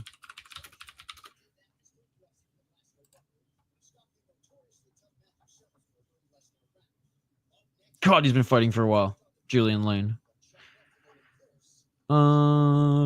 Fucking CES. Let me bang, bro. No, you're right. I don't know why I ever doubted you. For some reason, I thought he was on the Junie Browning season as well. So that's my bad. Yeah, you're right. That is literally the only memorable thing about this season. Speaking of Canadians, Mike Hill won his fight on the finale that year. Just saying. Yeah, no, Julian Lane. That's so funny that is literally the only thing memorable it was. That season was so unmemorable. I thought that moment happened in another season. The fact that Tyrone Sprong got KO'd Alvi, or KO'd, the fact that Tyrone Sprong got KO'd Alvi, Sprong was one of the best kickboxers on the planet. Unless he was the last pick for Team Nelson. Sam Alvey is one of the coolest end of the career stories I can remember. Does anyone have money on JDM, or am I a casual? What's up, Jay? Colton Smith won, then lost 4 of his next 5 fights and got dropped. It will still be funny if Mike gets slept in front of the home crowd. I think it'll be more funny what Radke says. I have money on JDM. All right, let's get to this next one, ladies and gentlemen. Mike Malott, Charles Radke. I know we highlighted them a little bit here, but the 11-2 Mike Malott, again, broke against Neil Magny, but like broke as in he gassed out because he was winning the fight. Did come back with the win. For then lost to Hakeem Dawodu in the World Series of Fighting back in 2024. And those are his only 2 losses. He is the ex-FFC champ, or he was anyways. Was unable to win the Cage Fury FC champ, but beat Solomon Renfro, who was undefeated at that time. And now 11-6, but still. Beats Smotritsky, who, again, 11-4 now, but has some wicked body shots. And again, Fugit and Laness, not bad like roster fighters. I think both those guys better than the 2 guys that Radke beat. But anyways, Malott better not shit the bed this one. I only have 1 winner through 2. Neil Magny broke Mike. He looked shit against Trevin Giles. No, Neil Magny did not break Mike. He took advantage of Mike when he broke, and kind of just gassed, took advantage of him, and then beat him. So I'm not taking anything away from Neil Magny. I'm pumped actually he won that one. And he looked like shit against Trevin Giles. I don't think he looked like shit against Trevin Giles. I just think Trevin Giles is not that great. Cossacks, everything you say is always just like in a negative light. So I just think it's your bit at this point. So I truly don't believe a thing you say. I don't even know why I'm interacting with you. I meant mindsight wise. Don't ever change the bit though. If you say anything positive, I will ban you. Okay? And mods, take note. If Cossack says anything positive, we're banning him. Radke by KO got 50 on it.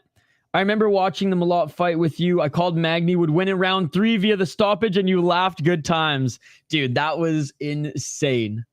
But yes, that was fun. Good times, good times. I honestly like Malott's brother more than Mike Malott. I think Mike Malott's brother is the better fighter. Even though he's on the Toronto Maple Leafs, I still think he's the better fighter. I think we balance each other out since I'm always the positive one. No, it's good. We need that. We need that. Cossack is a Sith. Now positivity banned from him. No more no positivity. Even if it's like a shade of positivity, that's a 15-minute ban. But if it's like a straight up positive comment, ban for life. Belal by KO. What's up, Peyton? How bad was the first match KO? I just got home and haven't seen it yet. Dude, let's just say Brad Katona's never been knocked out before and his chin went to the moon. All right, here we go, ladies and gentlemen. Here we go. Fighters are being announced in the cage now. Last fight on the prelim before we go to the pay-per-view. And I cannot believe, Shane, that you still didn't take my free laptop that I was going to give you so you could watch the Canadian card. This is the Canadian card, Shane. And also, I want to come back in the beer bet. But that's not what it's about. That's not what it's about.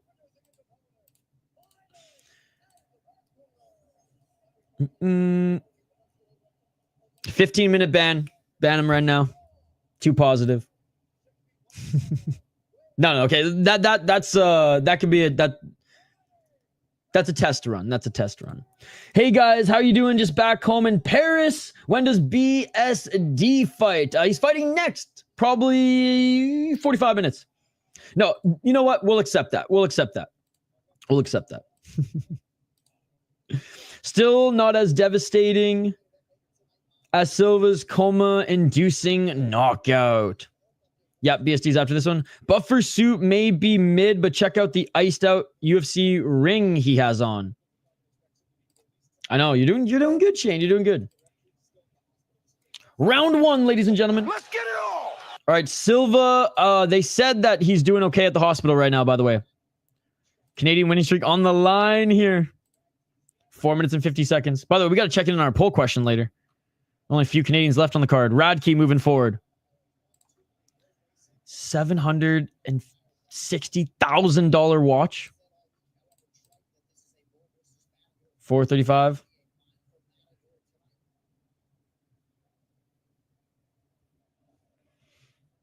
$427. Nice left by Malott. 419. 4 minutes and 14 seconds. Looking for the oblique kick. Was Malott swinging a miss? Oh, nice left by Malott. 405. Malott going for that oblique kick again. Oh, Radke loading up a right hand. Blocked by Malott. 356. Again, I put $5 on Radke, but I picked Malott to win, so. Let's fucking go, baby. Nice left by Malott. Malott getting the better of the striking exchanges so far, but we are very early into this fight.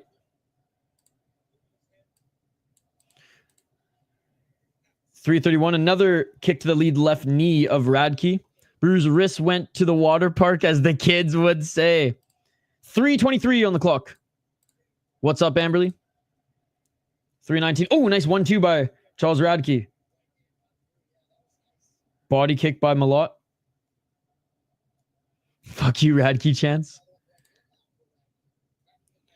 3 minutes and 7 seconds. Dude, I'm calling the fight as I see it, my man. Why would I tell you lies? That makes no sense. Why would I pretend to call a fight? 2 minutes and 40 seconds on the clock. Montreal, don't play.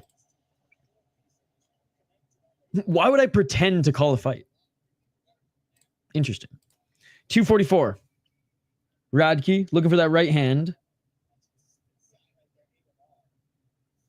Nice kick to the body by Malott. Why the fuck you lying? 2 minutes and 30 seconds on the clock. This is number one bullshit. Please stop pretending. We all know Jasmine hasn't even started fighting yet, right? Nice left by Malott. I'm calling exactly what's going on. Nice. That was a nice combo. 1-2, then he stopped and threw that side kick again. I'm calling everything I see, Peter. If I'm not calling anything, it means nothing's going on. Radke's moving forward. He throws a right. That left hook landed. Why are you gay? All right, I won't tell you the time then, Peter. People are asking me to say the time earlier. 1 minute. Well, I'm not going to say the time. Malott looking for the front kick. Doesn't land. That kick was sweet. There's a nice left hand by Malott. I will not tell you guys the time. Oh, nice kick again by Malott to that left knee of Radke. He's hit it like 4 times now. Yo, Travel, what the fuck do you think, buddy? 1 minute and 20 seconds. I said it again. Swing and miss with the high kick. Radke with the left hook. Oh, nice left hook. Nice right by Radke. Forcing Malott to clinch here. And this is what Radke wants, man. Radke can get in close and go for a takedown. Step back right hook by Radke. And a nice oblique kick by Malott. Don't tell him the time, dude. Don't tell him the time. No, Travel and Profit, we're actually doing an octagon stream right now. 42 seconds. Oh, good job by Malott. It's actually the 7th round, and we are in the 8th minute. Final 30 seconds. Malott with a nice body kick. Investing in the body shots. 20 seconds. I'm just kidding, Michael. I'm just being cheeky. That's all. Oh, nice oblique kick again by Malott. I'm sorry that these guys aren't throwing a punch a second, and sometimes I might have to pause and say the time. Nice knee by Malott and Radke with the 2 hooks in that exchange, and that's going to do it for the first round. What is your view on BSD's fight? It's fucking 4 a.m. in France. You think I should wait for... He's... Put it this way. He chose this... Not chose this guy in particular, but took the easy way out, and I don't blame him for it, but he better win. He should win. He's better everywhere. But the guy he's fighting does have knockout power, and if Benoit Saint-Denis gets finished by this guy who took the fight on short notice, who's supposed to fight in Samurai last night, then his stock is gonna plummet more than it already has. Malott investing in the body shots for real. BSD has potential to grab some awesome highlights, very likely winning. I picked Radke, but Malott looks good tonight. Wait, so this isn't M1 Global? Damn it. Wrong broadcast, boys. Wrong broadcast. By the way, there's an M1 Challenger card coming up soon. No, this is M1 Local. Exactly that. I love it. I love it. Big shout out to everyone in the live chat, by the way. Appreciate you guys for hanging out. Ooh, Mike Malott wearing some damage on the bridge of his nose, it looks like. Amberly satisfied. Yo, JB with the toonie. Don't mind theirs. Fuck him, go Malott. I haven't got a toonie in a while, my man. Let's go. I missed the toonies. Oh, Malott with the 1-2. Oh, big left hook by Malott. Dropped Radke. Oh, Canada, baby. He knocks him out. Oh, Canada. Oh, Canada. Let's go. Let's go. Oh, Canada. Terre de nos aïeux. God damn it. Let's go, baby. Let's go. He knocked him the fuck out. And Radke. He needs help even sitting on the stool. Get another stretcher, ladies and gentlemen. Let's get another stretcher. Oh, Canada, baby, let's go. Let's fucking go. That was a proper knockout, baby. That was a proper knockout. That ground and pound was nasty. Let's go. I still think Jasudavicius is better, but let's fucking go. Was that a toonie, a loony, or a goonie? That escalated quickly. Let's fucking go. Bang. Boy, was I wrong. Canada. Oh, shit. Shout out to M1 Global. And shout out to JB for the $2 out of Canada, baby. Let's go. Poutine power. Maple syrup drinking, motherfucker. God, I wish I had some Canadian beer to shotgun right now, boys. If I had some Molson, if I had some Kokanee, if I had some Lucky Lager, I would seriously shotgun a 6-pack right now. I feel so fucking pride. I feel so much pride in being Canadian right now. Let's fucking go. And here I'm wearing the American fucking hoodie right now. Ah, shame, shame, shame. Radke's Mexican now. You can have him. Beer bet score 116, 111 for you. Great win, Shane. Let's go, Jaden. Let's go. Does Proper get a ranked opponent next? Probably not. Malott was not looking good up until that point. Canada's 3-1. I actually think he was looking better than I thought he would coming into this one. But Radke landed some good shots too. Canada's 3-1. They're actually doing good. There's a lot of KOs. Good luck buying Canadian beer in the US or American whiskey in Canada. I know, dude. Kokanee is gone. It's not on any of the taps here anymore. Molson's still sold in some places. Look, Wisconsin can smuggle anything into the cities, but yeah. No, not all the Canadians have won tonight. Nice. I remember when Malott lost to Magny. He is so back. Yo, what's up, Diego? Radke was never my friend. America for the win. Unfortunately, the American lost in this one. Pink Whitney in Canada is gone. That's crazy, dude. Where's my hockey stick? My hockey stick's in the car. Rod Key's a bit of a douche. Nice to see him get finished. I was kind of hoping for a win by him to hear what he was going to say. I honestly thought Radke was going to like burn the Canadian flag. Katona got knocked out. Katona got sent to the moon. Katona got sent to the moon. I can't believe I bet on a shitter that struggled against Blood Diamond. I love it.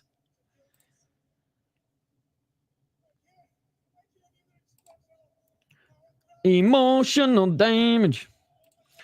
Thinking he would have done a Brian battle in the Paris-like speech.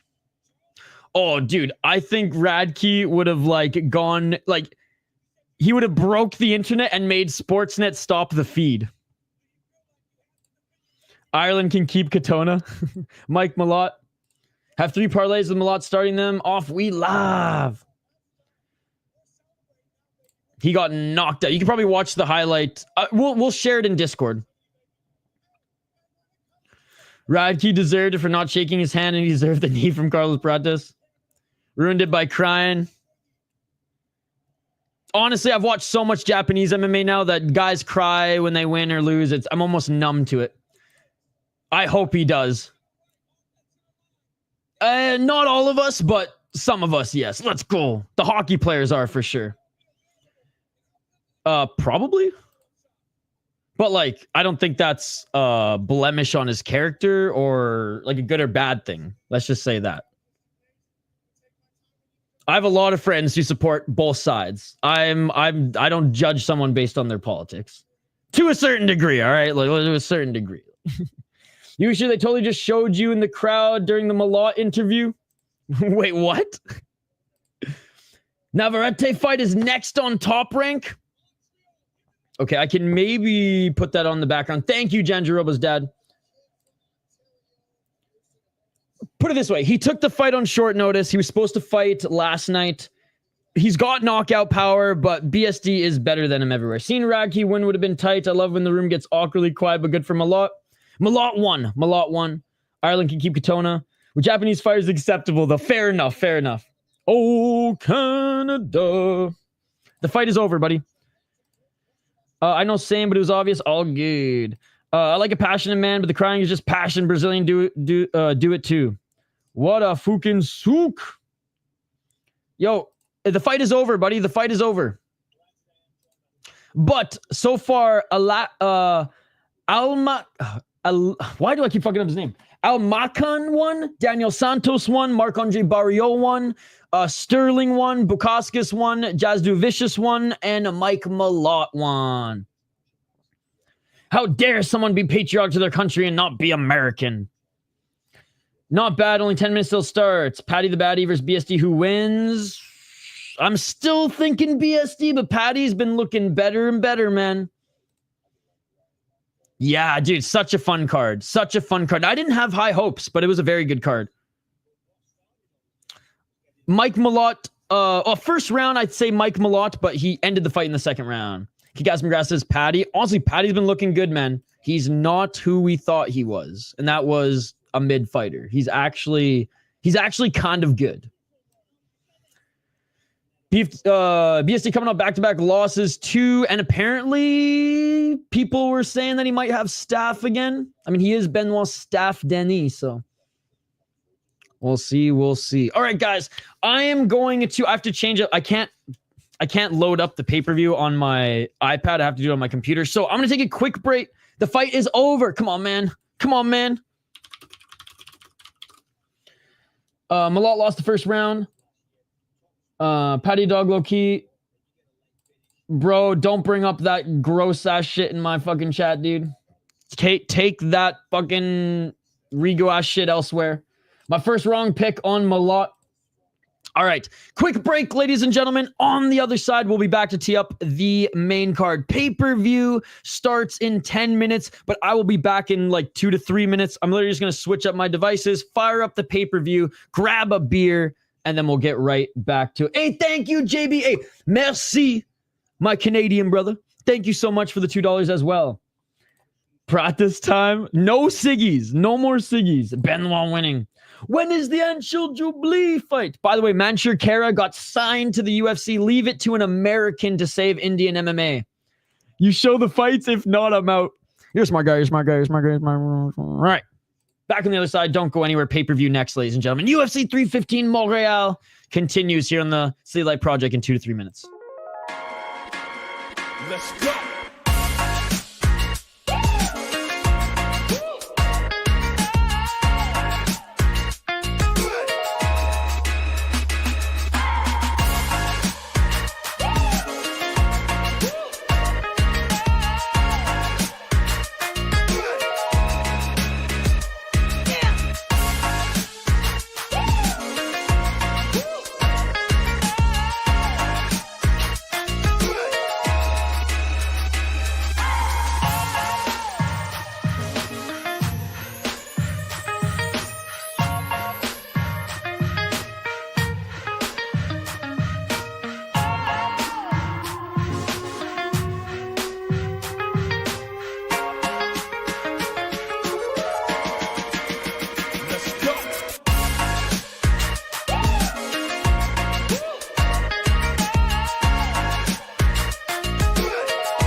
Let's go.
Let's go.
Let's go.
And we are back live here on the City Life Project YouTube channel for the pay-per-view portion, the main card, ladies and gentlemen, UFC 315 in Montreal, La Belle Province, at the Bell Center, or Le Centre Bell. No, I'm only going to call it the Bell Center, ladies and gentlemen. Home of the Montreal Canadiens.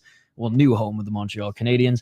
Thank you guys so much for hanging out with us tonight. It's been an awesome stream. The KSW stream was great. The UFC stream and, just watch party here has been a lot of fun. We got a couple minutes till the pay-per-view officially starts, but changed out my device, got the pay-per-view ready, loaded, and we're excited for this one. Even, you know what? Fuck Fight Center. It hasn't even been showing us the stats, so we're just going to switch back over to Tapology. There you go, Tapology. Giving you love again. Giving you love again.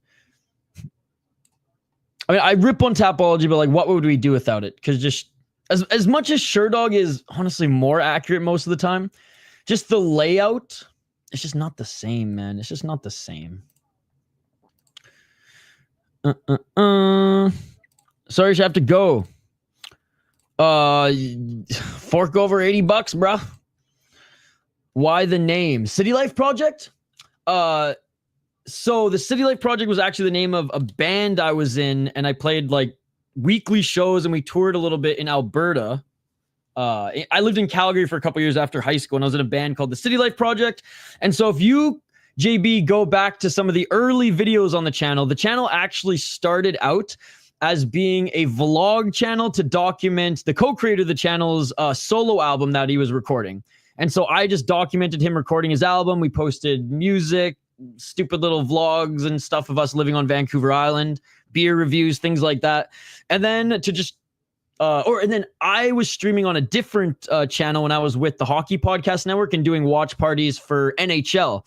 I left that company and just took that pretty much a similar format and applied it to streaming fights. And that was before I even knew that a lot of people were doing fight companions. I just thought, okay, this is kind of unique to hockey and NFL stuff. I'll start doing it for fights, and found that there was a whole community here. And even though we still post whatever we want, whenever we want as a video, I just keep now a streaming schedule every week. I watch all these MMA cards, and I figure it's cooler watching them with you guys than anything. And hey, I've done play-by-play in the past. I've worked in radio. It would be really cool to someday be able to work even for a regional show, a few shows a year. It would just be a fun thing to do. So staying fresh. Yes, www.jubilee is the link. Yeah, so I mean, check out, I'll even show you some of our older stuff here. I mean, we got some time. We'll get to the next fight here, but literally, guys, we got about probably 10-15 minutes until the next fighters even walk out. So a little bit of everything. I know the glasses, indie rock. I like blues and like 50s blues and yeah. Blues and like 50s blues. 50s and 60s blues. Chess record shit. That's my jam. But I like everything except for dubstep. Like old country's growing on me. And I like bluegrass. My friend has a banjo and he's really good. And so it just blows my mind some of the things you can do on that instrument. But I would say blues, thrash metal, punk rock, folk, classic rock, Spanish music, R&B, hip hop. I guess those are probably my top genres. Dude, Mr. Grant, like, I want to more than you know, but you probably know. By the way, I'm getting old, guys. I can't do IPAs 2 nights in a row. So we're drinking a Coors Light. Because Bud Light won't pay me nothing. Jack has an advantage. You can't break his nose. Yes, he already fights without breathing. I forget how easy it is to find a UFC stream. Yeah, Dana doesn't give a fuck anymore.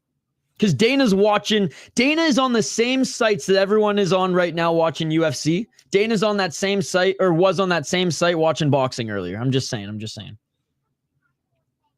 Speaking of, oh fuck. How's our boy Nav doing? Again, I don't really care about boxing at all other than Inoue. And yes, hit me with the jabs. I didn't cover the Inoue fight this week. But I usually turn up for Lomachenko cards, Inoue cards. Honestly, not Katona, any of the Japanese fighters, let's be perfectly honest, because Japanese combat sports is just, they do kickboxing better, they do MMA better, they do fucking boxing better. So I tune in for all those shows. But for the most part on this channel, we don't do too much boxing, but Emmanuel Navarrete, man, he's fucking awesome to watch. So he's one of my favorites, man. Oh, hell yeah, and it's going to start soon here.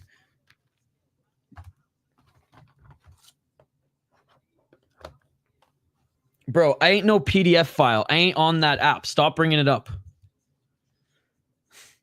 Yo, ban the PDF files in the chat.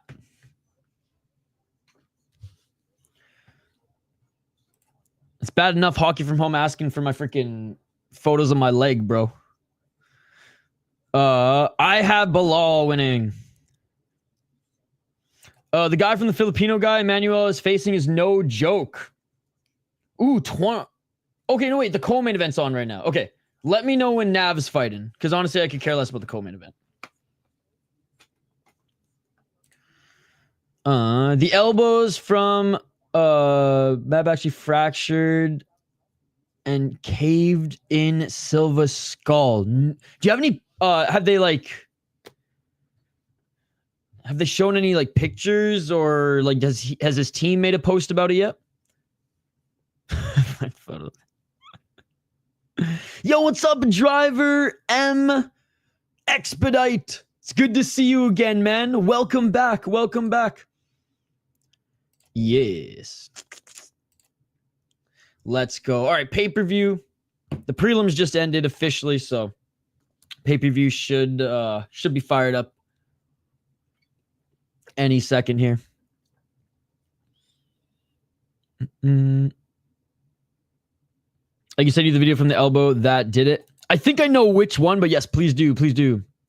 One of his team, I think.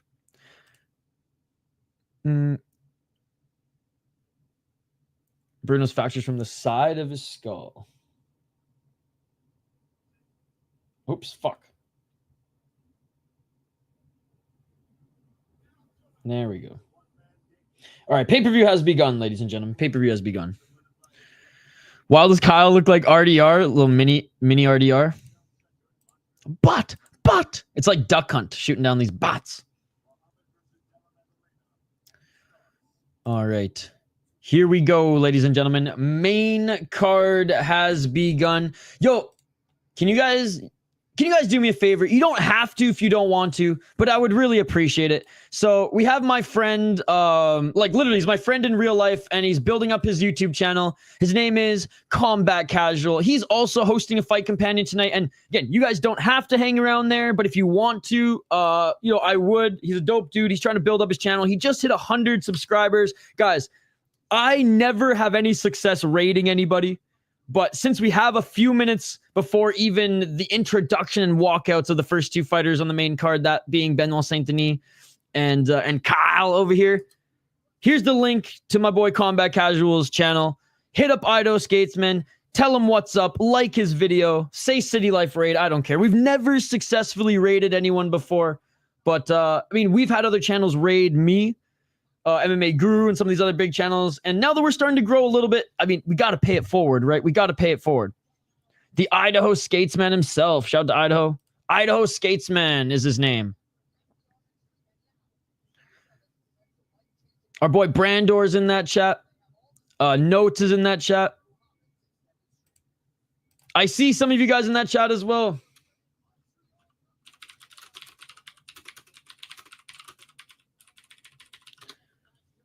I commented in his chat, trying to lead a City Life raid. But anyways, yeah, trying to pay it forward. I've had so much of the community help build up my channel. So it would be really awesome to pay it forward. And like another really good channel that I love hanging out in is Main Card Minute. He's also live. So if you guys want to go say hi to him, you can as well. Like I said, I just want to show some love. And there you go. There you go. John Attic said hard-nosed. I like that. I say that all the time as well.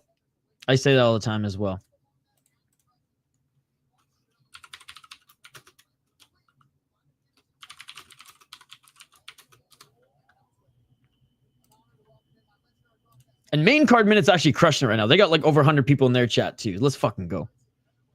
Anyways, guys. Panel's back on screen. They're talking about the card coming up. Let's get into this next fight here. We got Benoit, God of War, Saint-Denis, Benoit Staff Denis, Benoit Balls. 13 for those who watch Archer, the Monaco episode. It's fucking awesome. 13-3 as a pro, 3-2 in his last 5 on a 2-fight losing streak. Lost to Hinato Moicano. Before then, was straight up in the full Staff Denis form. Lost to Dustin Poirier. Beat Matt Frivola, knocked him out brutally. Beat Thiago Moises, knocked him out, and that was a very good win.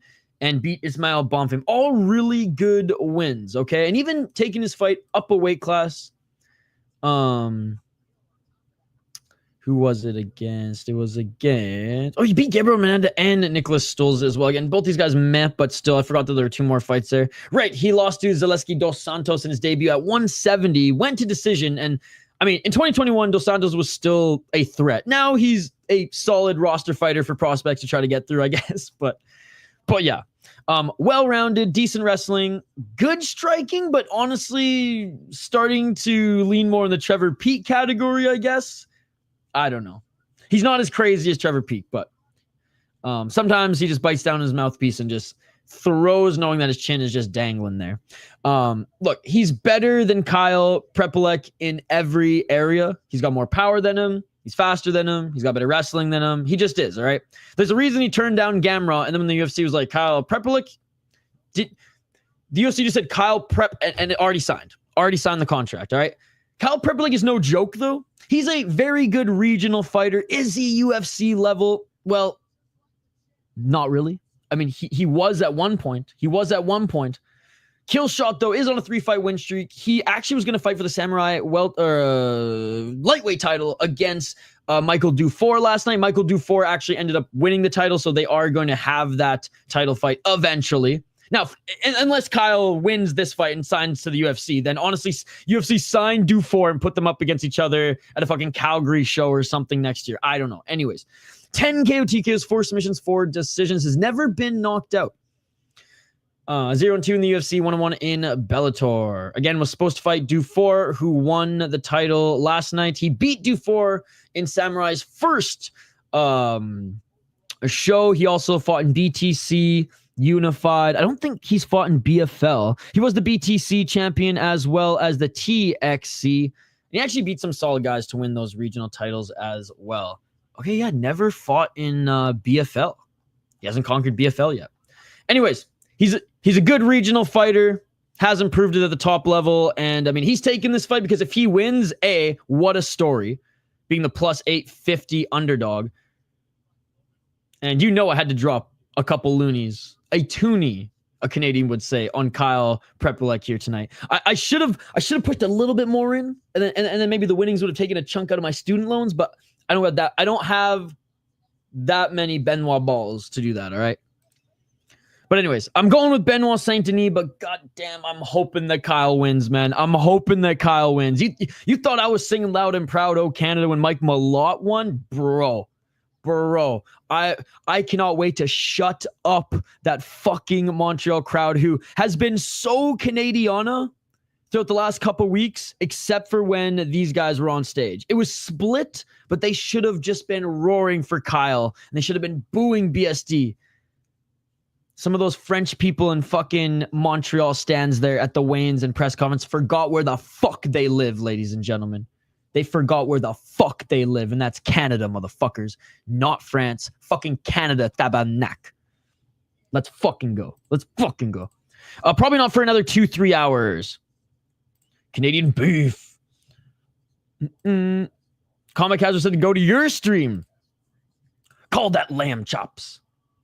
Fuck Dana for taking Burns Morales off this card on purpose. Now we're stuck with this shit. Turned down Gamma for a Walmart manager. Come on, BSD. He didn't want that third loss in a row. Well, I hope this Walmart manager, Tim Horton's manager, is a little bit more accurate. I hope he finds the knockout. Wait, why would you say that? I did not say that. Hello, Mr. Isha. We are so back. Cruz is stoked. He's filling in for Rogan. Left the money line alone. Just need the fight to start round 2. Come on, France. What's up, Vincent? French fighters are bad motherfuckers. He did pretty good. I was impressed.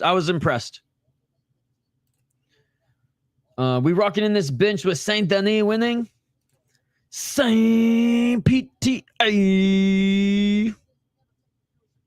All right. Finally, the fighters are about to make their walkouts. What are you guys snacking on? What are you guys sipping on here tonight?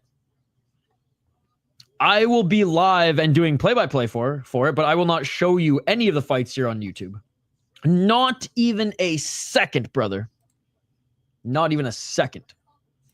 It has started. We are 3 hours and 36 minutes into the event. The first fight on the main card's not about to begin, but they're about to make their walkouts. Bell Center must be one of the biggest arenas the UFC has been at. It's 18,000+, right?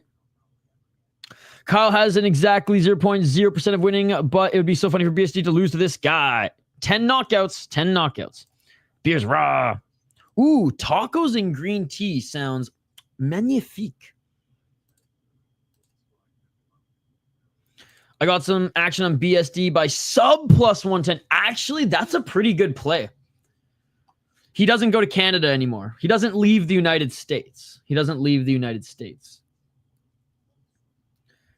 Because it's unpatriotic for the Americans to leave their country and visit other countries. Yo, what's up, Scott, son? Good to see you. Good to see you. It's un-American to travel, ladies and gentlemen. I'm eating chicken plov and chai. That sounds good. I've only like snacked today. I had a really light breakfast and an even lighter lunch. So I'm excited to pig out tonight with a big dinner after UFC. Because there's no Japanese MMA there's no Japanese MMA tonight. There's Octagon at like 6 or 7 a.m., which I might stream. And then I might hop on, well, not that I might, I will hop on Idaho's Rise stream for a little bit tonight. What does that mean?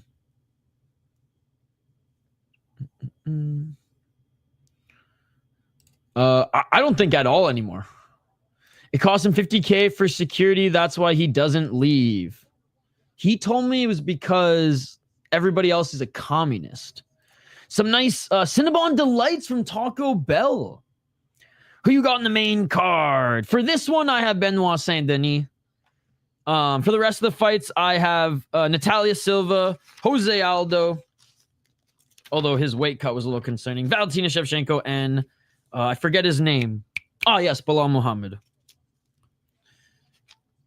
All right, Kyle Prepelik walking out now, and I'm glad that the crowd has given him some love.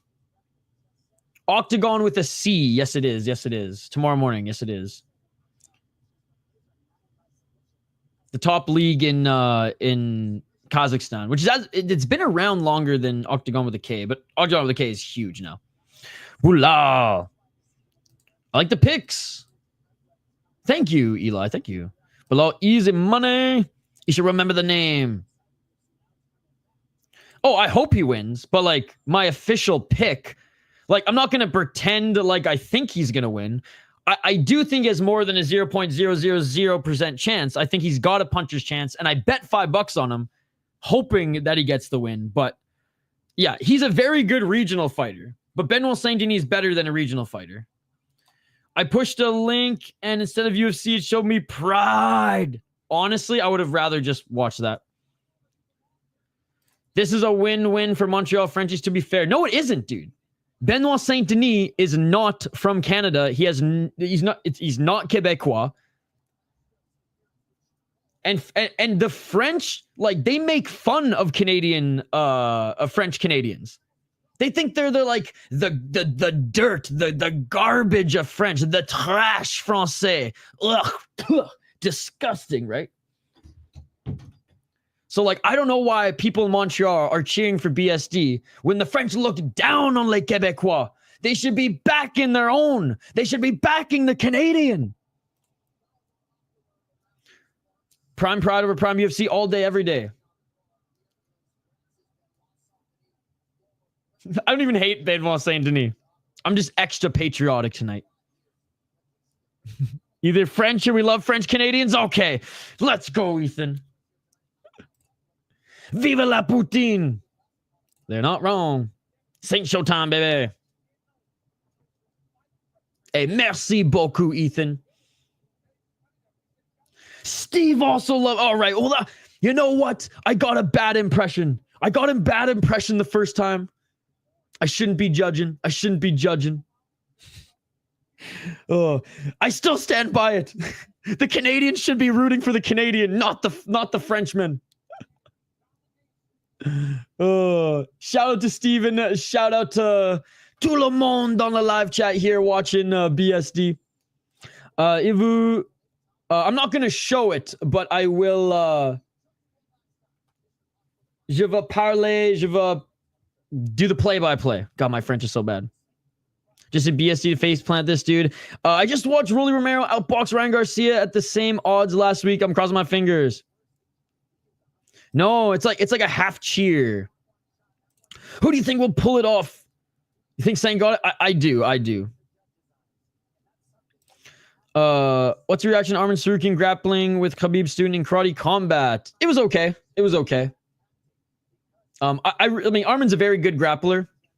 I'm honestly okay with seeing him rematch Gamrot because I think he won the first fight. It was a very close fight. Now that's Cav. No one likes the French Canadians. Oh. Some of my best friends actually growing up were French Canadian. They were a little crazy, and that's why we love them. In any case, a very good evening for the Canadians. Absolutely. I didn't realize Kyle got cut from the UFC. He's not very good. Lost to Hubbard. Yeah, like I said, he's a good regional fighter, right? Like he beat arguably the best Canadian regional fighter right now, other than Radley De Silva, but he's Brazilian Canadian, right? And John DeBella, who's Italian Canadian, but Michael Dufour, he beat him before, and Michael Dufour won the Samurai title last night. So that Kyle was supposed to fight him last night. Oh, 100%. Saint winning. Finally made it back home. What did I miss? A really good card, dude. I can't wait for you to catch up on it. And it's a plaisir. You think submission or by knockout? I'm not sure. I just think he wins. Anything can happen. Submission, though, that's a good bet, especially at plus money. Activate A. Good bet there. All right. It is crazy that Kyle's on a pay-per-view, though. I'm literally, win, lose, or draw, I'm reaching out to him in like a month or two to talk to him about this one.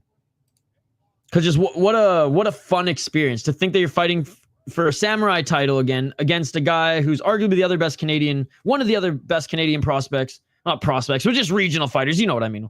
One of the better guys on the regional scene. Because Dufour beat Joe Giannetti and won the Cage Titans title, I think, last year. I don't really play video games. UFC 314 was epic. What's up, Brent the Tent? Let's go, Saint. So yeah, I don't really play video games, to be honest. So I don't even have an Xbox. I don't have a PlayStation. So I haven't played. I don't even think I've played UFC 5. I think the last UFC game I played was UFC Undisputed for like the Xbox 360. Man, they like BSD better than their local fighter. I know, dude. Okay, maybe it's just the traveling French. Maybe it's just the traveling French. Because they do travel well for their fighters. I hope Kyle, if he wins, calls them out on it. You cheered this man more than me? All right, ladies and gentlemen. First fight. Tabernac. The Gaulis. All right, here we go, guys. Round one. And big shout out to everyone in the live chat, by the way. I'll finally buy a PS5 when GTA 6 come out. Me too.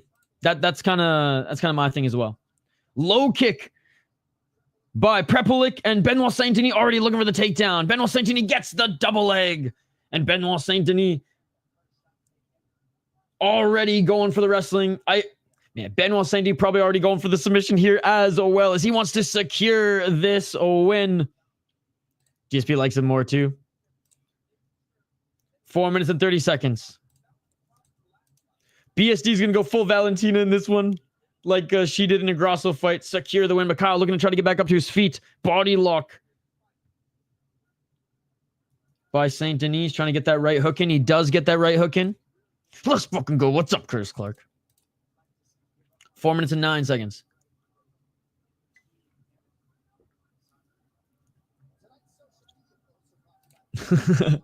I'm not 47, but damn. Do I look 47? 3 minutes and 53 seconds. Right hook in still. They're just fighting the hands. Or Prepolit's just trying to fight the hands. Nothing else going on here. Benoit Saint-Denis not throwing any shots. Just trying to pull Prepolik out to his right a little bit so he can get that left hook in and get the back.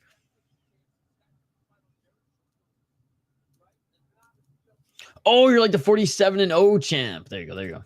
I am not 5'11", and I am not 142 pounds. Bro, if I fought, I'd fight at flyweight. 316. Benoit Saint-Denis gets that right hook in. It's only a matter of time that Prepelic gets pulled away from the cage and Benoit Saint-Denis can get that left hook in as well. All right. That's more accurate. Yeah, early 30s. So 243. Didn't also miss weight by like 9 pounds or something. Who missed weight by 9 pounds? Aldo did. 238. And Benoit Saint-Denis still hasn't thrown a single strike. But now he's getting that right arm. Okay, there's the first strike that Benoit Saint-Denis showed. Again, exactly, Mike. If we wanted excitement, he would have chose the Gamrot fight. He would have accepted the Gamrot fight. He just wants secure the win, get out of there, and go eat some putain. He is wrestling right now still, and he's trying to get that right arm under the neck of Prepelic. Both hooks are in. Body triangle is secured. Back mount right now for Benoit Saint-Denis. He's trying to fight the hands here. Benoit Saint-Denis not landing too many shots to try to soften up Prepelic. A few here and there, but mostly just fighting the hands. Forgot the main name is funny. Those elbows were kind of sus. I mean, I probably could. I wouldn't want to do that, but I probably could. Benoit Saint-Denis finally takes down Prepelic away from the cage, and now he can try to get his back with ease. Both hooks are in. Back mount. Benoit Staffton needs big brothering him. I mean, Aldo a little bit more, but if Zahabi wins, I won't be upset. Saint-Denis go for a dog. Saint-Denis body triangle. Secured. And now he's going to get the choke.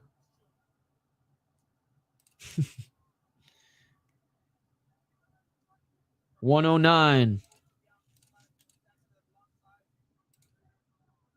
103.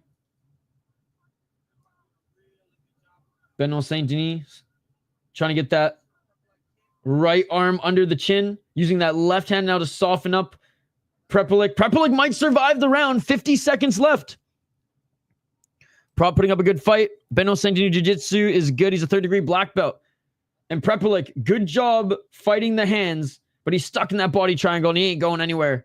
Oh, Prepelic actually escaped the body triangle. Benoit Saint-Denis, side control right now, giving up his back again is Prepelic, eating some shots to the side of the head. 27 seconds left. It was looking like a submission, but Prepelic back up to his feet, but Benoit Saint-Denis jumps on his back again. 10-8 on control alone. And Benoit Saint-Denis, 12 seconds. 12 seconds. The choke is in, but it's not under the neck. And Prepelic is trying to push that elbow upwards. Only 3 seconds left in the round, and we are going to survive this one. Benoit Saint-Denis, man, absolute domination. Nearly 5 minutes of control. Again, not a lot of damage. A little bit more at the end. Like, at least he threw 38 strikes to try to soften him up.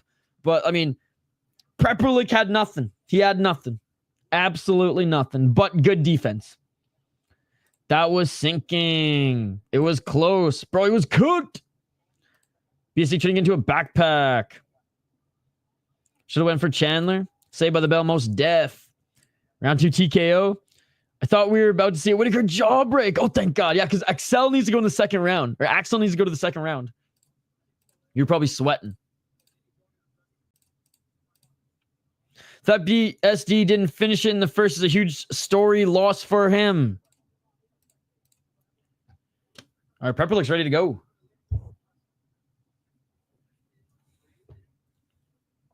Surprise for BSD gets coaches and they make sure him use his brain. All right, here we go. Here we go. Round 2. Let's get it on. Second round. Numero 2. 4 minutes and 56 seconds. Oh, nice left by Prepelic. Oh, and he stuffed the takedown of Benoit Saint-Denis. Benoit Saint-Denis with the left hook. Prepelic dancing around him. His ass would have had a 50-50 war on the feet if he didn't have coaches. Yeah, wrestle. Oh, Benoit Saint-Denis with the right hand. Benoit Saint-Denis with the left hook. Benoit Saint-Denis trying to get the tie clinch going. Prepelic on the back foot. Oh, and the fingers open. And he freaking tried to blind Benoit Saint-Denis. Cut off his fingers, ladies and gentlemen. Welcome to the UFC. Of course, it's the newcomer. Well, the returnee who fouled Benoit Saint-Denis. And that was bad. He literally lifted his hands out and just poked him right in the eye. Let's go, Prepelic. Windsor, Ontario strong. Let's go, Kyle. Oh, Benoit just ate a shot. Now that is fight IQ. Yo, shout out to a fellow Canadian in the live chat. Shout out to the Windsor Spitfire as well. OHL strong, baby. Oh, big left by Prepelic. Nice right by Benoit Saint-Denis. Benoit Saint-Denis with the left hook. Benoit Saint-Denis brawling now. Benoit Saint-Denis body kick, but he eats a left by Prepelic. Prepelic now with the underhooks. 3 minutes and 46 seconds. I almost wish you could just put boxing gloves on these guys. Eye pokes suck. This has been the first one of the night so far. Oh, Benoit Saint-Denis with a big elbow. Tie clinch by Benoit Saint-Denis. Nice left uppercut. Good job by Prepelic keeping the underhooks in. Oh, Benoit Saint-Denis with a savage left elbow. Prepelic 8-2. 3 huge left elbows. Prepelic's hurt. Prepelic's hurt. Does not want to get in the tie clinch. Shout out to the Spitties. Oh, nice left by Benoit Saint-Denis. Prepelic, man, on the back foot. Benoit Saint-Denis looking to try to get in the tie clinch again. He's going to employ some knee or some elbows. 2, 3. 3 big elbows. Knee to the body. Benoit Saint-Denis with the right elbow. Prepelic, how is he taking all this damage? Prepelic with another left elbow. Benoit Saint-Denis absolutely dominating on the feet right now. Nice. 2 minutes and 15 seconds. Kyle is tough. Take him down.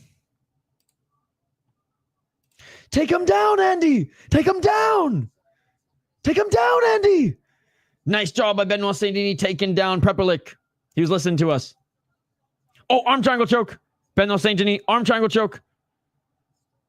Kyle's not even really defending. He's going to tap, and it is all over. Benoit Saint-Denis, second round submission. Shout out to Activate A. His bet hit again. Shout out to all the tents in the world. Hey, but thanks to Brave Prepelic for taking the fight. Absolutely. Are those elbows more forearms? Like, why is he not all cut up? I think, yeah, probably forearm. But also, he was kind of just, he wasn't slicing with them. It was more just like I guess elbow / forearm strike than anything. Let's go. Plus 110 sub. BSD needs some body shots. That was a merciful sub. Let's go, BSD. Hey, he put up a good fight. Taking this on short notice. And against a, let's be honest, a way better fighter in Benoit Saint-Denis. But Brighan, is that how I say your name? He's going to go back to Samurai and he's going to take back what's his and he's going to beat Michael Dufour for the lightweight title. Benoit's my age. Come on, Kyle. It's all good. He's a new dad. I'm proud of him regardless. Easy pick indeed. Let's go, baby.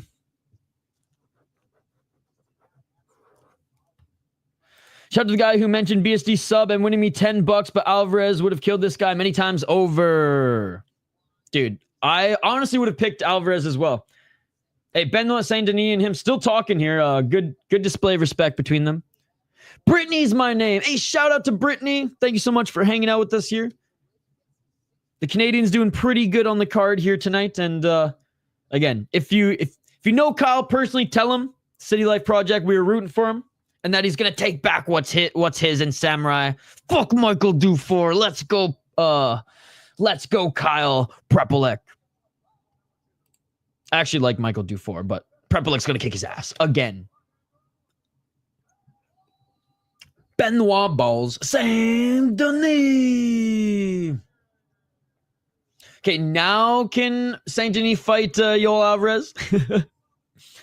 At this point, should Kyle just retire? Maybe they give him a contract? No, Curtis, what are you talking about?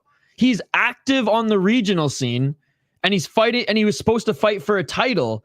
So against Michael Dufour last night. Far from retirement. He was never supposed to be in the UFC. He's a regional fighter through and through. BSD turned down Gamrot, so they plucked Prepelic from Samurai. I love the energy. Thanks for the welcome. I do know him personally. I'll let him know. Please do. And hey, if he ever wants to promote a fight I do a podcast where I interview mostly regional fighters. You can check it out on my channel, the City Life Podcast, for some examples. Would love to talk to him sometime as well. You're an entrepreneur. So I don't think Kyle should retire until he gets back his fucking samurai title. No. I don't think it's his day job. I think he has a day job. I could be wrong. I'd have to ask him. Maybe that's one of the questions I'll ask him. Amazing. I'll link him this channel. Please do. Please do. I mean, he might make, I don't know. I'm guessing maybe like anywhere between 900 and 1500 in Samurai. I'm guessing before sponsorship. Because I think like the highest paid LFA guy is like $2,000, and it's the champion, I think. But usually it's like 900 to, you know, around the same. I mean, you have to do what you love. What's the point of living? Honestly, 100%. I've met a few UFC fighters. I met more like pro mixed martial arts fighters. I go to a lot of the LFA events, so I've met a lot of people there. I met Quan Lee. He's a good guy. I met Alex Pereira's sister. I've met Gilbert Melendez. Antoine Ho. Fucking cool kid. I mean, you have to do... Isha, what's up, buddy? Yo, what's up, Mauricio? Awesome, Brittany. Awesome. I look forward to connecting with him. I'll reach out to him on Instagram as well. Look at Rory McDonald in the audience here. Let's freaking go with Charles Jourdain. Good, that's awesome to see Rory McDonald in the audience. Absolute legend. And Joanna Jędrzejczyk as well.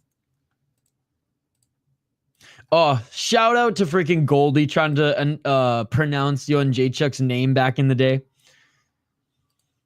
There's I think ITP made a compilation of every time he tried to pronounce her name in her first fight. Joanna. I am the biggest TJ Laramie fan on the planet. You should. I covered the Ryzen event he was at against Yuki Ito, and that was one of the best fights of 2025 so far. I love the Laramie brothers. I think Tony. Sorry, that was Tony fighting in Ryzen. I think like TJ is more of the grappler. I think TJ should have still been in the UFC. I don't know why they cut him. But yeah, Tony Laramie, little bro, fucking brawler. And I hope that they let him fight in the Ryzen Grand Prix. But yeah, Brittany, if you know them as well and want to share the link, share my channel with them, and, you know, say, hey, this guy loves your guys' fights and he'd love to interview. I would love to interview the Laramie brothers as well. I've been covering their fights for a little while now.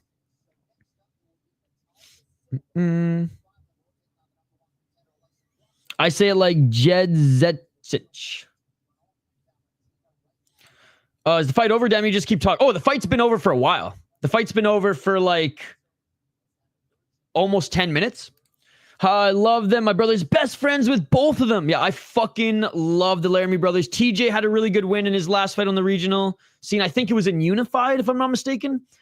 And then, yeah, Tony, like, the Japanese love Tony Laramie. Next, Silva, Zahabi, Fiorot, Belal. JDM second round TKO. Yes, I was with Tony that night. He got the email letting him know he was getting a fight. I'll message them as well. Yo, oh, Canada, Brittany. Do you know when the UFC is going to stream the fights? Yes, they have been. We are watching the fights. We are 4 hours into watching the fights. Hey, what's up, Peak Master? Salut.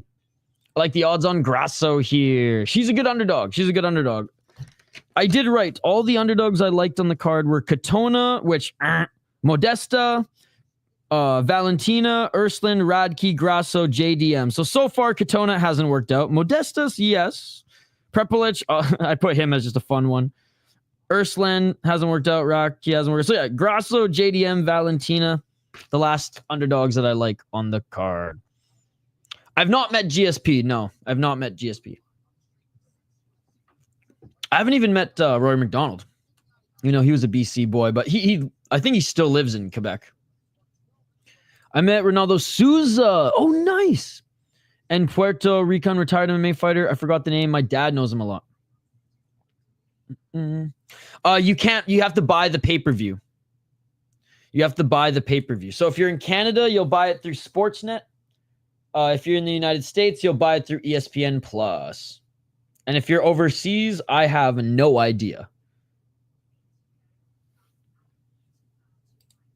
So I'm sorry I couldn't be more help, but you can't watch it through Fight Pass. You have to buy the pay-per-view. You got to buy the pay-per-view.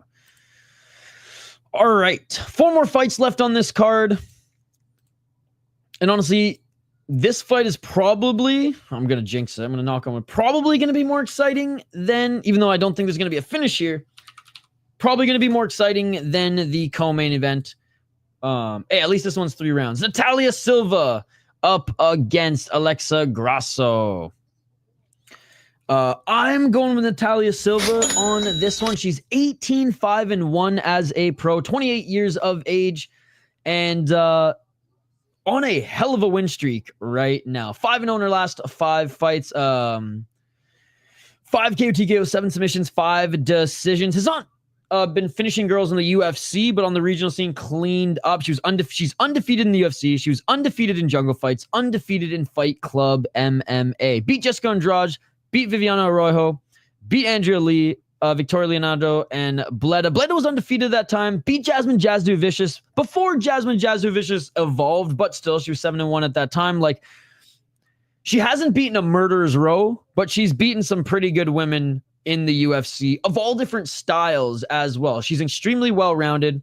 She's fucking cute as a button. She's got insane boxing, insane footwork, good grappling, good takedown defense. Doesn't even need to employ submissions at this level because, I mean, she has been outstriking every girl she's fought. She was the Jungle Fight champion back in 2019. She defended that belt once before coming over to the UFC. Lost to Marina Rodriguez in Thunder Fights. No shame in that. And honestly, just learned how to lose early, right? Went 1-3 in her first 4 fights and then started to get it together.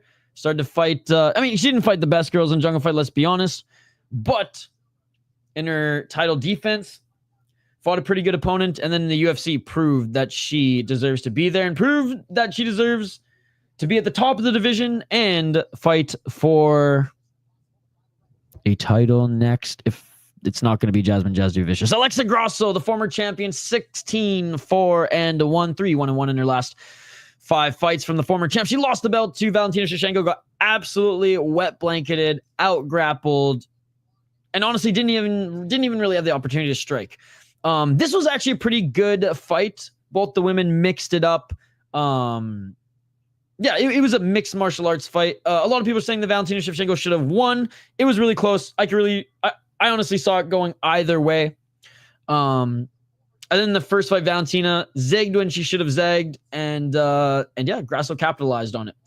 I will say Grasso's boxing looked good against Valentina's more kickboxing style. And I will say Natalia Silva, not a traditional kickboxing style, but definitely a mixed striking style, an MMA striking style. So Grasso has looked good against kickboxers, but I think Natalia Silva's footwork and just her boxing is so good as well. Her speed is at the same level as Grasso, in my opinion.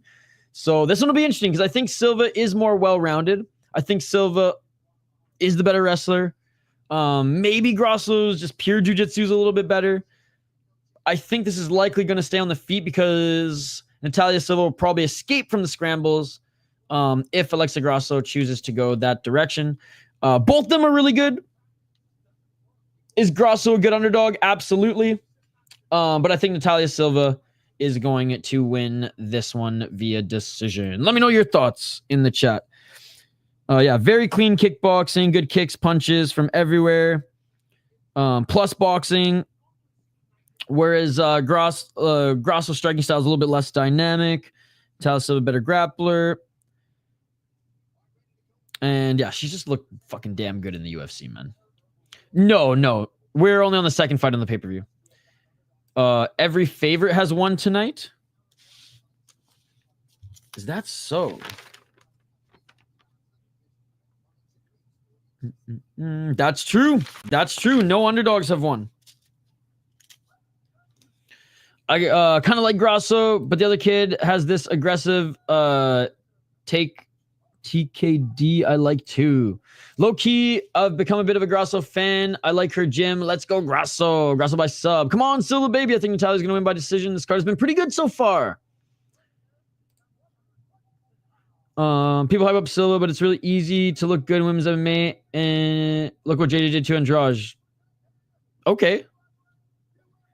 I think your point to try to bash Silva actually propped her up.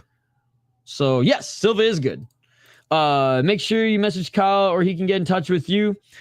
I'll reach out to him, but if he wants to like leave a comment on the channel or and just to get in touch, he can do that too.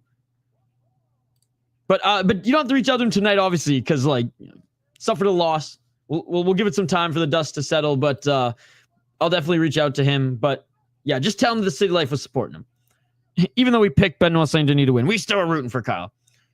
Oh, Taekwondo. Sorry. No, Hank's back. He can email me, or if he has Instagram or Twitter, here's my Instagram and Twitter handle. Whoops. Hold on. There you go. There's my Instagram / Twitter handle. If you see a baby smoking a cigarette, that's me.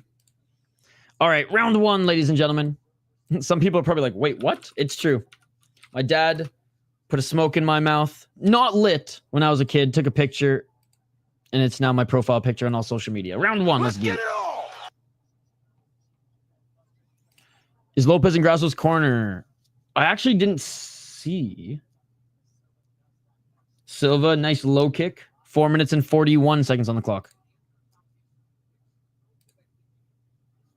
She got that ass movement. Hips don't lie. Natalia's so fast. So many feints. BSD needed that win, absolutely. 420. Oh, nice kick to the body by Silva. I said this in my preview video. I love it. Silva just ki every shot. Hi. Oh, nice right and left counter by Silva after Grasso missed with the low kick. Nice left by Grasso. Good left jab. Silva, I need this. Silva missing with the high kick. Both of them have some good footwork. Nice left jab by Grasso. Grasso with the high guard. 343. I just had Honey Nut Cheers with a banana cut up. Ooh, that sounds amazing, actually. Oh, nice left hook by Silva. Y'all sleeping on my girl, Grasso. 328. It's just a matter of time before she jumps the back right and gets that rear naked choke. Silva missing the counters there, but a nice low kick by Silva. Look at that right. Look at that right foot of Silva. Look at how it's always pivoting. 308. Wait, Silva mom? 302. Another low kick by Silva. She's attacking that lead left leg of Grasso. Yeah, dude, it's in 3 more fights. 248. This is in 2 more fights. This is the 4th fight. 4th last fight. We go to the featured fight next. I literally just said, dude, 2 more fights. 2 minutes and 36 seconds. Oh! Nice shot by Silva. Grasso looking for the takedown. Okay, well then happy Mother's Day. Oh, dude. Brittany, you're awesome. I'm glad you found the channel. That's not how it works, buddy. That's not how it works. 2 minutes and 10 seconds. This ain't boxing. 2 minutes and 5 seconds. Grasso. Back at center. More feints from Silva. Grasso saw the slip and thought she had her Valentina moment. Atta boy, many more men. Atta boy. I stay up usually every weekend to watch Japanese MMA, so You guys are the real MVPs, but I can empathize. 139. Not for Lee in 1.5. Oh, nice shot by Grasso. 127.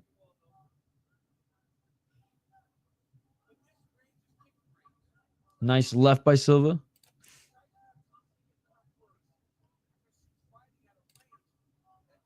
114. Oh.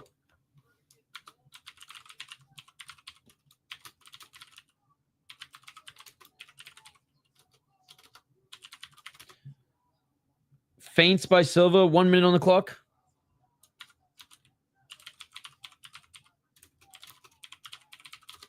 $52 seconds.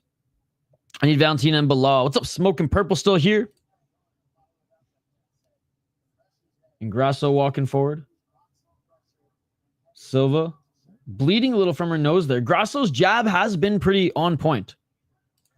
Hey, no problem, Brittany. I'm happy to interview the boys and give them a little bit of a platform to sell their next fights and tell their story. Only jab in the first round from Grasso. Grasso swinging and miss to the left.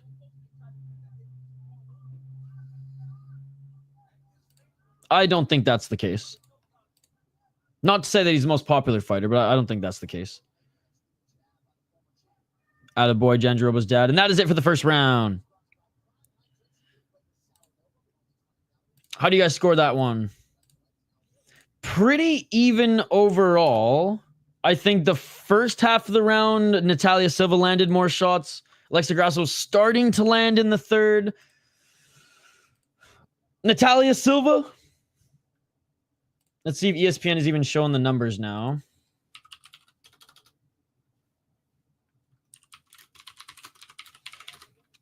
Both of them wearing a little bit of damage. Grasso a little bit more under her right eye. The stats still aren't updating live, but it looks like Natalia Silva did outstrike her. Oh, the nice side kick to the face too. As we're looking at some of the replays. No, dude, you have to buy the pay-per-view. You are the artistry of UFC. How are you asking these questions? You are the artistry of UFC. This is a pay-per-view, my man. You got to buy it through ESPN Plus or Sportsnet if you're in Canada. Clear Silva round for you. 1-0 Silva, Silva winning this one. You made Dustin a Saints game? That's cool. I'm biased, but I go Grasso. I had to make a beer run. Who's winning? Silva slightly, in my opinion.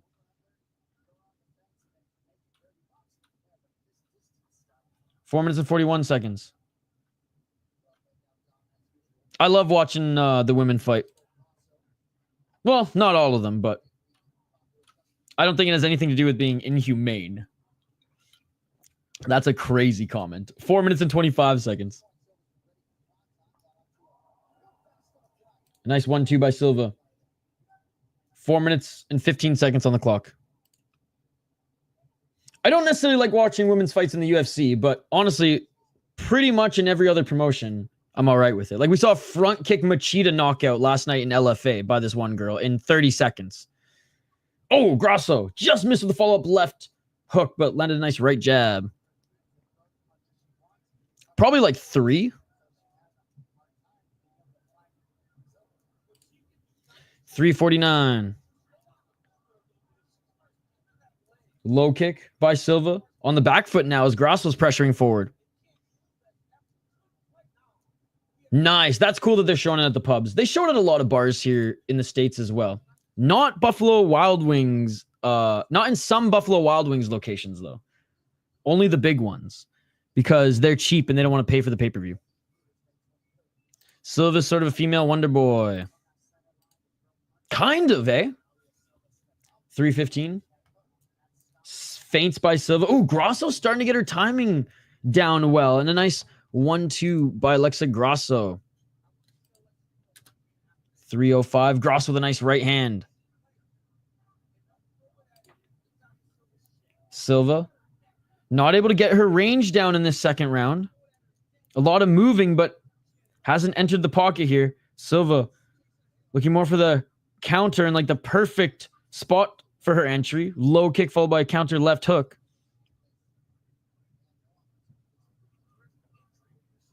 Silva won the first round, but the second round, I think so far Grasso's winning, but we got 2 minutes and 34 seconds, so. 2:29. How many Hasbullahs to take on a gorilla? 2 minutes and 25 seconds.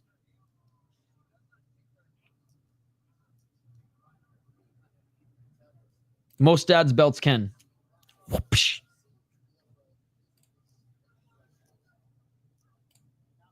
Hell yeah. 2:08. Straight left by Silva. High kick by Silva. Grasso didn't like that. And Silva with the counter left hook, but Grasso tagged her with the left as she was backing up, back at center. Stifling movement and great getting in and out of range and point fighting. 1 minute and 50 seconds on the clock.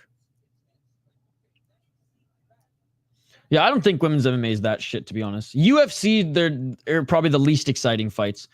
But if you watched LFA last night, if you watched KSW, Deep Jewels, they're exciting fights. They're exciting fights. 128. 10,000 Hasbullahs. Yeah, women's UFC fights suck. Now that is a poll. 119.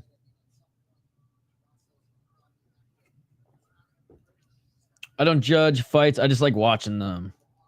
110. Low kick by Grasso. I think Grasso is winning this round, to be honest. 58 seconds. I saw the Chandler Ferguson type head kick. It was beautiful. 48. Oh, and a nice step back right by Silva. Track start. 35 seconds.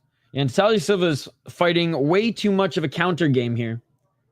And in the first round, she was pulling the trigger a little bit more, which is why she outstruck Grasso to win that round. But this one, Grasso's been on the front foot. And though she's been missing some of her shots as well, I think she's landed the more significant ones. Nunes fights are bangers. She usually is peak master, though. Oh, there's a nice left hook by Silva. And they're just swinging in the pocket right now. Grasso with a nice left and right as well. Grasso with the kick to the body. Looking for the spinning back fist. Grasso with the right hand. That misses. And where was that intensity all round? Grasso. Oh, hematoma forming on the top of Grasso's head. Ooh, Silva might have won. Oh, man. Until that last sequence, I was going to give the edge to Grasso, but Silva landed some big shots there on the back foot. 4 John Wicks would be enough for Gorilla. I think those girls in the UFC are just more skilled. Can't expect finishes all the time. True. They also fight a lot more smart, which leads to not the best fights at times. Ooh, that sounds good. I'm surprised Grasso hasn't tried to close the distance and grapple. 2 Monday Girls fights on this card.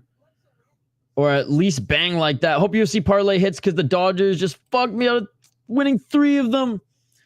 Most of these girls in the rankings have finishes pre-UFC. That is true. Like Silva. Like Silva. Second round goes to Alexa. Too many.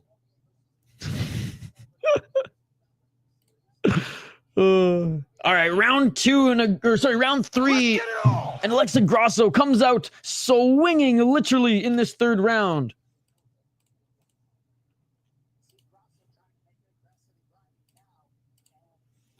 .443. Grasso double left, right hand misses, but keeps Silva on the back foot. Yeah, I got it 1-1. I'm going second round, Alexa, even though she took some big shots at the end there. Oh, but Silva with the 1-2. T-Wolves take the leaves. Go Wolves! Or take the lead. Go Wolves! No, I think they need to do the opposite. I think they need straw weight. Or not straw weight, fucking what's one fucking 05 called? Atom weight. They need atom weight. 4 minutes and 4 seconds. Grasso with the underhook. She's trying to take Silva to the ground. Honestly. Mango. 3 minutes, 52 seconds. Yeah, atom weight. I think the UFC needs atom weight, man. Oh, we'd have some exciting women's fights if we had atom weight. All these crazy Japanese deep jewels girls would come in and try to throw friggin' flying knees, Masvidal style every second or third fight. Stand in the middle, Justin Gaethje, Max Holloway. Shout out to the deep jewels girls. They just want to put on good fights. 105. Tiny. 320. Double left by Grasso.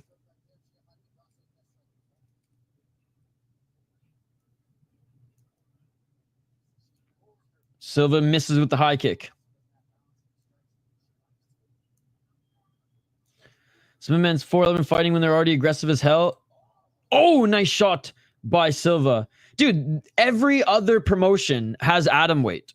Well, every other major promotion allows atom weight women's fighting except for the UFC. Oh, Grasso with the left. They could fill in a honestly, if they want a Chinese and Japanese market, why the fuck aren't they bringing in atom weight women? What color is the mountain? Huh? I ain't tall, brother. I said if I fought, I'd be at 125 pounds. 1 minute and 26 seconds. Grasso pushing forward. Honestly, despite Grasso being the more aggressive fighter in this third round, her low kicks are landing, but Silva's counter shots are getting the better of Grasso here in this third. Again, I wish I had more live stats here, but it is what it is. 203. Silva 1-2, but blocked by Grasso.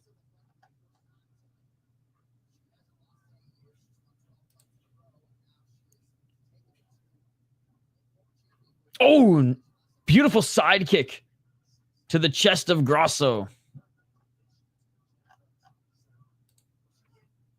142 remaining. Nice counter left by Silva. That's the thing, man. Grasso hasn't been landing anything but really low kicks in this round. She's throwing a lot, but missing a lot right now, guys. God, even the UFC hasn't updated their strikes. What is going on here? Okay, finally we got it. 120. Silva the real deal. Oh, I think Silva's going to win. I think she won round 1 and round 3. She's getting the better in her counter game right now. 106. I would love for them to have more atomweight fights than 135 pounders. No. Please, no. 54 seconds. Final minute. Spinning heel kick by Silva. And Grasso bleeding now from her left eye. I'm sorry, after this performance, front kick by Silva. Good third round by Silva, but after this performance, you're giving the title shot to Jasmine Jasudavicius. Get in line, Silva. Get in line. I know your win streak is longer, but get in line. Oh, Canada, baby. Canada didn't run around like she was a track star. No, Silva did. I mean, she did have a really good third round, and her counter game is working, but whoa, looking for the freaking windmill kick there. 10 seconds. Nice counter right hook by Silva.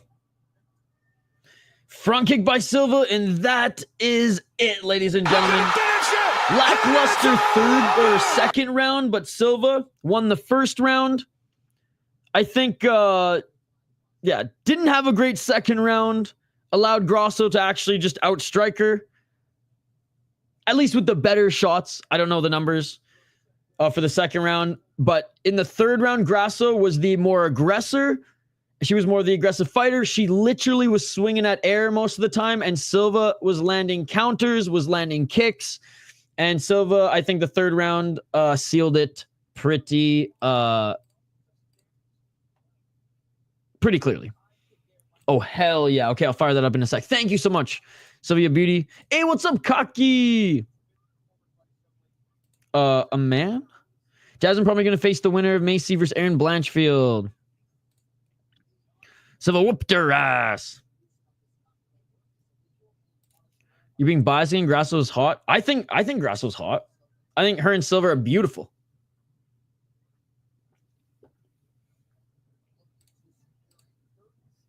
All right. And this one going to Natalia Silva, ladies and gentlemen.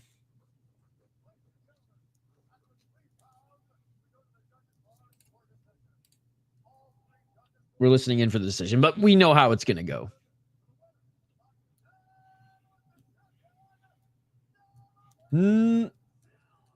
Oh, Natalie? I thought it was Natalia. Natalia Silva. All right, main card, we're looking pretty good. We started off the prelims a little rocky. Oh, she is just cute as a button.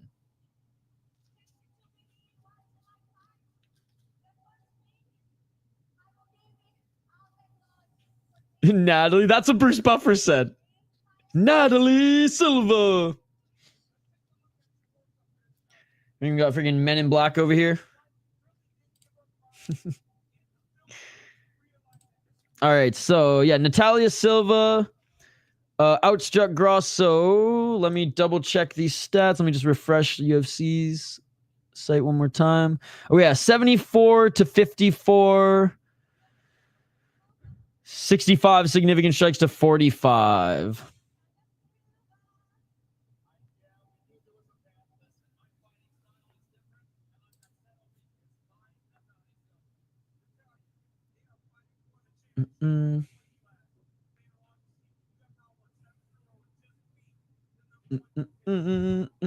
Oh shit, shots fired in the chat.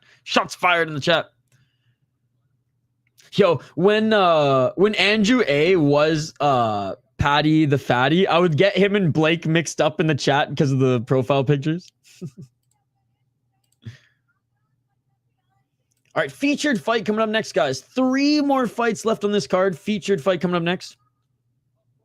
Yo, why is Blake getting his ass kicked? Who's winning? The fight is over. Natalia Silva won. Yo, he's gonna sick Jubilee on your ass. You better run. Or you are going to be redeemed.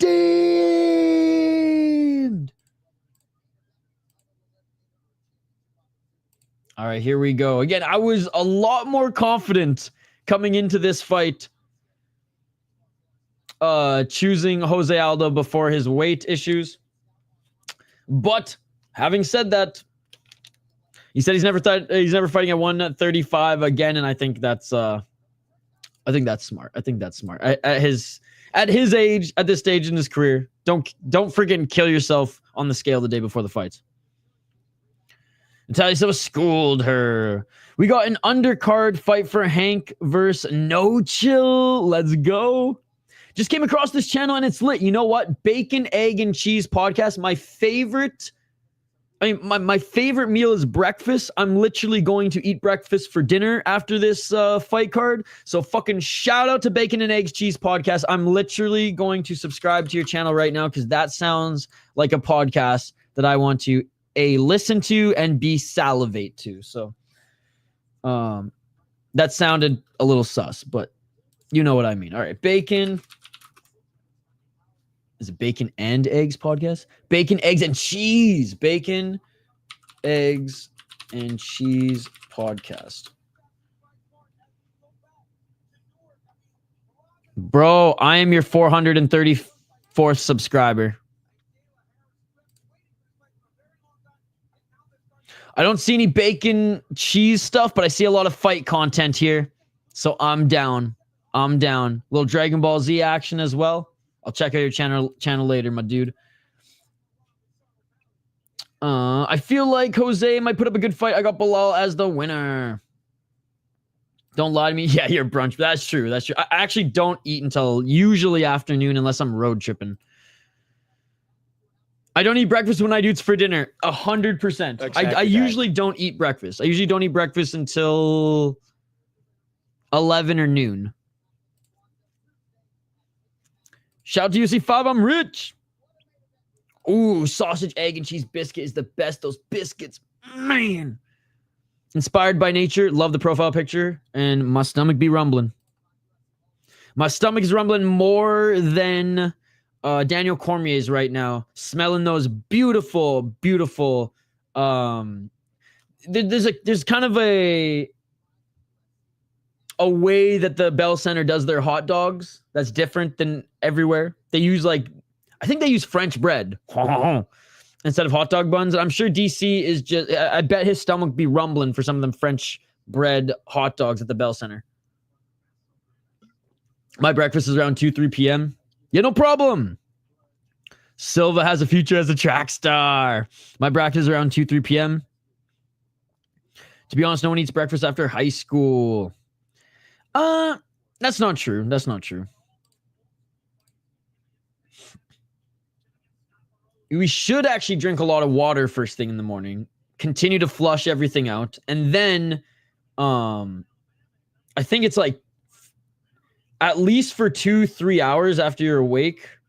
And again, this is all just shit that I've acquired from listening to health and wellness podcasts and just reading because I'm a fucking nerd. But anyways, berries and just super light stuff in the morning that again can just get through you quickly. Before you have your first hefty meal, you should be quote unquote cleaned out, ready to pack on the fucking calories for the day, sort of thing. Everyone's gonna have breakfast in their friend's house according to a famous sitcom. Yes. Vitor Belfort is getting added to the Hall of Fame. I see that right now. Titor. Sweet. Thanks. I love art aspects of Medieval Knights. It's super cool. About time Vitor got in, right? I mean, he was in the early days of UFC, before Dana White was part of the organization and the Fertitas.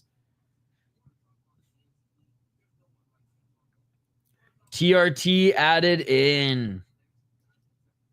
He was so fun to watch. Even before his TRT tour days, when he was just straight up on the anabolics.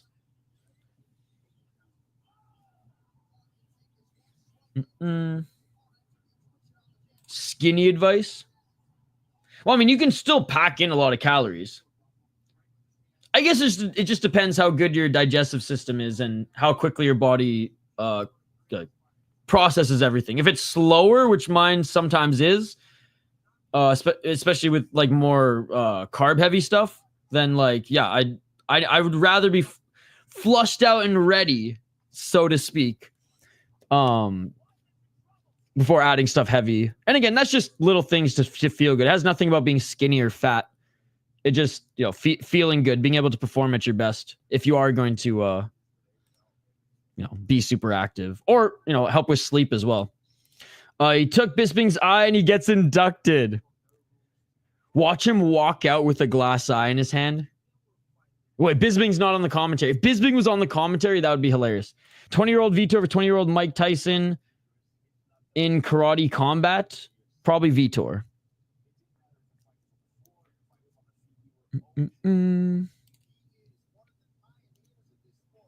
Leo DiCaprio fight Belfort?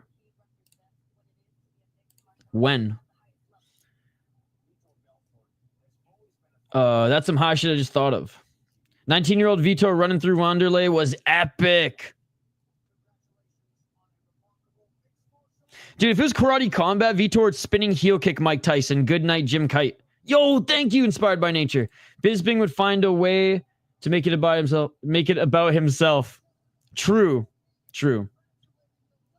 Look at the legend. Mike Tyson can't defeat Muhammad Ali. Damn. Bisping can't believe he's seeing out of his eye. Or can't believe what he's seeing out of his eye. I know Bisping's raging right now. Bisping, huh? Rebecca, who's getting inducted? Fuck off. Belfort character from Wall Street. Oh, an emotional Vitor Belfort here. What a beauty. Hey, Rashad Evans, dapping him up as well. Love it. All right, next two fighters are about to make their walkout, ladies and gentlemen. I don't blame Bisping. Guy cheated, gets a title shot because of it, and takes his eye. But in hindsight, wink, wink, nudge, nudge. Well, wink, wink out of one eye, nudge, nudge. It made Bisping more of a legend, him losing his eye. Been trying to think of the reason to take Valentina, but I think this might be a clear decision for Manon. Aldo's the last leg of a parlay for me. Pray for me. God, what a fucking legend, man. Jose Aldo. Is he still sponsored by is it Bonsai Acai or Banai Acai, whatever it is? I swear there's TRT in the acai, man.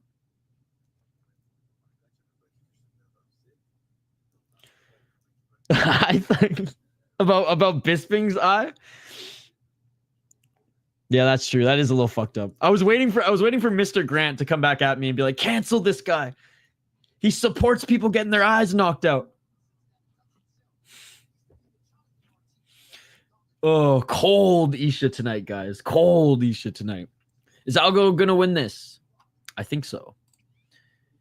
Gonna have to smoke a joint to this fight. God, I kind of want to. Or at least a couple puffs. Hank was right about you, Isha. You're a monster. I'm a monster.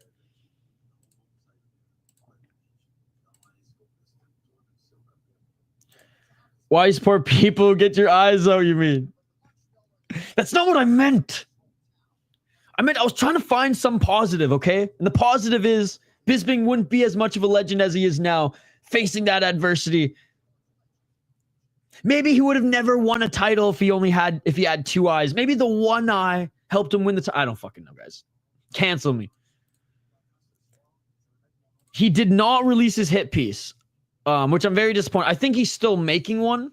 He had a stream where the biggest thing that I took away from it was it's okay if you are a racist or someone who belongs to the group in which Bryce Mitchell was tangled up with some controversy, and I don't want to say the name even though I'm probably already demonetized.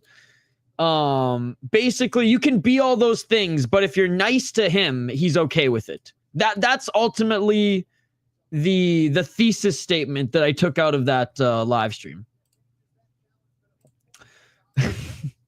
Do you think Aldo and Muhammad going to win? I do think they both are going to win. Aldo better not get snipped against the cage again. I swear. I know. You're making it so much worse. Aldo. Didn't know they unbanned Ariel. GSP, Faraz Zahabi. What a corner. What a corner for Ayman Zahabi. I bet he loves Kanye's new song. Oh. Probably knows all the lyrics like Alexander Hamilton. Bisping is going. He's going to fuck you, man. I do like Bisping. I was in his live chat the other day, actually. He read one of my comments. You really need to grab a smoke? I have Shevchenko winning that one. All right. Ayman Zahabi making his way into the cage now. Jose Aldo, 32-9 as a pro.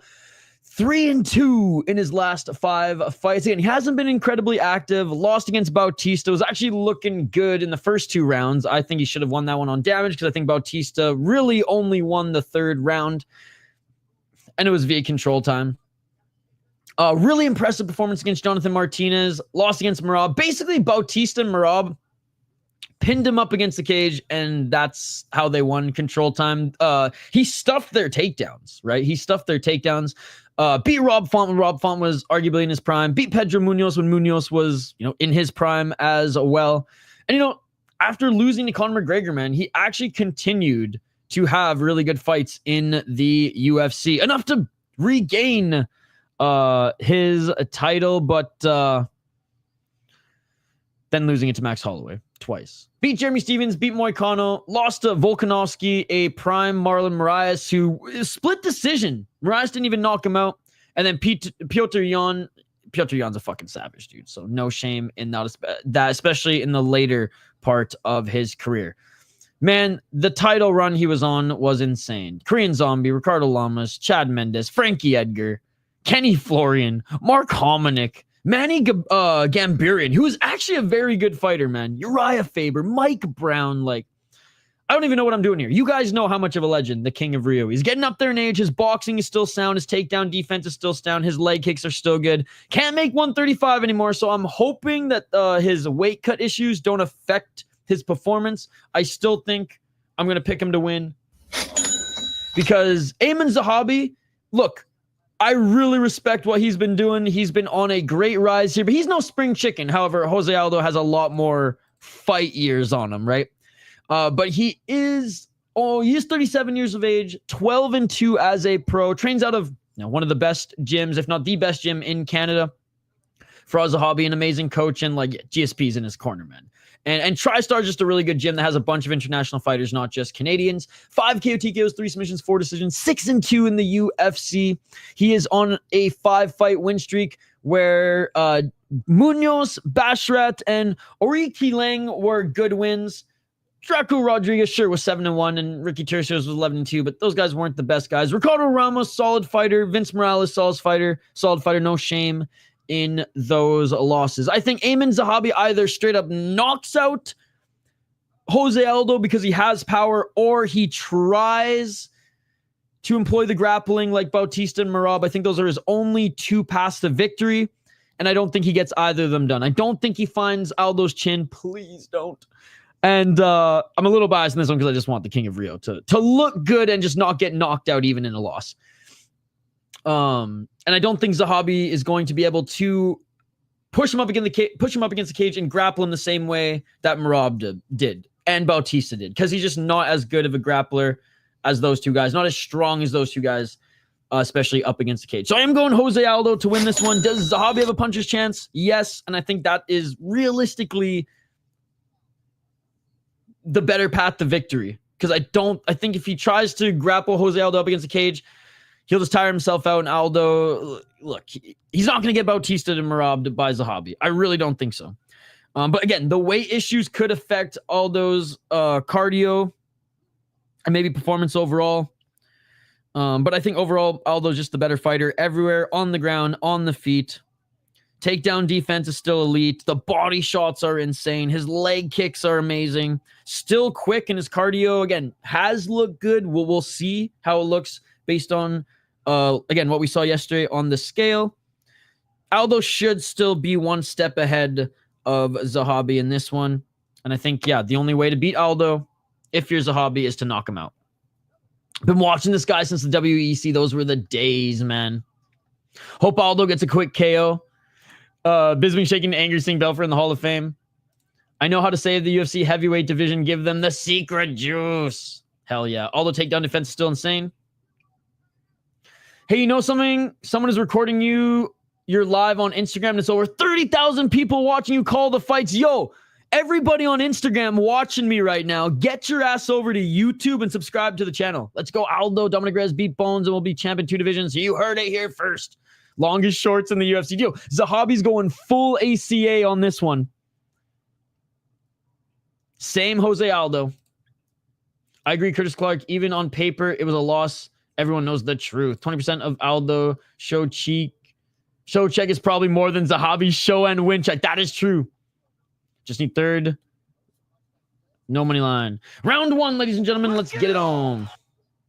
If I missed any of your comments that you wanted me to read, just comment them again. Sorry, I missed some of those in the breakdown. High guard here by Jose Aldo.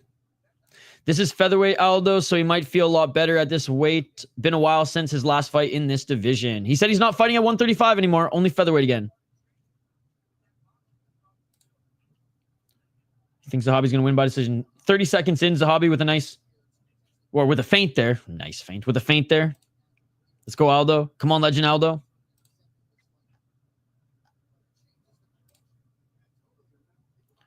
.416. Left jab by Aldo. 407. I feel like all these fighters know how Aldo's fight game is and work around it just like Conor, except they can't. Only 2 have succeeded, really, other than those who've just gone to war with him and, have just been better at this stage in their career. Red corner, blue shorts, blue corner, red shorts will never not be something I hate. Oh, Aldo with a nice knee and left hook. Still, Aldo's boxing looks a little quicker than Zahabi's. 332. Oh, nice left hook by Aldo. Aldo with the right hand. Aldo's going for it, keeping Zahabi on the back foot. Zahabi with the 1-2, but Aldo, man, looking sharp here at 38 years of age. Double left hook in the right hand. There's levels to this, man. Zahabi with the Philly shell. That's not going to help you against Jose Aldo. He's looking like prime Aldo. Thank you, buddy. Aldo, dude, he's employing the Muay Thai stance right now. 303. Oh, left by Zahabi, but Aldo kicked his leg out. Aldo with the right hand. 2 minutes and 53 seconds. Well, I'm glad you're here listening, my friend. Aldo is so quick, still 38 years of age. 247. Aldo pressuring Zahabi outside that center line. Body kick by Zahabi.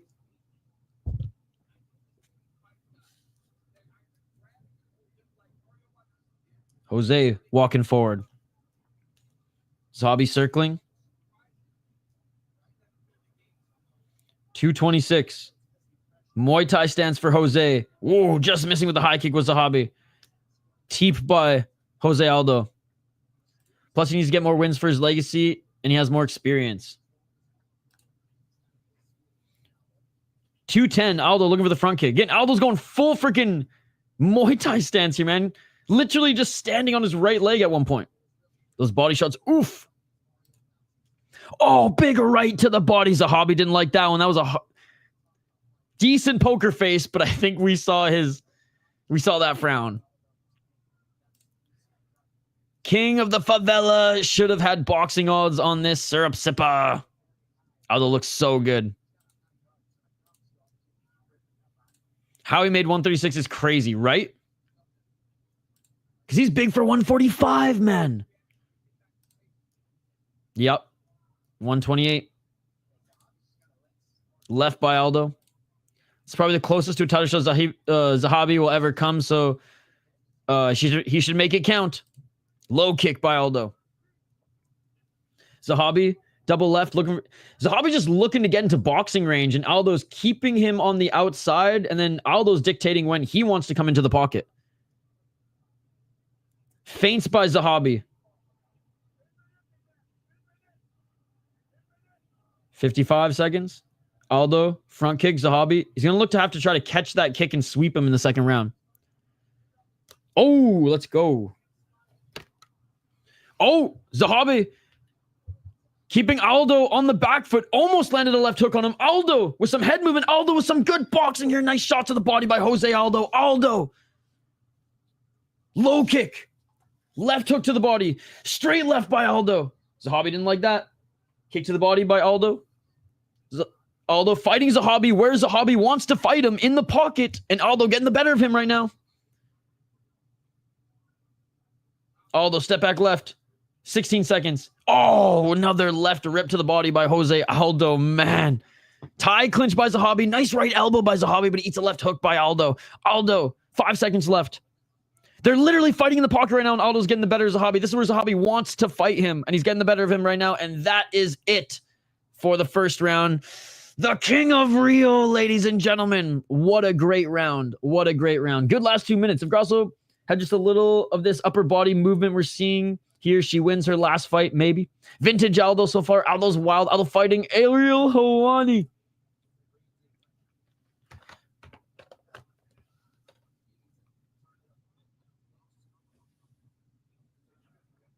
All right, let's go Navarrete. He's fighting right now as well. Let's fucking go. Aldo looks 6-7 years ago. No, Jasmine Jasudavicius is the best Canadian UFC fighter right now.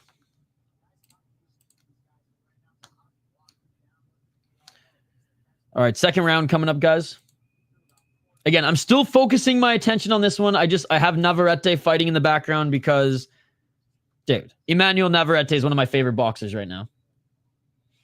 The fact Aldo's been doing it this long at this level, dude, it's absolutely insane. Like, that's what I'm saying. He's one of the greatest of all time. He's one of the greatest of all time. I don't care if he has 9 fucking losses, dude. Absolute legend. Yo, what's up, Andrew? Good to see you. 454.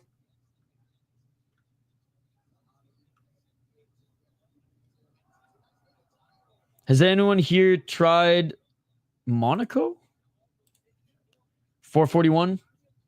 What's that? Really good, Andrew. They're in Canada. They're in Montreal tonight. And some good wins by some Canadians here. 4:30. 30 seconds have gone by in the second round. Low kick by Zahabi. 4 minutes and 23 seconds. Really good, Andrew. I highly recommend going back and watching them on Sportsnet. Dude, it really is. Because MMA is not boxing, man. You're going to lose in MMA every now and then.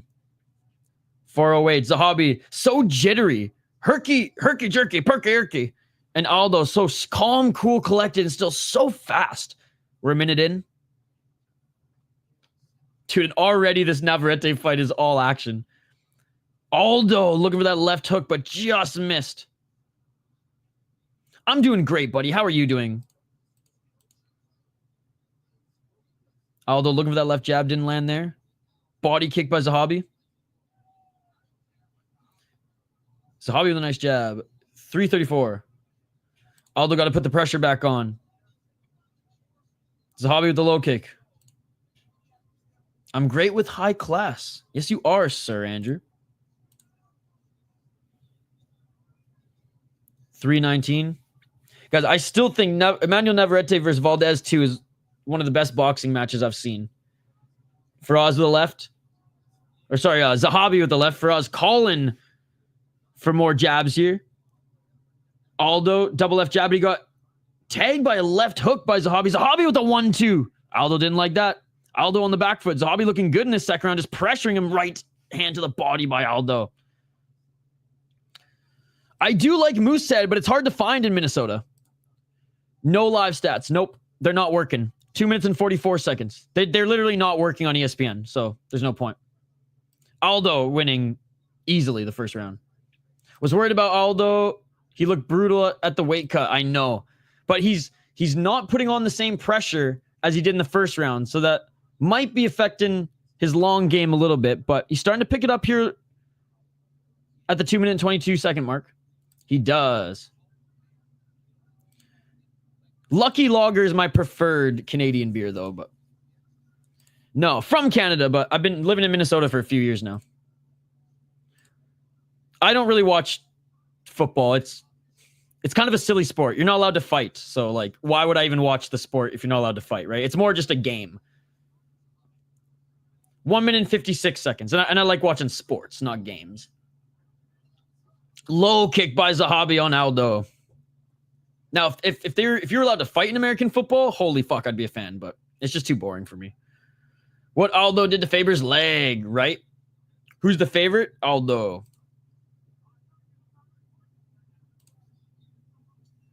It's true, though. I watch box, lacrosse, calcio, storico, mixed martial arts, and ice hockey, man. What's the common denominator? You're allowed to fight in every single one. 138.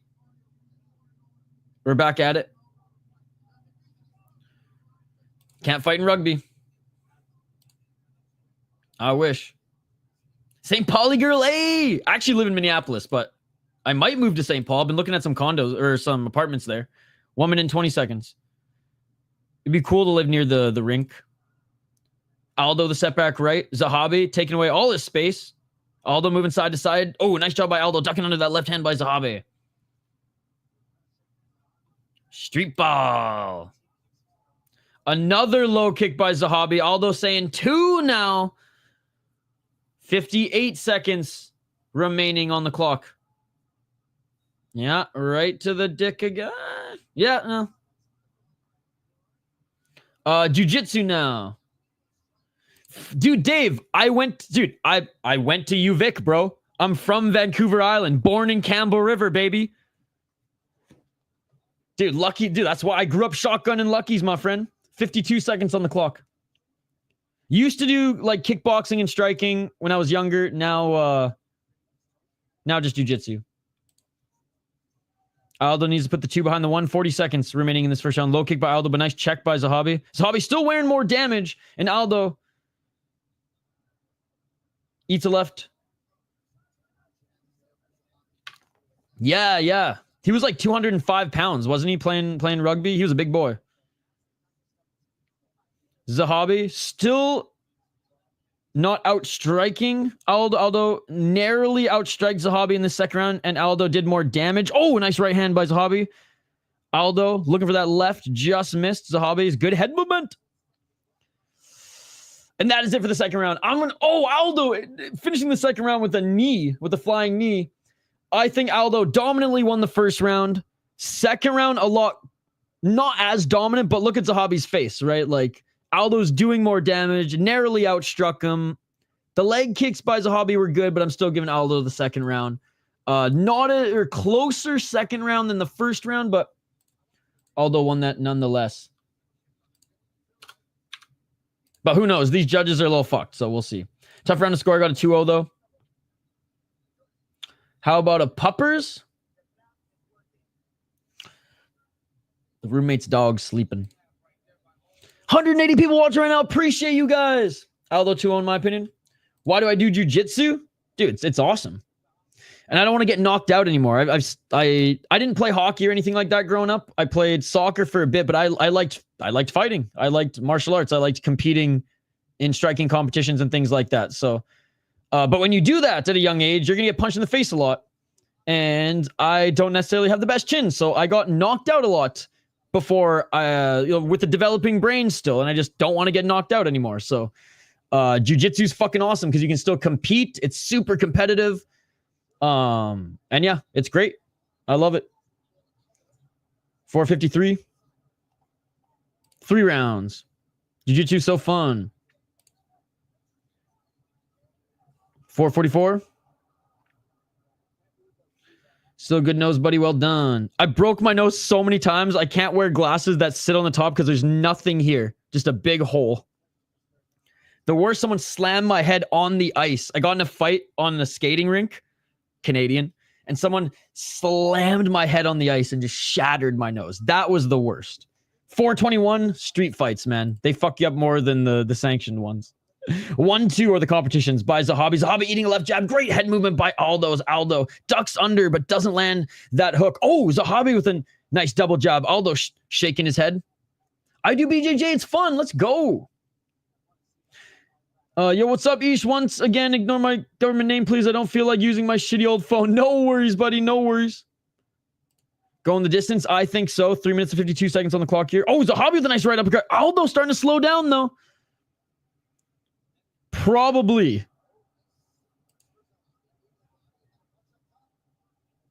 3 minutes and 41. Oh, Aldo with a big right hand. He hurt him. Oh, knee by Aldo. Soccer kick by Aldo. Right when Zahabi was up on his feet, though. Aldo making Zahabi. Oh, knee by Aldo. Left hand by Aldo. Zahabi's on his feet, but he was running like Chelsea Chandler. He's still running like Chelsea Chandler. Oh, shout to Letterkenny. I like Shorzy more. Right hand by Aldo.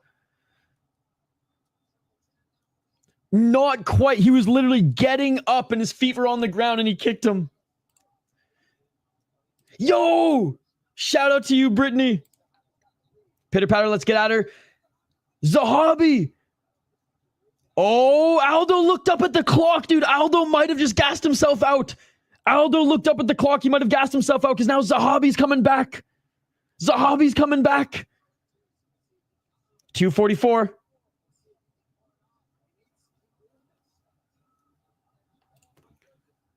Oh my God. Knees in the clinch by Zahabi. Zahabi's going. Oh, pushed Aldo. Dude, Aldo's gassed. Aldo looking for a takedown, dude. Aldo falling to his back. Zahabi entering his guard. Zahabi, left hands in the top position. Aldo gassed himself out there trying to finish him. 2 minutes and 18 seconds. Fuck came in just in time for the smashing of my nose in the ice story that one time.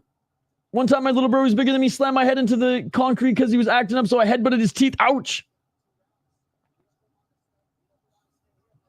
203. Aldo, he's so tired. And Zahabi's in his guard. Zahabi, a couple hammer fists here. I disagree, Mike. Wholeheartedly disagree. Come on, Aldo. I feel like Aldo was going to gas, but I don't know. I want to see him with a proper weight cut to 145 before I say Aldo retire.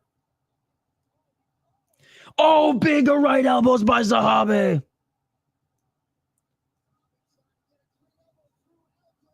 $127. Aldo, tight guard here. 116. 112. Like, if Aldo gets his ass kicked in his next fight and fades quickly, then okay, I'll lean towards more of that. But with the weight issues here, I thought it was going to be only a matter of time. And he gassed himself in the fucking third. Oh, left elbow by Zahabi. Right elbow by Zahabi. Aldo's cut on his forehead. Aldo's cut on his foreheads. He flurs a lot and then gets taken out. Sometimes you got to chill. 36 seconds. Aldo still in this, but he's bleeding from his forehead. Zahabi's dead tired too. Zahabi's just trying to muster up the energy to lay down some elbows. There's no way. Did someone just say Zahabi 10-8 round? Zahabi is probably going to steal back this round, and I'm fine with that.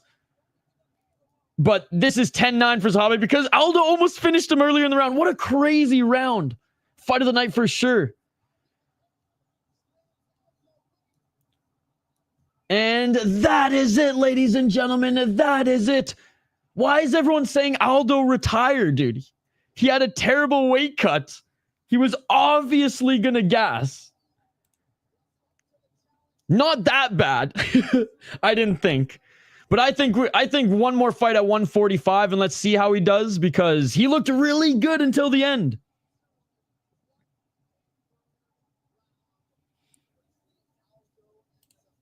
9-10 round. They both almost got finished. 29-28 Aldo. He should just go out on top. Zahabi might have just won this. I got 29-28 Aldo probably split. Aldo dropped him like 3 times in this third, so I don't know how they're going to treat that round.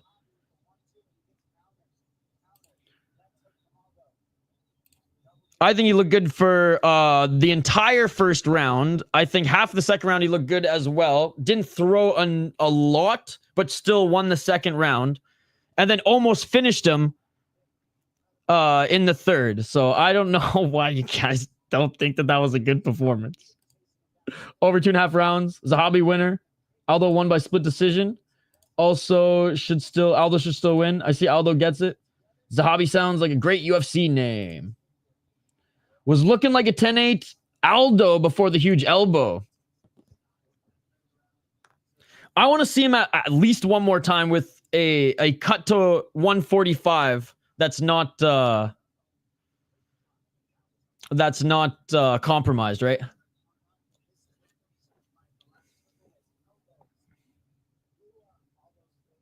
Yeah, I bet he was sweating that one. God, what a fun fight. Not bad. Aldo, that guy looks bigger than him too. Aldo, I think, is bigger than... Put it this way. Zahabi doesn't have an issue making 135 at 37. Aldo has issues making 135 at 38. I know. I don't know. I don't know either. Zahabi's third round attack was more substantial than Aldo's. SD for Zahabi. Zahabi is Lebanese. He's Canadian. Aldo versus Lerone Murphy. I'm okay with that, actually. He won. That's cool, but we should let the shit go. He done more than enough in the sport. Sure, but like... He's not a guy in a heavy decline who I think... I mean, if he wants to retire, sure.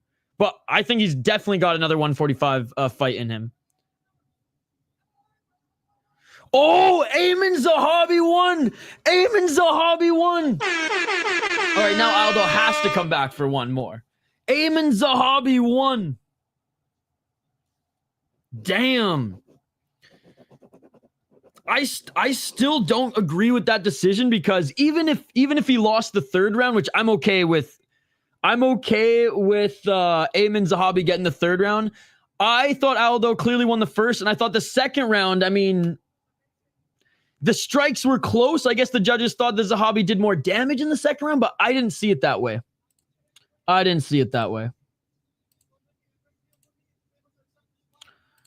Robbed, I don't think you can say robbed in a close fight. I don't agree with the decision, but I'm not going to say robbery. I think Aldo deserved to win 2 out of the 3 rounds. So I do think he did enough to win. But the judges were, I guess, looking at it like pride rules. Whoever ends the fight on top wins.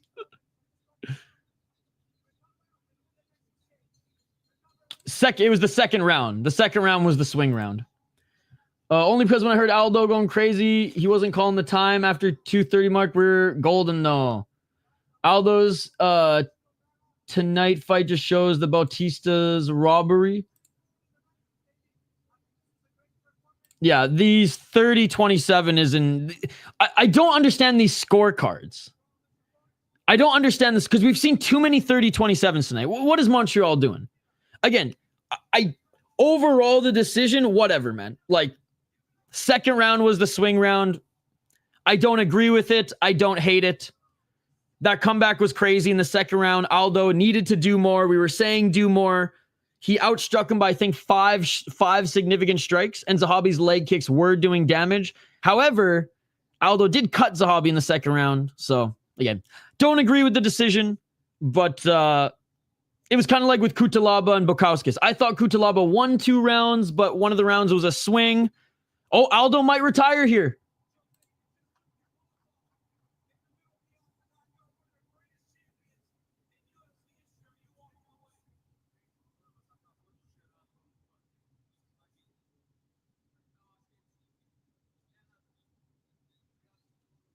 Oh, is he retiring? Gloves are off.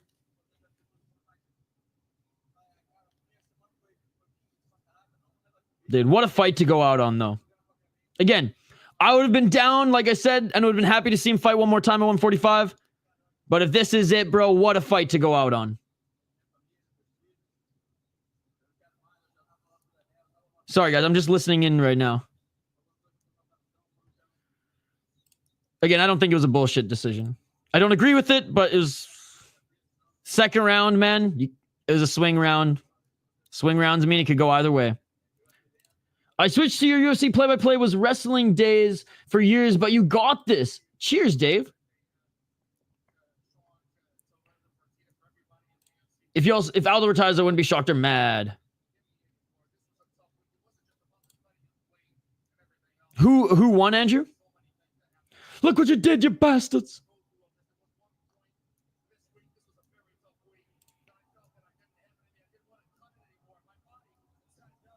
Oh, he said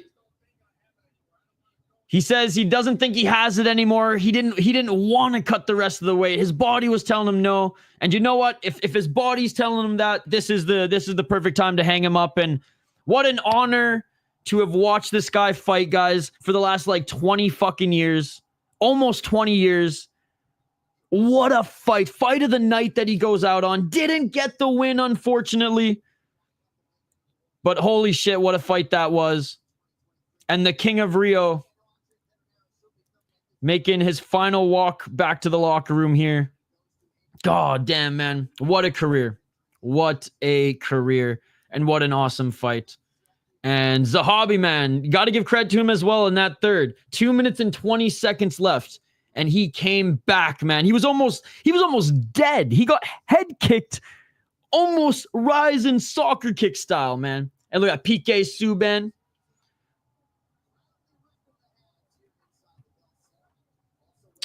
There we go. Holy fight. Thanks to Aldo for an amazing career.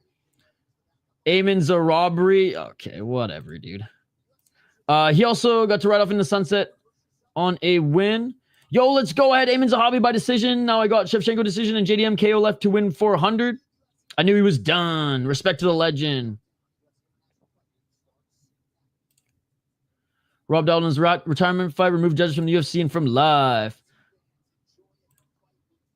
Sad to see, but great decision. Enjoy your Sundays. Aldo, top 15 in history.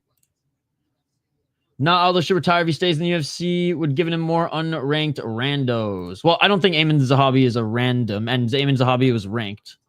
The judge really ruined the end of Aldo's career with his last 2 fights. That sucks. See, I disagree, Justin. I disagree. How did they ruin his last fight? They didn't. He should have done more in the second round. Again, I thought he did enough to win. I'm not a judge, man. You're not a judge. And it was too close for us to make a really good sound argument.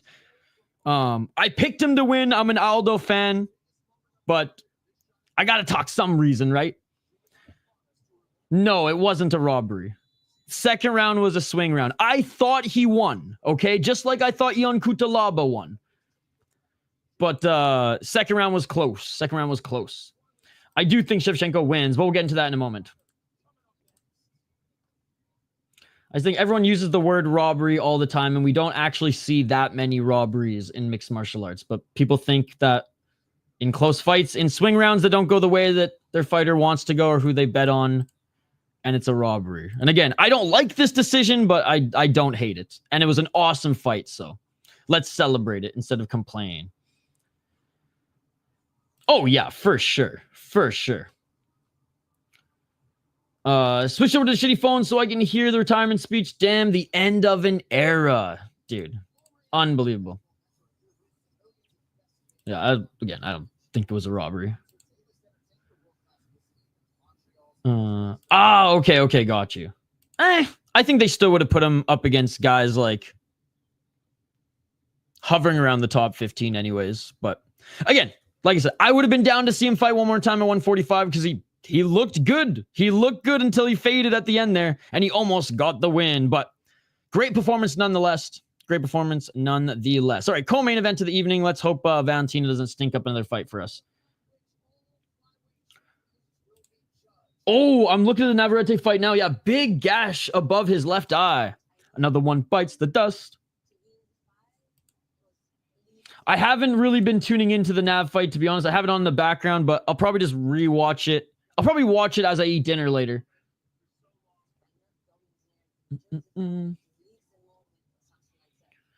If I can be close and have a clear win at the same time. That is... so this is Hank the Tank. That is like this logic. Just because you get more picks right doesn't mean you're better at predictions than me. That's some Hank logic right there. Cossacks is Hank the Tank, ladies and gentlemen. We figured it out. Can you please just sign the fucking contract already and stop running? I will literally fly you out, dude. Sign the fucking contract. Aldo committed way too much for the finish that led him to losing, unfortunately. What gets overused more, robbery or washed? Oh, fraud checked more than washed. But probably robbery. That's fair, but I'm still mad. Hey, and you can be mad. I'm not saying you have no right to be mad or anything like that. I'm just if I just agreed with the emotions, if I just did that, then you know, I wouldn't be trying to illustrate both sides and try to remain unbiased. But thank you so much for the $5. You did not have to donate, Justin. Every single weekend, Justin is hitting us up with the $5 or more. So thank you so much, brother. Thank you so much. And Justin's always renews his membership as well. So I appreciate it. I don't give a fuck if the decision's rigged. Game over. All right. Let's get to this next one. Yeah. MMA fan or UFC fan logic. My bet didn't hit. It's a robbery.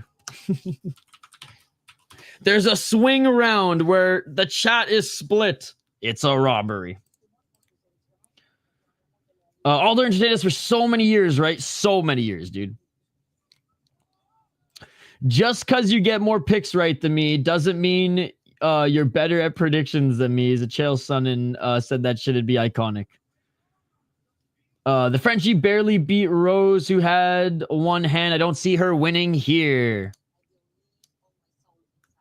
You didn't answer my question. 20 people, 20-pound women versus a gorilla. A gorilla would eat a 20-pound woman.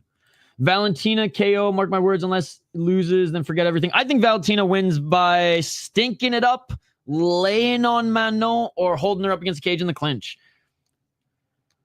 People with Audi belly buttons give me a weird vibe. Fiorot has that same abdomen as GSP. You know what I'm saying? I do. 200 women versus a gorilla. How big are the women, and are they from KSW? I appreciate that you always keep an unbiased view while surrounded by us degenerates. I try. I watched José Aldo when he was in prime WEC. All right, Manon Fiorot making her walk out now, guys. I actually can't wait to watch the rest of the Nav fight later. All right, let's get to this one. And by the way, shout out to everybody watching here and hanging out with us. Appreciate you guys. Valentina Shevchenko, 24-4-1 as a pro, has ruled the flyweight division for many, many years until Grasso snatched that belt for a small stint. 3-1-1 in her last 5 fights. She won her last fight against Grasso and just, like she said, left no doubt by freaking wrestle fucking her for 5 rounds. Hey, she got it done, but it wasn't the Valentina of old that we all love to watch, ladies and gentlemen. 8 KO TKOs, 7 submissions, 9 decisions, 13-3-1 in the UFC, which is fucking crazy. In almost a decade, 13 wins, 3 losses, 1 draw. What a fucking resume. Defended the belt so many times. Beat Joanna and Jacek for the title. Beat Jessica I, Liz Carmouche, Katlyn Seminara. Now I forget her name before, but she was top of the division as well for a while. Jennifer Maia, Jessica Andrade, Lauren Murphy, who had no business being there, but there was nobody else for her to fight. Tyler Santos, who actually almost beat her if it wasn't for a clash of heads. Then lost to Grasso. Zigged when she should have zagged. Got choked out. Close fight against Grasso in the rematch. And honestly, some people say that Valentina should have won that one. Very close fight. Those same people are saying it was a robbery. It was a fucking robbery, ladies and gentlemen. But then she left no doubt by grapple fucking in the last fight. Very talented kickboxing crossover who has trained all the martial arts and is now a very complete fighter, and her striking's more than just kickboxing at this point. Manon Fiorot, a very talented boxer, and is starting to put together the mixed martial arts striking, or who has put the mixed martial arts striking together as well. Doesn't use as many kicks as she does her straight punches. She does have a pretty big reach, but so does Valentina, to be perfectly honest. Manon Fiorot is a little bit bigger, is a little bit taller, has okay takedown defense. I mean, she was able to stuff some of Erin Blanchfield's takedowns, but is Erin Blanchfield as good as we thought? This is how I see this fight going. Either a sick striking battle between these two fighters, kickboxing versus boxing in MMA, or Valentina realizes quickly, oh shit, this chick can strike, and just clinches, goes for the trip or judo throw, scrambles, whatever it takes to get in that top position, and just do the old Tito Ortiz, 2 to the body, 1 to the head. Wait. 2 to the body, 1 to the head in guard. Wait. Maybe try to pass the half guard. Maybe a couple of knees. 2 to the body, 1 to the head. And stinks it up again. I don't think Valentina's in the entertainment business anymore. I think she's in the stay at the top for as long as I can, make as much money as I can business. So I'm going Valentina to win this one by stinking it up a little bit and doing what she did, or trying to do what she did against Grasso. It's going to be a little bit different this time, given the frame difference between the two, but If it's not just a pure striking match, I think Valentina will be the one who's going to start just spamming the takedowns and body locks and clinches to try to get this to the ground. Dude, Tough Enough straight up has a contract ready to go. Valentina is the underdog at plus a 110 as well. Yeah, just push that shit back in. They walking out already? I like this show pacing. The pay-per-view has been pretty good. Ooh, Valentina's custom kit is pretty dope. They're saying it was a clash, I think. Oh, okay. My boy, are you bold? Take off the cap. Bro, you don't want to see that shit. You don't want to see that shit. I'm getting a haircut in a couple days, and then I'll do some streams without the hat, but it's disgusting, which is why I keep it hidden. Hey, when's the fight? After this. The commission did rule it a clash. Rose, future champ. You should pump for Creator Clash 3. LA Beast is the main event. You know who that is. I don't know who that is. Oh, wait, is that the guy who eats all the food? Or who's been eating all the food since the early 2000s? And or not even food, just eats anything? Like, eats 1,000 bars of soap sort of thing? Say hello to my little head kick. My 4-year-old says, stop saying robbery. Yo, shout out to Simone Payne. Her 4-year-old knows what's up. Get rid of Shevchenko and bring in Jasudavicius from Kyrgyzstan representation. Jasudavicius is a man. Just sub, bro. You know your game. Thank you so much. Her and Wei have sleeper custom kits. Good to see you, by the way, Denial. Everyone was very pleasantly surprised how much of a fan you were of Andrade earlier. Only Creator Clash I want to see is the other Soda Pod host versus Isha, the dude, the Pit Lake jersey. Dude, I keep trying to get Hoppy to box me. He's scared. I asked to box him, and he thought it was a drinking game. And I was like, no, bro, get the gloves. Keeping like that will hurt your hair roots. Dude, I'm balding anyways, so who gives a fuck?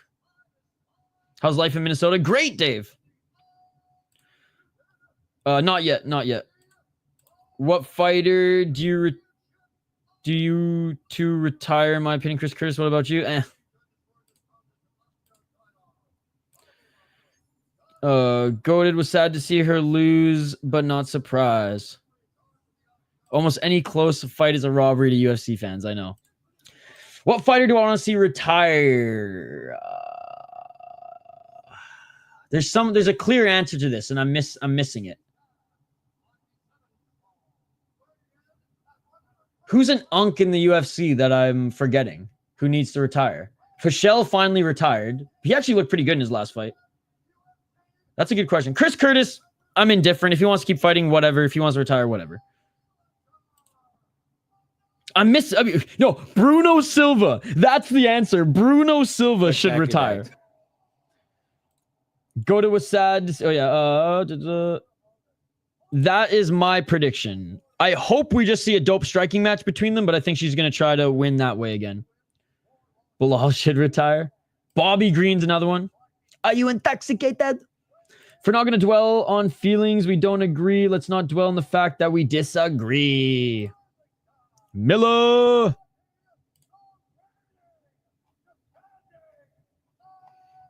You got some good rhymes there, Dano. Oh my God, you let Marc-André do that to ya? You're cooked. As a Brit cheering for anyone fighting a French. Oh, dude. It's bad. Literally like a minute. Fun MMA fact. In both combined 65 fights, both Max Holloway and Alexander Volkanovski have never faced a black person. That is an interesting MMA fun fact. What about a Mexican? Have they faced Mexicans? I know the answer to this. That's why I'm asking. Be real, what's going on with Valentina and her coach and her sister? It's weird. Her sister and coach are fucking. Valentina, I don't know. You look like Clay Guida in Tough 8. Clay Guida wasn't in Tough 8. But his brother was, and his brother missed weight. So I am a fat fuck, is what you're saying. Round one, let's, ladies and gentlemen. Yo, what's up, Danny? Great to see you. Shout out to Danny Walker, Kentucky in the house. Hey, there you go. There you go.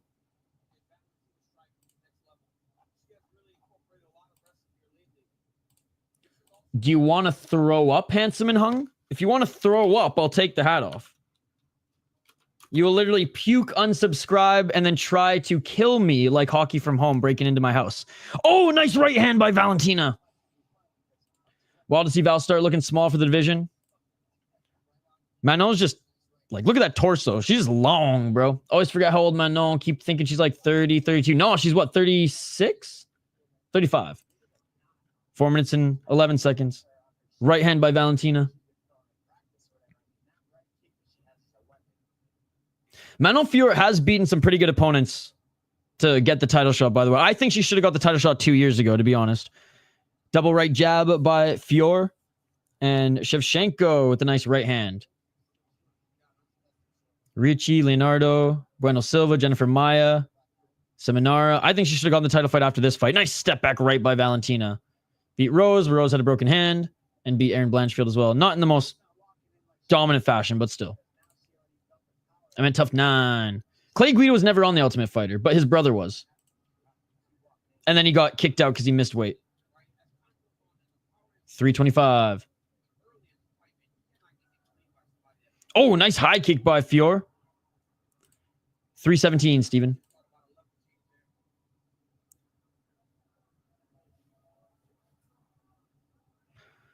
You just be popular tonight. You're getting spammed.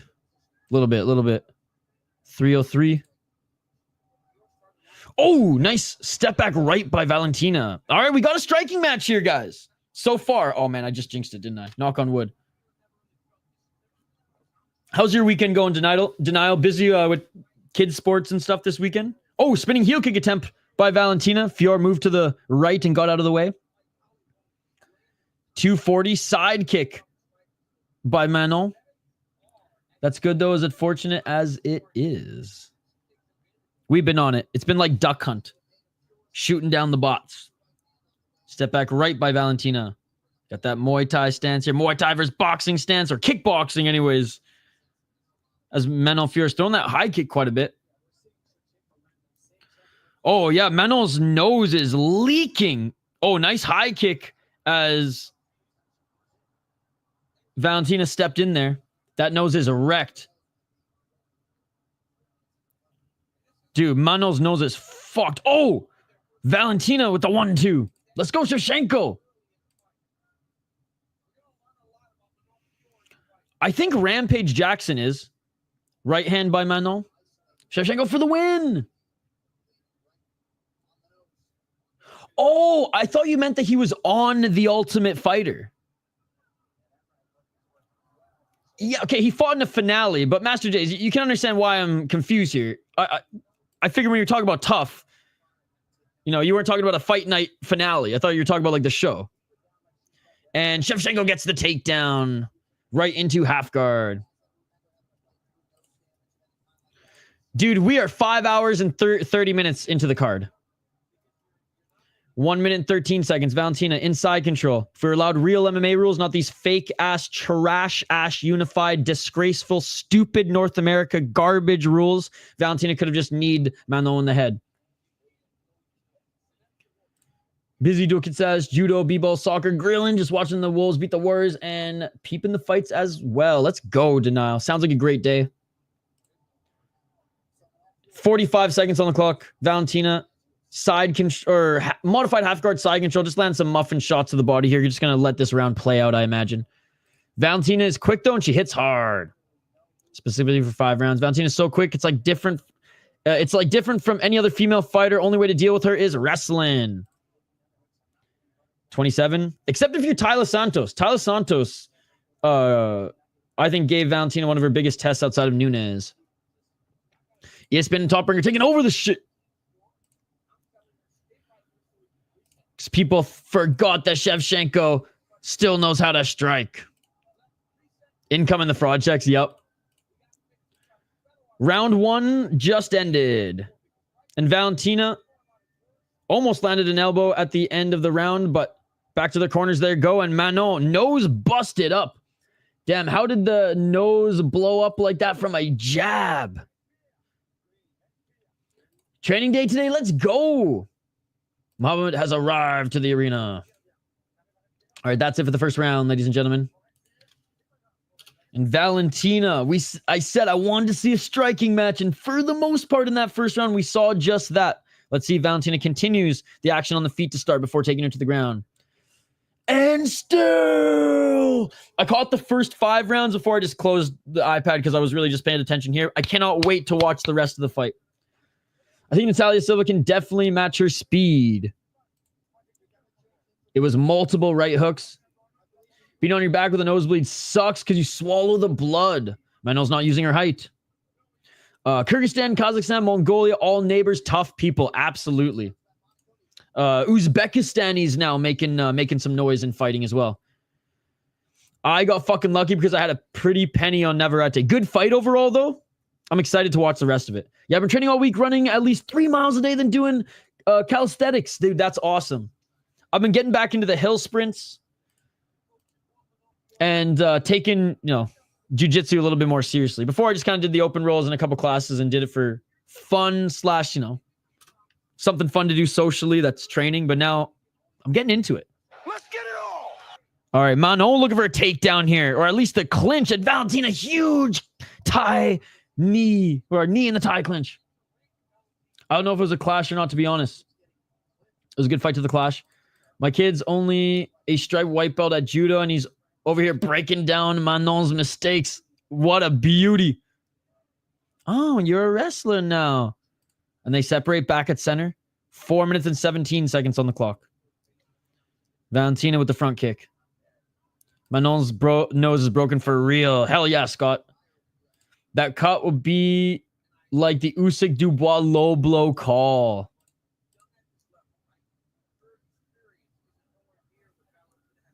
Again, Navarrete Valdez too, man. One of my favorite boxing matches of all time. 351. Spinning heel kick by Valentina. Landed to the body there. 342. Side kick by Manon. Valentina swinging a miss with that right hand as Manon ducked under it. Yo, what the fuck is that? She's crotched over now, huh?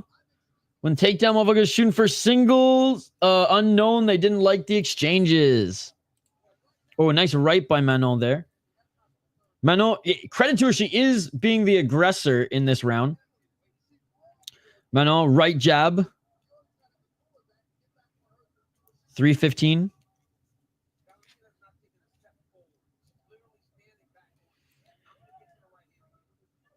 Knee to the body by Fiorot. She's clinching, and Valentina, beautiful trip takedown. Beautiful trip takedown, but Manon Fiorot scrambled and pushed Valentina off of her. I leaned toward it was a clash, though, because if the punch cut him, Suarez would have had blood on his cheek and or shoulder. This isn't point fighting. This is fighting. Manon's nose is broke. 243. Right jab by Valentina. And Valentina looking for the single leg. Goes for the body lock. She's looking for the trip takedown. Good defense by Manon. Manon now with the tie clinch. Nice knee to the body by Fiorot. Nice step back left elbow by Valentina.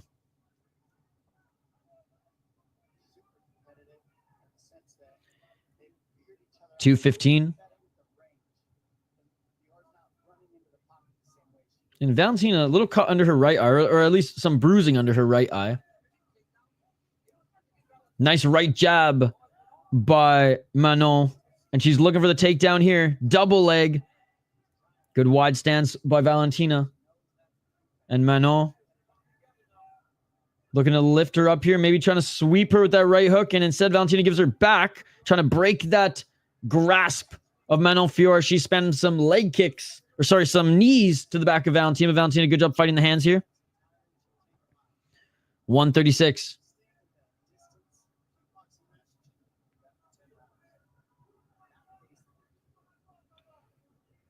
Manon, some knees.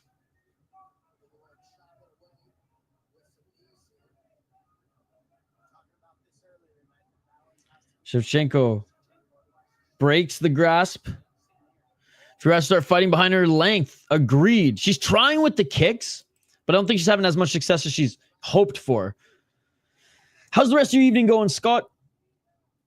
Enjoying the fights? 1 minute by Manon. Oh, sorry, 1 minute. 1 minute remaining. Manon threw a body kick. Diving for the takedown again. Here's Manon driving for that double leg. Now switching to single leg, and she gets the takedown. Double leg, and what is this? Manon Fiorot going full Khabib with the freaking legs locked together here. Manon, but she just turned into a wrestler and had a nice double leg on Valentina. Switched the single for a moment, then got the lock in again and just took her to the ground. Now she's holding Valentina's legs together as Valentina's ass is to the mat, back to the cage.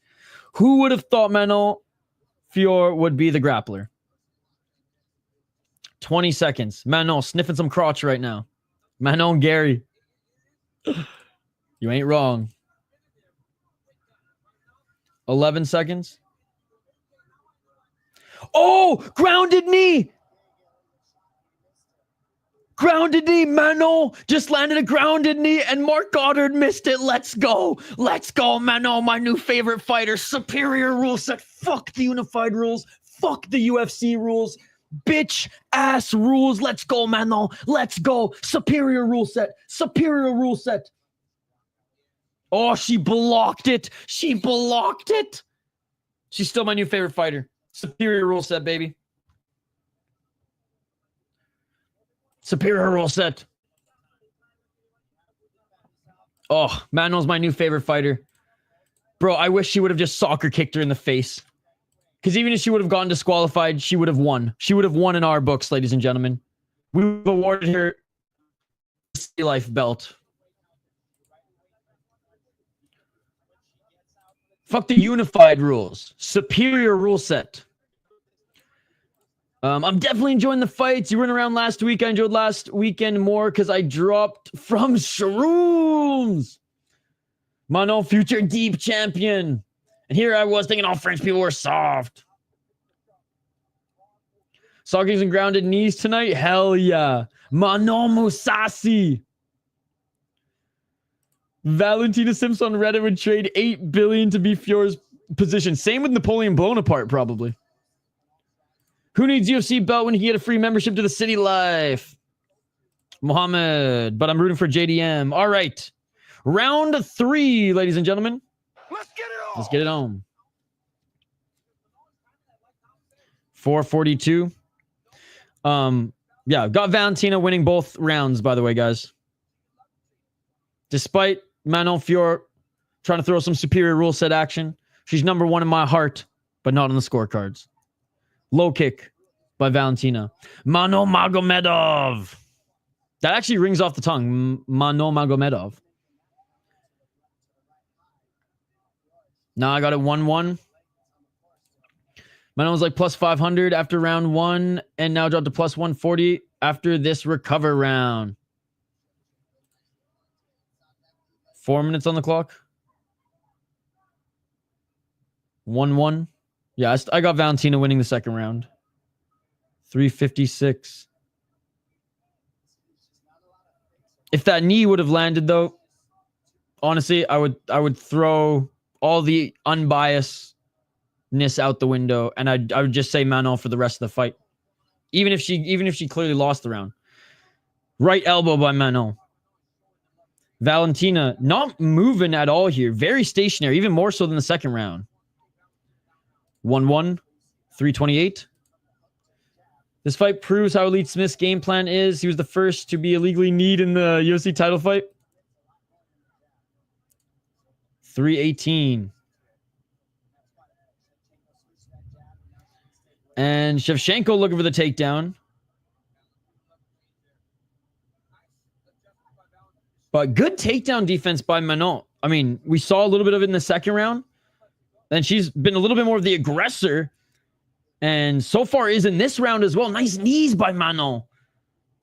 I just want her to win so fucking bad now because she threw that knee.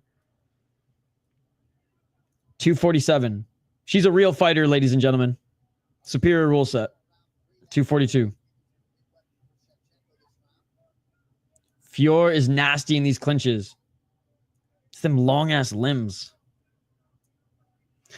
It hasn't, like, Valentina honestly hasn't landed many jabs in this round to open it back up again. Isha loves cheaters.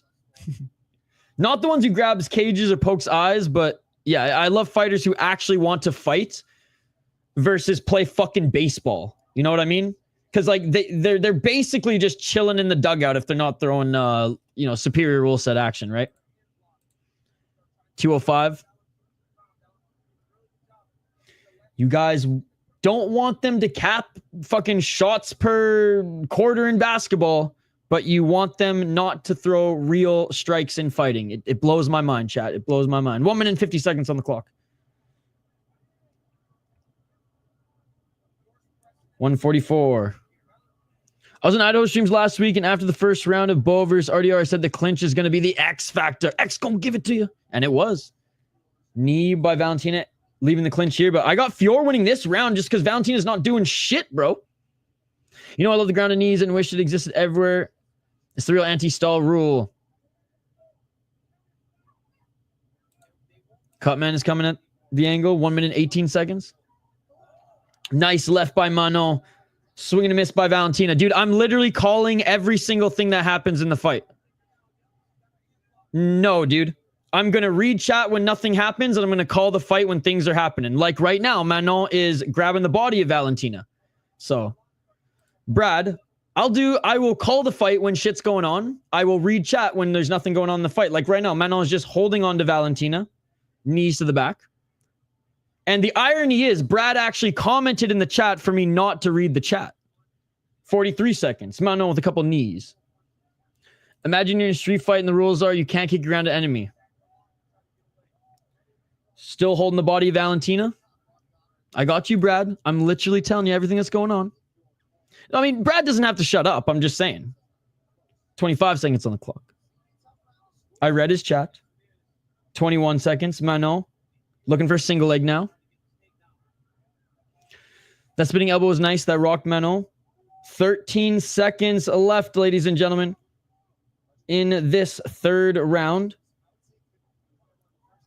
Ooh, nice right hand by Valentina. And that is it for the third. Man, the first round really gave me hope. Brad, would you rather me just say nothing? Would you rather me just sit in silence when nothing's going on? Or maybe not get behind in the chat and read chat when nothing's going on in the fight? You know what I'm saying? Say my first rodeo, my man. Yeah, Manon went back to being Manon Covington. Round 4 coming up, guys. Don't worry, Brad. I got you. You're not going to miss any of the action. You're not going to miss any of the action, but I'm going to stay on top of chat. Thank you, Justin. Chronic Ganja. Hi, all from Italy. 2-1 Fior. I have that too. I am kind of a robot, though. Oh, they give me they give bonus points in my mind. They give bonus points in my mind. Hey, good to see you, Mantis Vibes. Yes, I don't want you to talk at all when anything's happening. Not even boos, just dead silence. Who gonna win? Please tell. Too early to tell. I think so too. Manon reminds me. Oh, Fior reminds me. Is Gon still alive? No, you didn't offend. You didn't offend me. I'm just being cheeky at this stage of the streams here today. That's all. But don't worry, Brad. I'll let you know everything that goes on. Like Valentina getting the low kick there to start off this third round. But I am going to read chat between action this fight, or I'm going to get 2 behind. Nice left and a right by Valentina. But I appreciate the kind words, and I appreciate that you're here, buddy. And again, we're glad that you're here. Oh, nice spinning heel kick by Valentina. Fior threw a right head kick. Valentina dodged out of the way and landed a heel kick.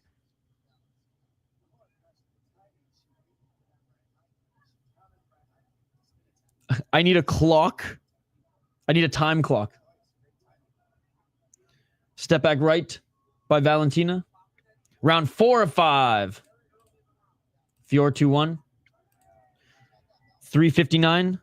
Step back right by Valentina. Fiorot still walking forward. Valentina with the right hand. Fiorot going for the body lock takedown here.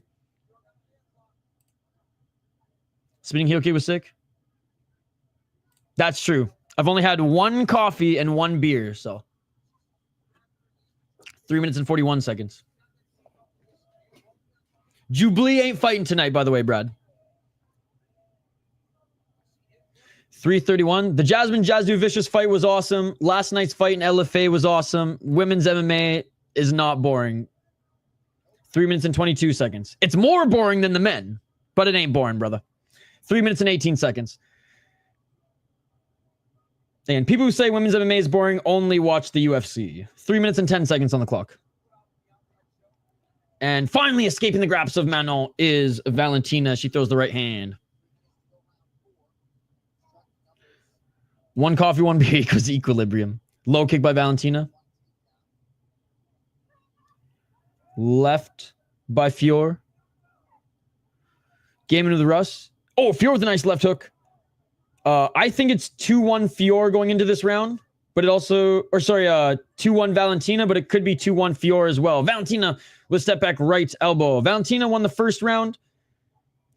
I think she narrowly won the third as well. Fuck, I'm just confusing myself now and not calling the fight. So give me 1 second. We'll run it down between rounds. 2 minutes and 23 seconds on the clock.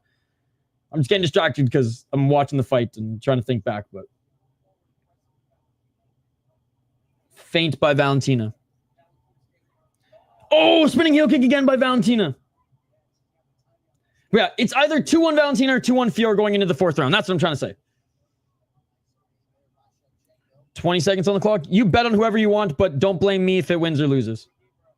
1:56 on the clock. Manon with the tie clinch. Nice knee to the body.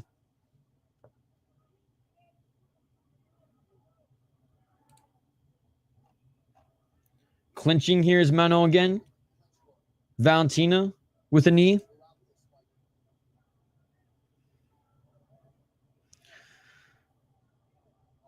Valentina, 2 for 7 on takedowns. Clinching again here.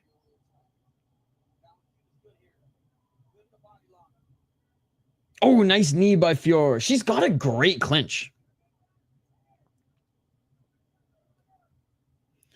Oh, there's some sumo going on tonight? Dude, I might put some of that on as I drift to sleep after I watch the Nav fight. And man, Valentina Shevchenko doing her best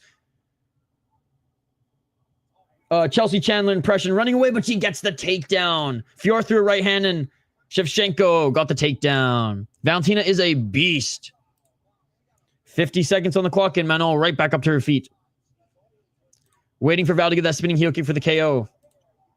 Oh, clinch work by Valentina now. Chelsea 101. That was nice. Scott, is it on that same channel you shared with us last time in the Discord? 33 seconds on the clock, Manon. Again, a lot of clinch time here for Manon. She's doing what I thought Valentina would do to her. This is the closest round so far, in my opinion. 20 seconds on the clock. Honestly, other than the first round, it's been a very competitive fight.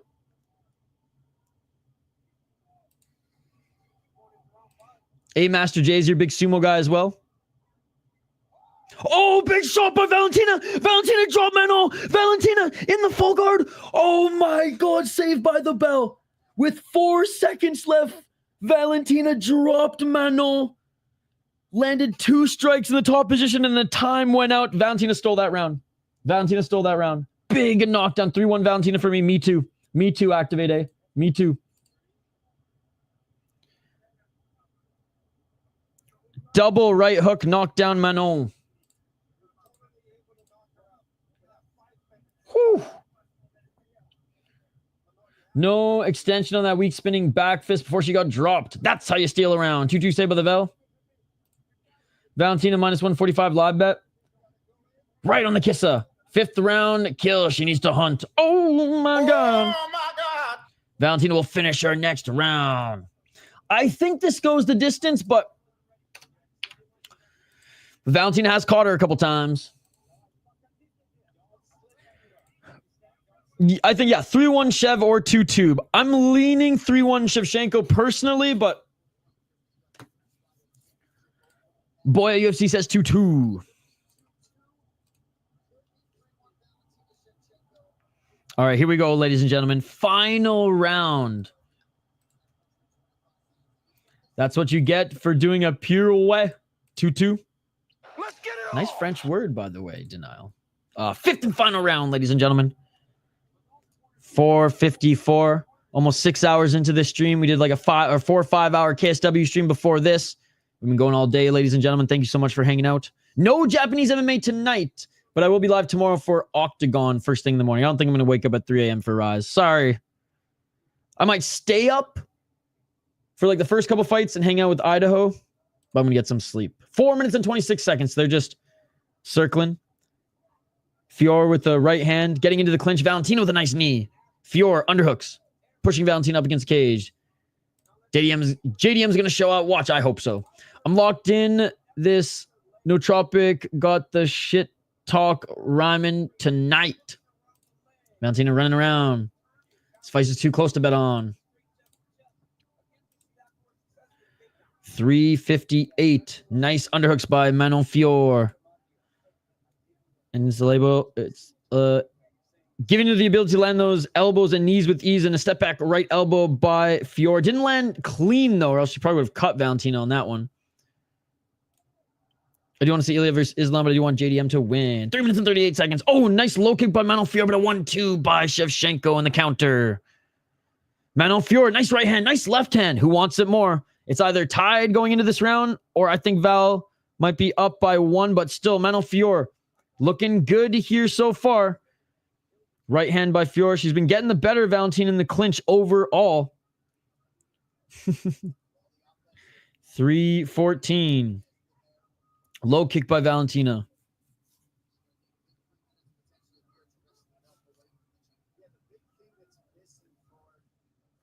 3:02. Kick to the body by Fior. Oh, spinning right elbow by Valentina. Fior didn't like that.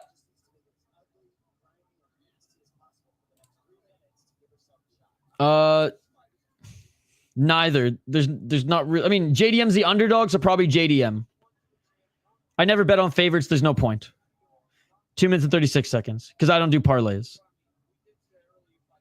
So I only bet on good underdogs. And tonight I thought there were some good underdogs. They haven't been howling. Let's just say that. 2:23. Yes, they do. Handsome and hung. 2:19. Took some more Val minus 250 live. JDM. That's who I'd pick. That's who I'd pick if I was gambling. But that's who I'd bet on. 2:05. I might actually have put $2 on him, to be honest. I have to double check my app. But 2 minutes on the clock. Still clinching here. And they separate.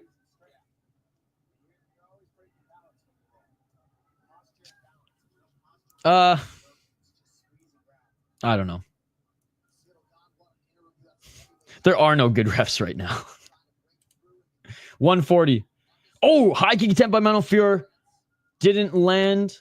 And Valentina threatened with a double right jab. Oh, Manon Fior with a nice right hand on the entry. She goes back to the clinch. Shout out to Oklahoma. Good to see you, Martel. Alpha GBC is a must for me in any pre-workout. I drink a coffee with a blend of them as well. Nice. I think they're smaller, handsome and hung, but I'm not sure on that one. I've got below unanimous decision. I reckon 4-1 Belal. Valentina coasting for decision is not a good look. I don't think she's coasting. I think Manon's getting the better of her this round. I don't think Fior did enough to take away the belt. 53 seconds. Manon Fior scoring points with these freaking knees. Oh, man, this round is interesting because Valentina didn't land a lot, but she definitely landed the better strikes, like the fucking spinning elbow, some of these strikes, just these 1-2s, whereas Manon has been landing some pitter-patter shots in the clinch. There's Valentina with the 1-2. We got 26 seconds left. If Valentina even hits her with a couple more big shots, I think she'll be able to take this. But another close round. There's a nice right hand by Valentina. But we got to go off damage. And Manon, though she's probably landed more this round, Valentina with a spinning back fist. No belt for you.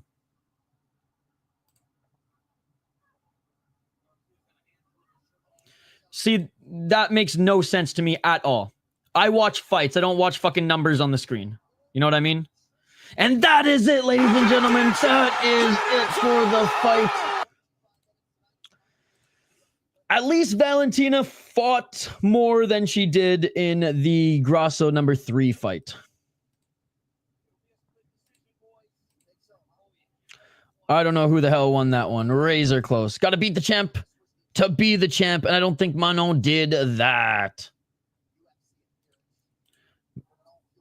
This is close. I'm leaning 51-49 for Shev, I guess. Note to self.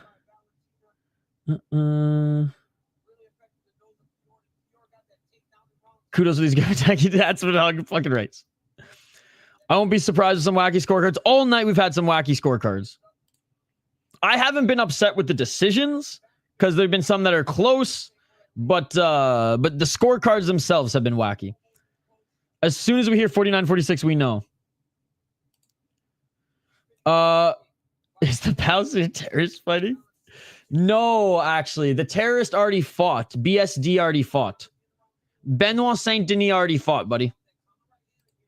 Razor close in Canada ain't good. That's true. That's true.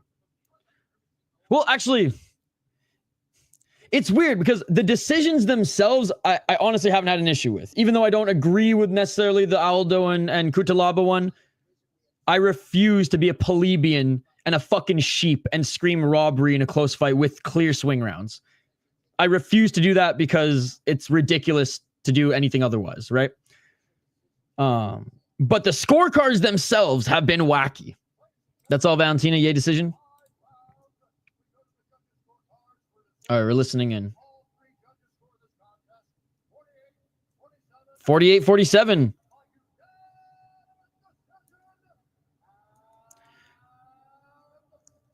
And still, Valentina wins and retains the 125 belt, ladies and gentlemen. Let's go. And still. Hey, Manon gave her a good fight. Manon gave her a good fight and actually forced Valentina to fight and not just grapple in this one. Fuck yeah. Valentina showed her championship experience. She got all the rubies now. Bullet, oh my bullet. You just had to say it, didn't you?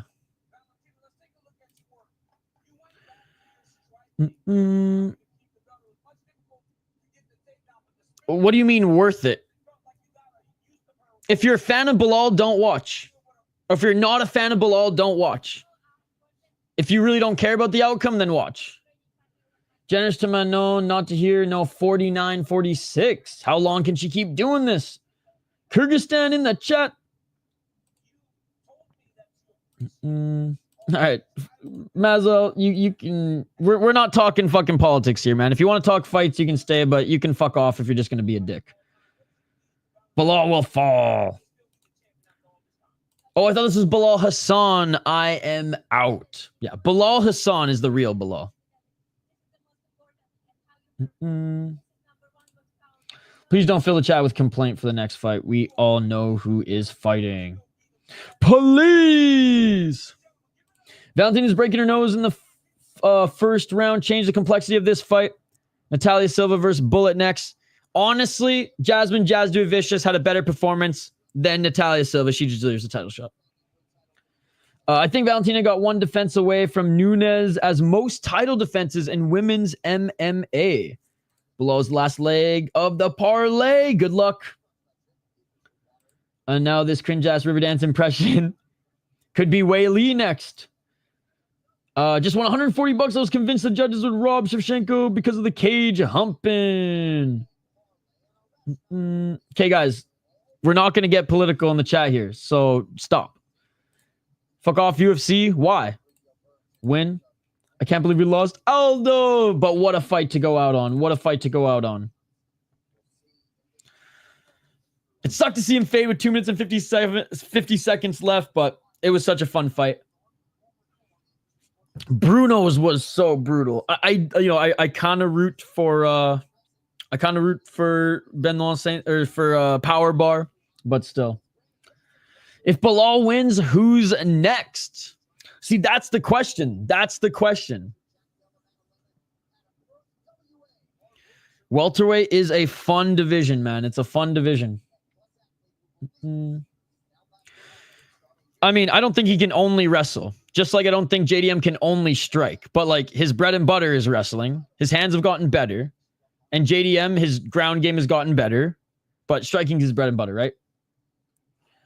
If Val beats Wei Li, just retire, do some crazy super fight like Clarissa Shields or something. Hey, post a sumo link in the Discord. Thank you, Scott. Thank you. It's all good, Curtis Clark. I'm afraid Belal is gonna ruin a lot of people's plans tonight. Yo, I had a bad start with my predictions early on this card. I'm gonna show you guys. I was sweating. Was that Rogan holding gloves for JDM? Dude, Rogan doesn't go to communist Canada. He said that many times. So yeah, so started off not that great, okay? Started off not that great. Then started to pick it up a little bit here.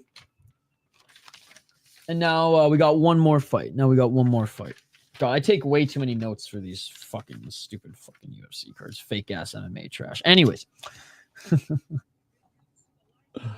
I have piss jugs. I ain't gonna make a pool. What time does Belal's fight start? In about probably 10-15 minutes. I predicted Valentina is an inspiration for me. That's awesome. Does it go over 4.5? I truly think this goes the distance, this fight. Uncle Merrick, fuck you, bitch. Oh, yes. I'm afraid Belal is going to think he actually has Canelo hands and try to strike with JDM. I don't think he's going to do that. I think he might start off like any fight, pitter-patter a little bit, but JDM is a beast. He's going to piece up Belal. Let's go, bro. Let's go, King's World. Many questions, one solution. Brother, have a nice day. Take care of yourself and your family. Thank you. I need JDM KO over 2.5. Belal by decision. Come on, Ozzy, come on. I'm not saying we can only wrestle, but like you said, there's bread and butter, and I'm asking where's the mix up, the variety, the constant pressure from the different angles. Maybe it's just skill. I think that's it. I think the best MMA fighters can, despite their background, can put it all together, like GSP did, like Anderson Silva did, like the great, like the Charles Oliveira, John Jones. All the greats are able to put it all together, right? Demetrius Johnson. Either JDM wins or we go the distance. Yep. Just took a cash out, profited 90. I ain't feeling this last fight. I took the money and run instead. Hey, recognize when you're on top, smoking purple. Bilal's not stupid. He gonna wrestle for his life and hold on. Yo, why you keep spamming right now, Masters J? You said next show 100 people you'd give out a membership. Oh yes, that's right. Thank you for reminding me. Let's give out some memberships, guys. We got 5 more memberships this month to give out. I did say that. I did say if you got 100 people in the live chat and we got 100 likes on the video as well, thank you guys. We'd give out 5 more memberships. So let's do it. Let's do it. We're going to give out 5 memberships here, guys. I got 5 more to give out this month. Let's go. Let's see who gets them. Yo, shout out to Sis. Shout out to Jaden. Shout out to Herbs MMA. Lane. And Western Mass Climber. Shout out to you guys who got the membership. Thank you so much for all the support you show the channel. All right. I'm going to put one more poll question up as well. We'll just ask simply who wins in the main event here. We'll make it easy. We'll make it easy. Thank you guys so much for voting in the poll question earlier. Right over 500 votes in the poll question. Cold open right now for the fight. The fighters are about to make their walkouts. We will do our little breakdown of the fight as they walk out. Final fight on the card, ladies and gentlemen.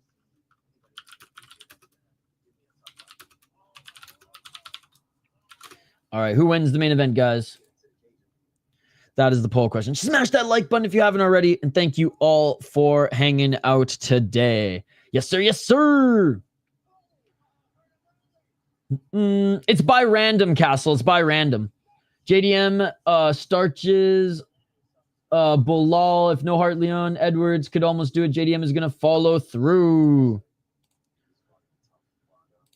Congrats, boys. Holy eternal omnipresent greetings, cousin. Yo, shout to the wizard spatula. Yeah, you're far too kind, King's World. A few Canadians won. Oh, God, I wish, man. It's so fucking annoying. Yo, shout to Sis, man. One of the homies. Is this UFC? MMA experts claim he can't give memberships because YouTube won't allow him to. That's a goddamn lie. You're allowed to give out 10 every single month. That Yoel Kudago winning KSW. Dude, how amazing was that? Yeah, Shev minus 110 and minus 250 live. Hit, obviously. Let's go. Also added some Shev minus 110 with Della plus 450 as well for some D-Gen action. Dude, Activate A, it's been a good day for you, it seems like. Seems like it's been a good day for you. All right. Welterweight next. In fairness, I don't think they knew Aldo was going to retire, but yes, I'm not going to defend that the UFC gave Anthony Smith a bigger send-off than some of these legends. Hopefully at one of like the more recent shows, or maybe the next pay-per-view, or maybe their next Brazilian show, they have a proper send-off for him. But he has been inducted into like the UFC Hall of Fame before already. But yeah, give him a bonus. Yeah, them live odds have been funny. Love it when they are off. All right. The challenger's making his walkout now. Jack Della Maddalena. There's an age gap that is entertaining, prime versus past prime, but also Maddalena's Australian and Belal's Middle Eastern. Belal's American. Let's make that very, very clear. Just like I am Canadian/American now. Well, dual citizen. I ain't Persian, bro. I'm Canadian. Belal Muhammad is American, okay? And I know, you know what? Belal Muhammad is a veteran now at 36 years of age. You're right. Coming up against the prospect. I got Belal, International Fight Week for his ceremony. To be fair, Aldo's retired before too. True. I think giving Smith that send-off over Stipe is a little more gut-wrenching to me.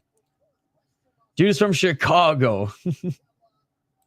Can't go wrong with a little TNT. Yeah, just like that. Jack Della Maddalena. It's not like he's like the Bashrap brothers who like grew up in Afghanistan, right? Like they are Afghani. They're American citizens now, I think.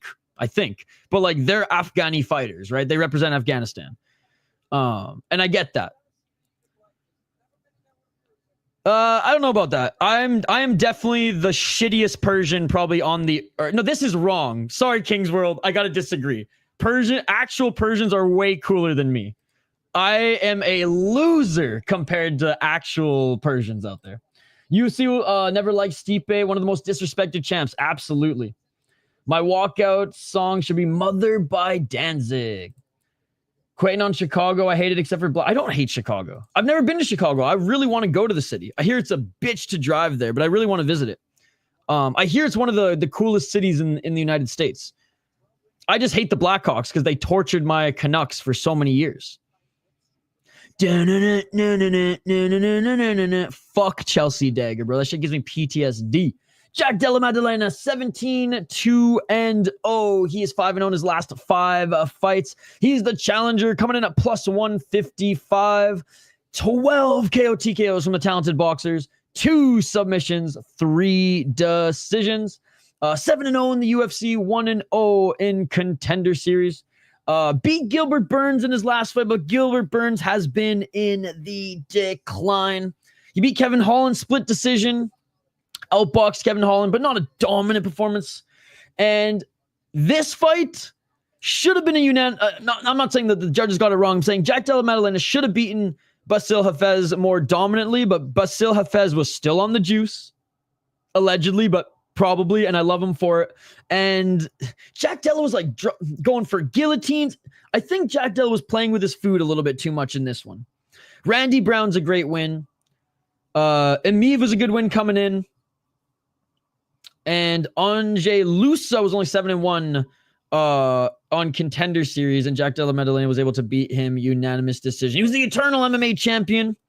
He defended the belt a couple times, beat Kevin José, who, let's be honest, Kevin José's nothing great. He just got cut from the UFC. But what I liked is he continued to polish some of the aspects of his game that needed to be worked on. Like, he lost his first 2 pro fights, but his coaches said, we know that there's more there. Let's polish up some of the grappling, some of the takedown defense, and give you room to employ what you're good at, and that is the striking. Could Jack Della Maddalena catch Belal Muhammad? 100%. Could Jack Della Maddalena outbox Belal Muhammad if he keeps if he wants to keep his fight on the feet and tries to box? 100%. I think Belal Muhammad will mix in a little bit of everything here. I think he'll start the fight on the feet.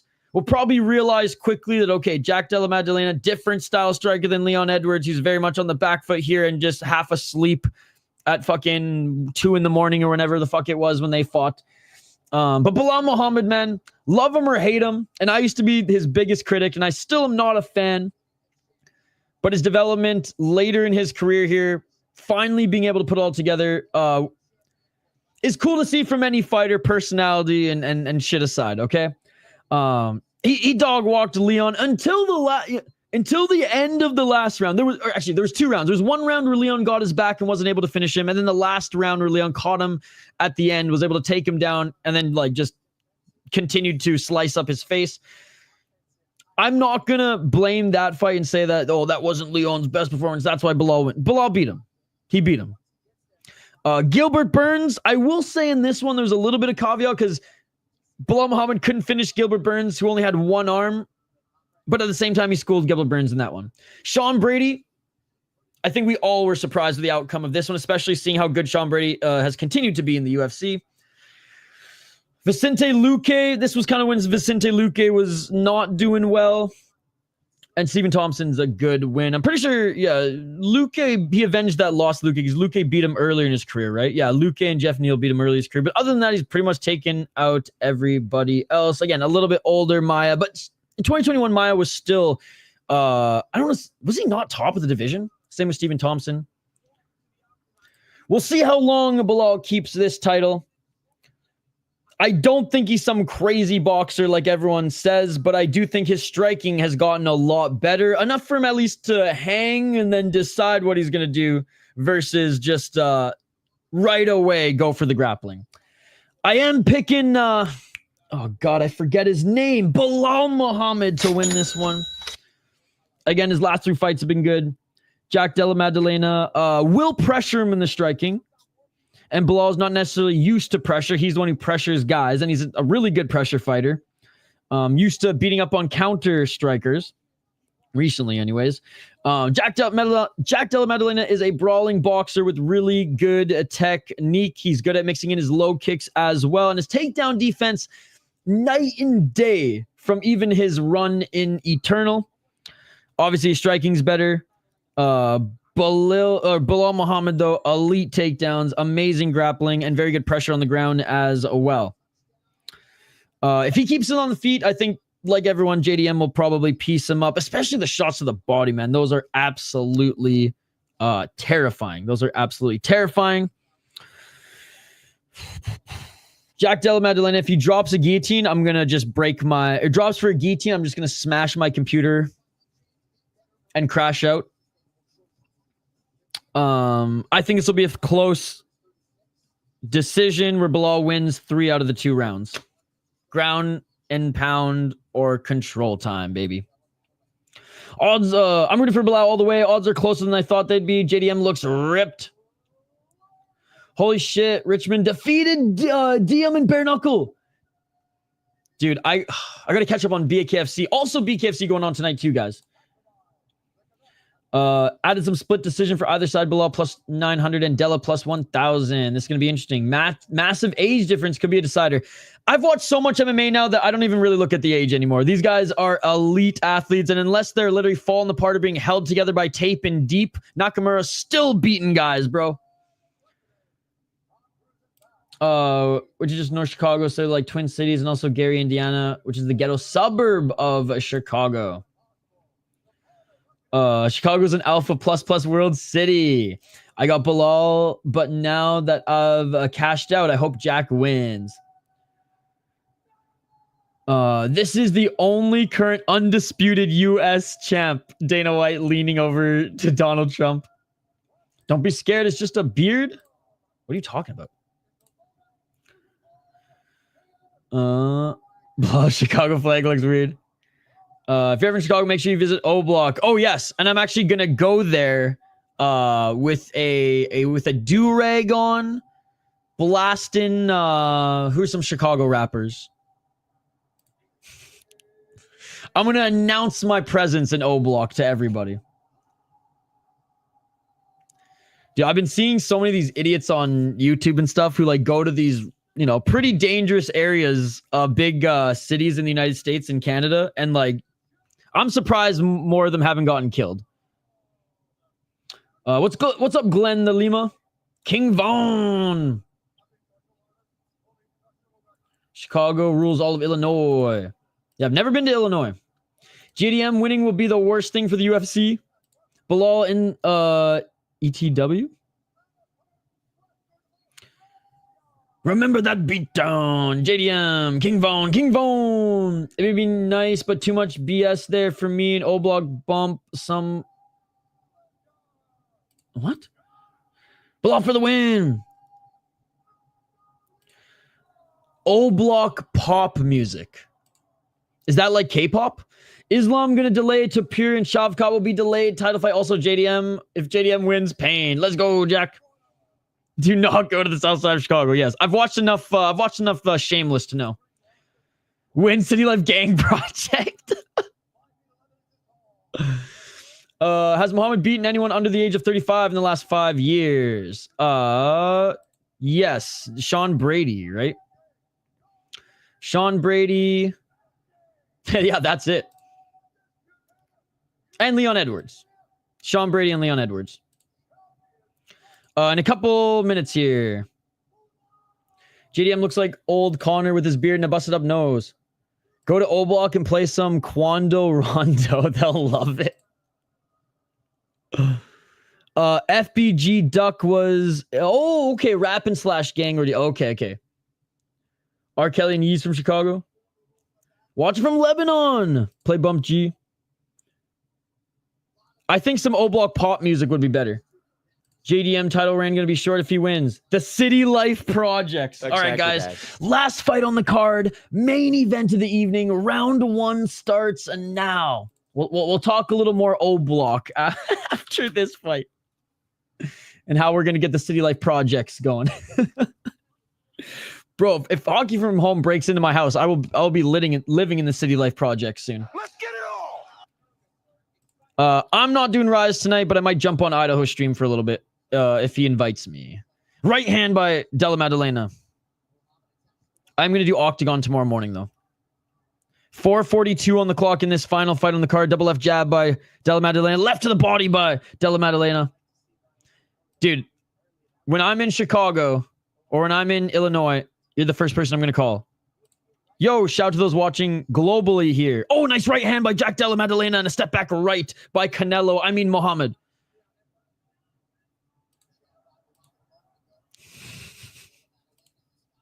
$4.15. The City Life Projects is you doing commentary and fights inside the projects across the USA. Honestly, that might actually get me some views and a sponsorship. Nice right hand by Della Maddalena. He landed a 1-2 right before that as well. Good footwork by Maddalena side to side. Not giving a straight line for Belal to look for that overhand to the level change. This is how the channel's finally going to make money, ladies and gentlemen. 435. Besides you got your guys' amazing donations, which thank you guys so much for all the support you show the channel. Nice left by Belal. Below, high kick blocked by the right arm of Jack Della. We will cross promote with the shipping container league. Oh, getting me too excited right now. 328. Left jab by Jack Della. Bro, these bots are attacking us like the fucking ducks from Duck Hunt. Left by Belal. I think JDM might cook Belal. Doing good so far. Doing good so far. On the feet, JDM is going to win. Belal needs to take this to the ground. Way Belal can take back momentum and apply pressure is punch off JDM's leg kicks. Oh, you know it, Handsome and Hung. Oh, nice left by Belal. Armin Tabir, Charles, and Islam all watching this on the edge of their seat.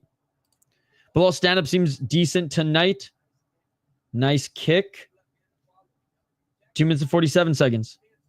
A nice right hand by Jack Della. 241. I'm walking through one of the worst neighborhoods. Godspeed, Curtis Clark. Belal with the left jab. Dude, he did it. Striking ace. JDM threw a low kick and Belal landed that left jab. Chicago has a few very good Persian restaurants. Dude, nice. I've only found one really good one in Minneapolis. There's 2 listed ones. Really expensive. It's not that great. There's a tiny little hole in the wall, kind of in a meh part of it is in Minneapolis. Kind of a meh part of the city. Not a bad area. Not a good area. An international area, we'll say. Left jab by Belal. 2 minutes on the clock. And it was fucking awesome. The guy was actually, the owner was watching Sambo on screen, which was pretty cool. And we started talking hockey as he made my kebab. High kick by JDM after throwing the low kick. High kick by Belal, miss, swing and a miss. I picked Belal to win. I put a couple bucks on JDM to win. Oh, nice left hook by JDM. I'm literally calling every single thing that happens in the fight. Would you rather me stay silent, Charlie? Would you rather me stay silent? Nice left to the body by Jack Della. I'm reading chat when nothing is happening, like right now. They're just looking at each other. Belal missing with the 1-2. Belal looking for the takedown. So Charlie, go somewhere else, dude. Nice step back left by Belal. Nice kick to the body by Belal. Because I am focusing on the fight and reading chat at the same time. Body kick by Belal. Front kick by Jack Della. These people think I don't call everything that happens. 58 seconds. Moving back to center. Hey, no problem, Monty. Low kick, swinging and miss by Jack Della. 43 seconds. Oh, nice step back right by Belal. Missing the knee was Jack Della. 35 seconds. 30 seconds. Some feints by Belal. Looking for the right elbow was Jack Della. That doesn't land. 23 seconds. Oh, big right by Belal. High kick by Belal. Jack Della with the right uppercut didn't land, and they're just throwing in the clinch right now. And a nice step back right by Belal. Hey, yo, we're international here. We're also all around the States. I love it. Oops, sorry. I'm reading your guys' comments and not commenting on nothing that's going on in the fight. 4 seconds on the clock. Looking for a heel kick was Belal, but that was way out of range. And that is it for the first round. This fight is too exciting. Belal needs to take it to the ground and win that way. Belal going to rest fucking the second round. Honestly, Belal didn't look too bad on the feet. I think JDM won the first round. Just landed the better strikes overall. And let's check out the stats here. Yeah, JDM, 23 strikes to 16 for Belal Muhammad. No takedowns.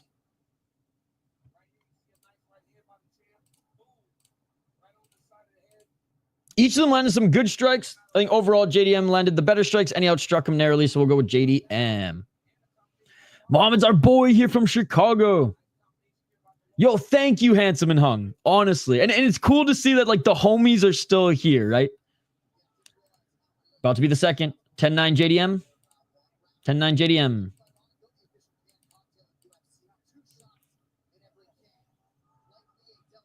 What's up, Hussein? He legit looks like he could be brothers with McGregor.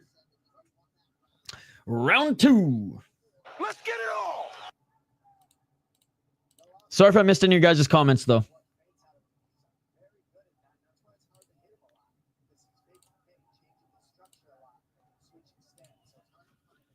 We're in the second round. 4 minutes and 44 seconds. Oh, nice body kick by JDM. Counter right by Belal. Muhammad misses. Belal was the favorite coming in.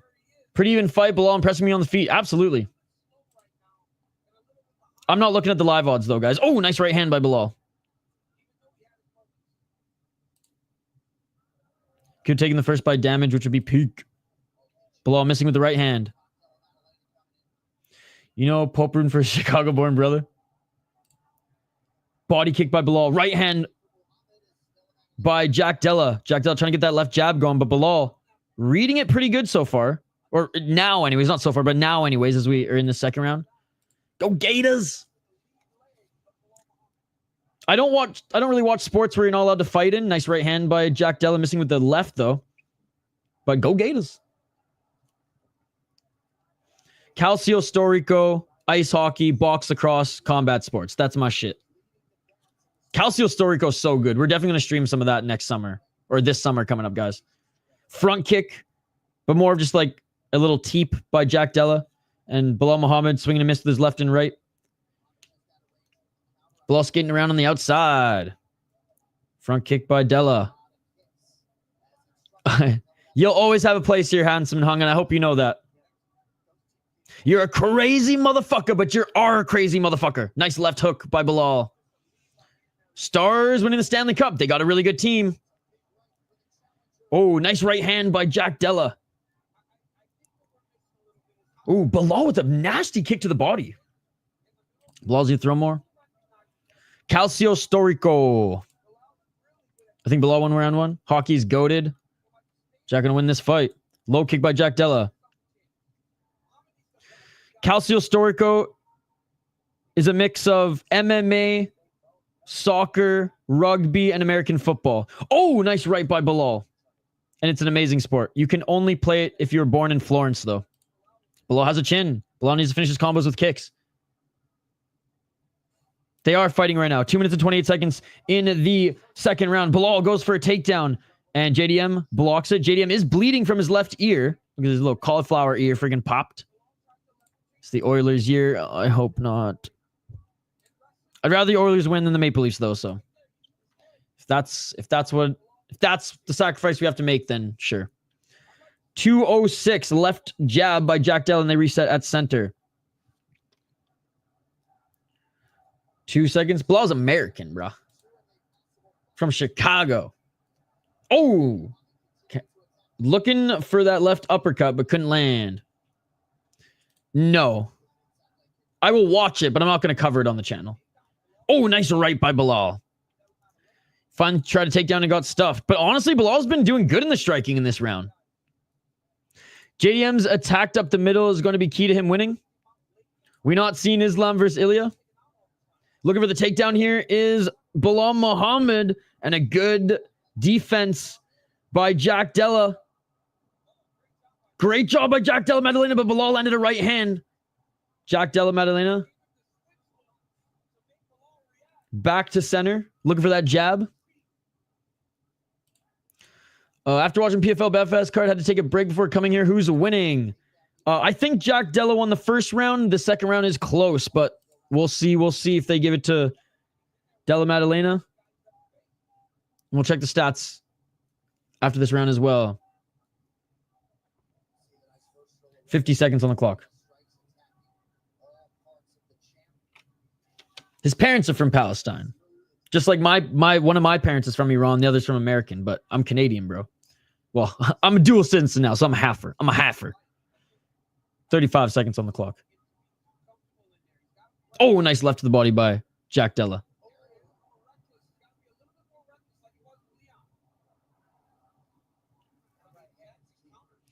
"21 seconds on the clock. Nice left by Jack Della.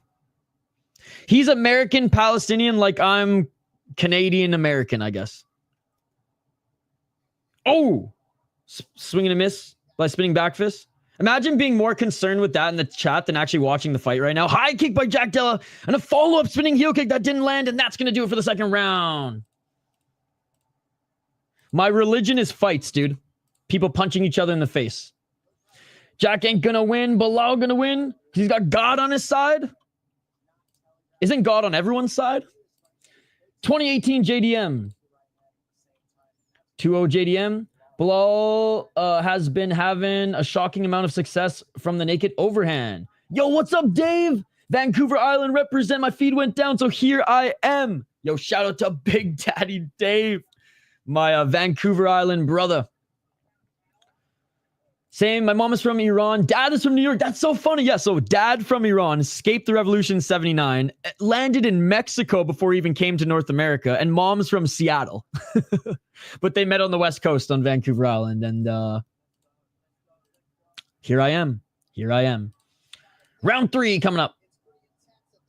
Both of their cardio look fine. I believe in commenting. Ooh, hopped on JDM live at plus 130. Now he's minus 140. Well, you can't step back from kicks. You need to step forward to negate the power and the step the takedowns. I believe in rent and light and water bills, homie. Facts. A long story, dude. 4 minutes and 44 seconds. Nice right by Belal. It was, dude. It was pretty Americanized, too, and people would fly to Tehran just like they used to fly to freaking... Oh, nice left to the body and right hand, like they'd fly to Australia, or it was a destination place. JDM is the favorite now. Dude, JDM landed 2 really big shots. And it looks like... Oh, Belal's bleeding from his nose right now. He's leaking. Hey, see you later, Dave. Bring on 3 rounds of ground game where the crowd boos. High kick attempt by Jack Della, swing to miss. 4 minutes and 10 seconds on the clock.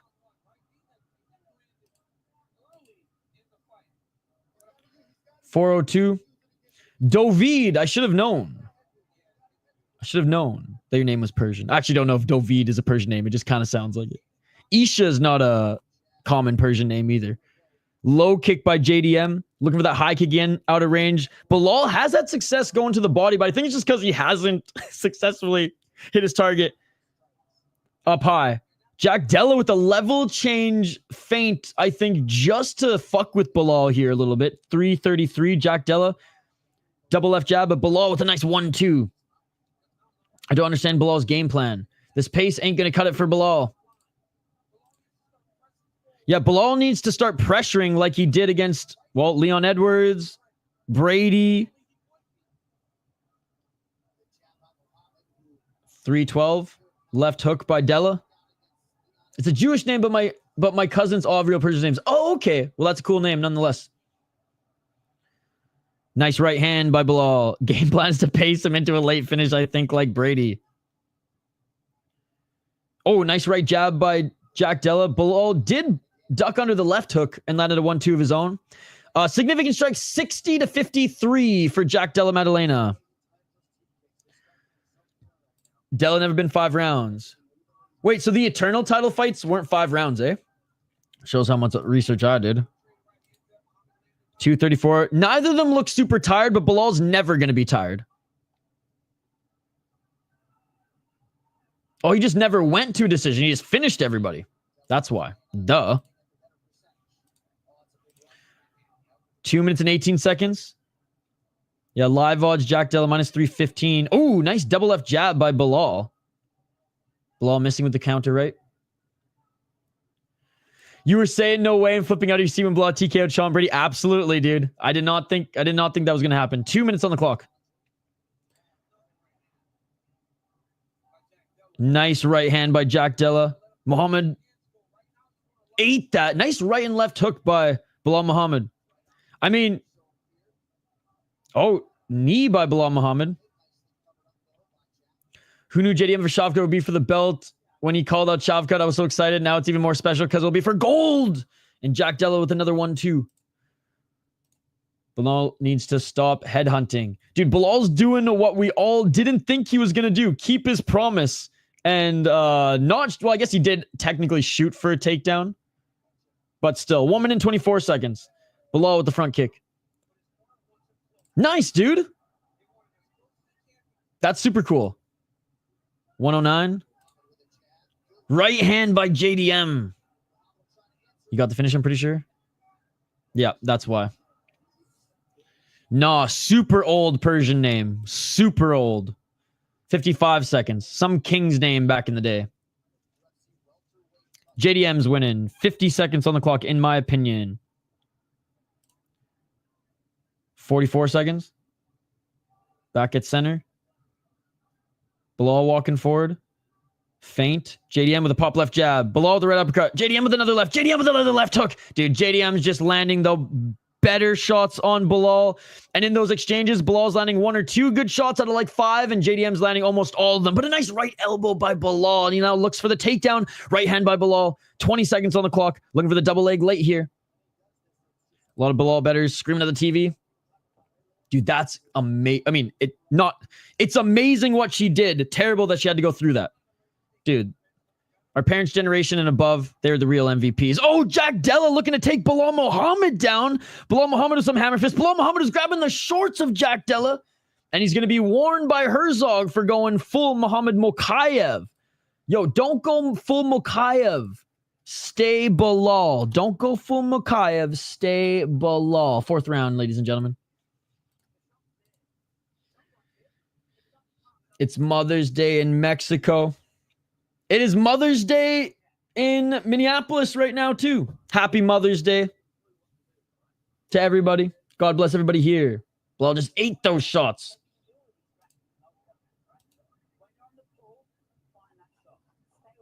Belal giving up the wedgie. If JDM doesn't get 10-8 in the next 2 rounds, he should win. This is like the Bukauskas fight. JDM is landing the heavier shots, even if Belal is jabbing well. JDM 30-27. When he goes for it, he's doing better.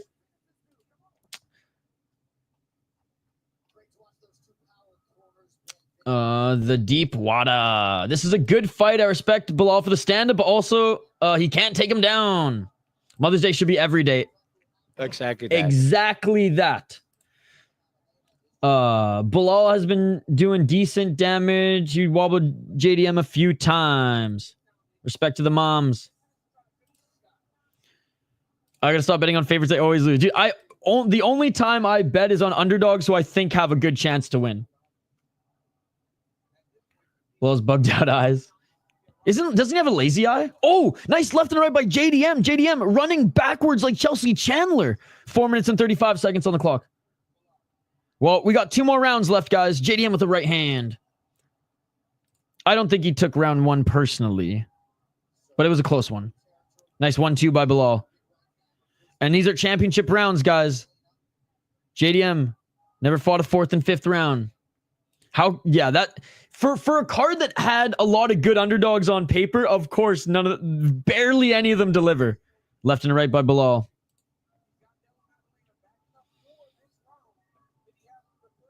One minute in. 1-2 by Belal. Belal looking good to start this 4th round, guys. 87 significant strikes for Jack Della. 82 for Belal. Oh, nice right hook by Jack Della. Left hook by Jack Della. Right to the body by Jack Della Maddalena. Even Valentina hit the Chelsea Chandler emote for a little bit. Yep. 339. I got Jack winning all 3 rounds as well. But Belal's still in this. And he's getting he's doing good so far, but Jack Della with a step back right. I think Jack Della's up all 3 rounds. Belal maybe won 1 of the 3. Belal's doing well pressuring. Belal got a chin though, gotta admit, he eats shots and doesn't give a fook. Jack's boxing isn't that great this fight. Belal's doing good. Oh, nice right uppercut by Belal, but Jack Della landed a right hand and Belal didn't like that. Went for the single leg. Jack Della, good takedown defense. And Jack Della with the right hook. Left hook. Belal with the right. Belal ate a left again. Belal looking for the spinning back fist. Jack Della looking for a knee in the clinch. 2 minutes and 55. Great exchanges there. Belal needs a lever change after the jab. Another attack the body or shoot. 244. Shavkat. You're forgetting about Shavkat. 240. Regardless, they would give the decision to JDM. Belal now looking for the back. He's got the body lock on JDM. JDM, right knee planted. 2 minutes and 25 seconds. A lot of time in this round still for Belal Muhammad. Yo, happy birthday to Dave's mom. I don't think grappling here was the smart move. 2 minutes and 12 seconds. JDM with the underhooks. JDM now with the body lock. Wow, great job by JDM getting back to his feet and actually getting the more dominant position on Belal. Look at Belal's right eye, by the way. It's starting to swell up pretty bad. What are the commentators watching? He sort of had Jack hurt. Shavkat might never be champ. Can't see him beating Islam. JDM! 148. No, Poirier's retiring after his next fight. 139. Back at center. Belal breathing a little heavily here, but he lands a big right hand on Della Maddalena. JDM's not controlling the middle, and it's giving Belal openings. Yep. You commented on that earlier in the chat too. Left by Belal Muhammad. 117. Very close round, guys. And actually, Belal Muhammad has outstruck Jack Della Maddalena in this round. 24-21. Left jab by Jack Della. And again, right jab by Jack Della. The better shots are coming from JDM, but dude, Belal's putting the volume on him, but he just can't take JDM to the ground. Belal's breathing heavily. Let's go JDM. What a terrible game plan by Belal's comp. I think they were counting on JDM to gas in the third. And maybe they just believed in Belal striking against him a little bit more, which it hasn't been bad. Oh, nice knee by Belal. Another knee by Belal, holding on to the body of Jack Della. I think so too. This round could go Belal, and I wouldn't mind it going Belal, but I think JDM deserves to win this round as well. This is a Belal round. Can't stop. Can't stomp is stupid as fuck. Let me bang, bro. Oh, nice counter left by JDM. Look at JDM's right ear, man. Leaking. Right by Belal. Belal looking for the knee. 5 seconds. Max Holloway is his next fight. And that's going to do it for the fourth round. I don't care who wins. I win a little bit of money if JDM wins, and I get my pick right if Belal wins, so. All that shaking ass and dancing is doing it for Belal after. I think Belal's actually having like a pretty good fight, to be honest. It's over. JDM won. Great fight so far. That was a good round for Belal. Yeah, I'm gonna. If I'm gonna apply the same criteria as I've been applying throughout these rounds, Belal wins that round. So JDM outstriking him 112-106, but in that round.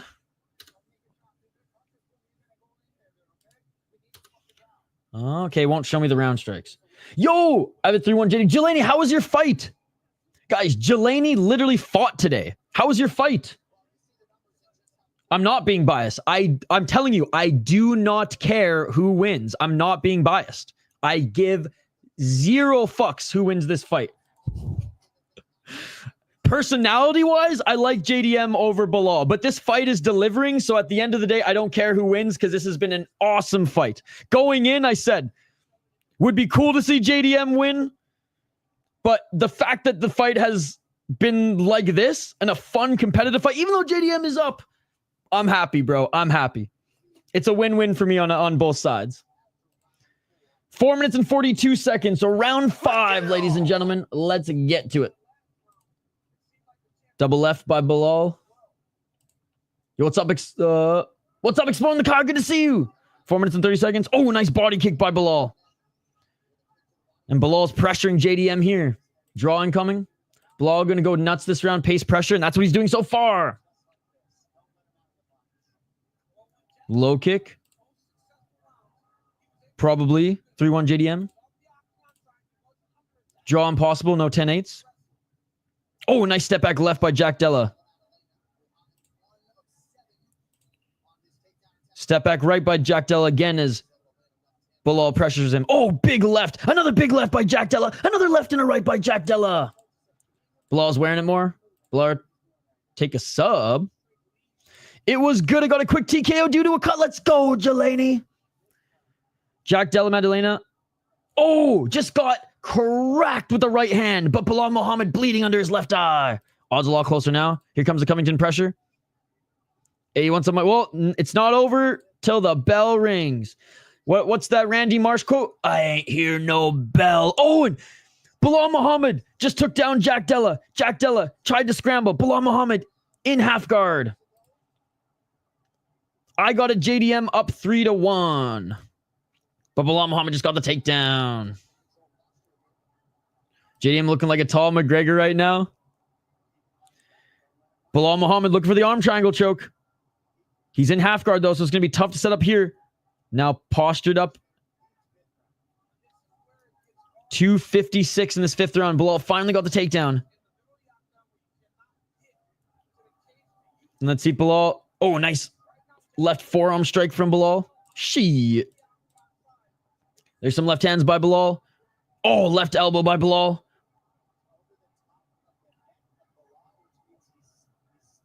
$236. Yeah, Belal just going to settle into this position here. Big left elbows by Belal. He has arisen. Oh, back up to his feet. Back up to his feet, JDM. 2 minutes and 18 seconds. Right hand by Belal. Both of them are tired here, ladies and gentlemen. Both of them wearing the damage. Underneath the right eye of JDM starting to swell up as well. His left ear is bleeding. Belal with the left jab. Nice stand-up. He needed that. Damn, he did the Derek Lewis. My balls was hot. Step back, right and left by JDM. Belal may have gotten the takedown this round and landed a big, big left hand on JDM, but JDM has still been landing the better shots and a big right elbow by JDM. Oh, 1-2 by JDM. A left hand by JDM. That hurt Belal Muhammad. Belal Muhammad seeing the Tweety Birds a little bit. Left to the body by JDM. 1 minute and 39 seconds on the clock. JDM. Left uppercut. Left hand. Belal's hurt. Right hand by JDM. Left hand by JDM. Belal's hurt. Right hand. JDM. He pulled the Kevin Gastelum. He pulled the Kevin Gastelum. Hardly exposed. Come on, man. You're not a casual. Don't say casual shit. 1 minute and 16 seconds on the clock. What a fight. You should have let him get up holy shit. And Belal gets in the top position here. He pulled the Kevin Gastelum. He was tired. 1 minute on the clock. Guys, the fight's still going on. 57 seconds. Belal in the top position. JDM's trying to scramble out of this one. Belal trying to finish this round strong. Great fight. JDM got it though. And back up to his feet is a JDM.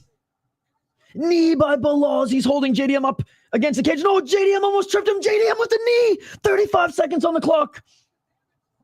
Step back left by Belal Muhammad. What a fight, ladies and gentlemen. What a fucking fight. Right hand by Jack Della Maddalena. Left hand, right hand. Oh, he almost dropped Belal again. He almost dropped Belal again. 20 seconds.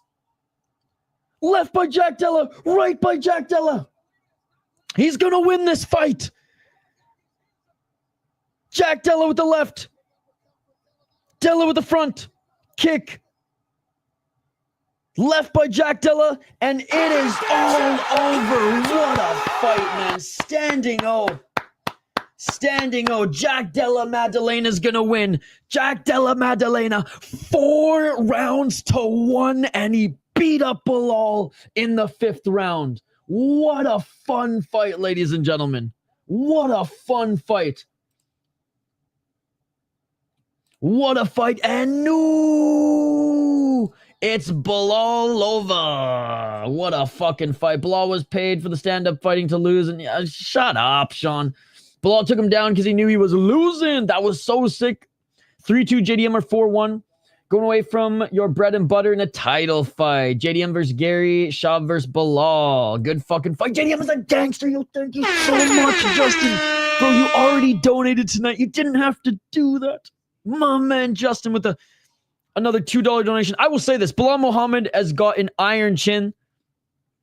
I know this guy's got Palestinian heritage. They must have good chins, ladies and gentlemen.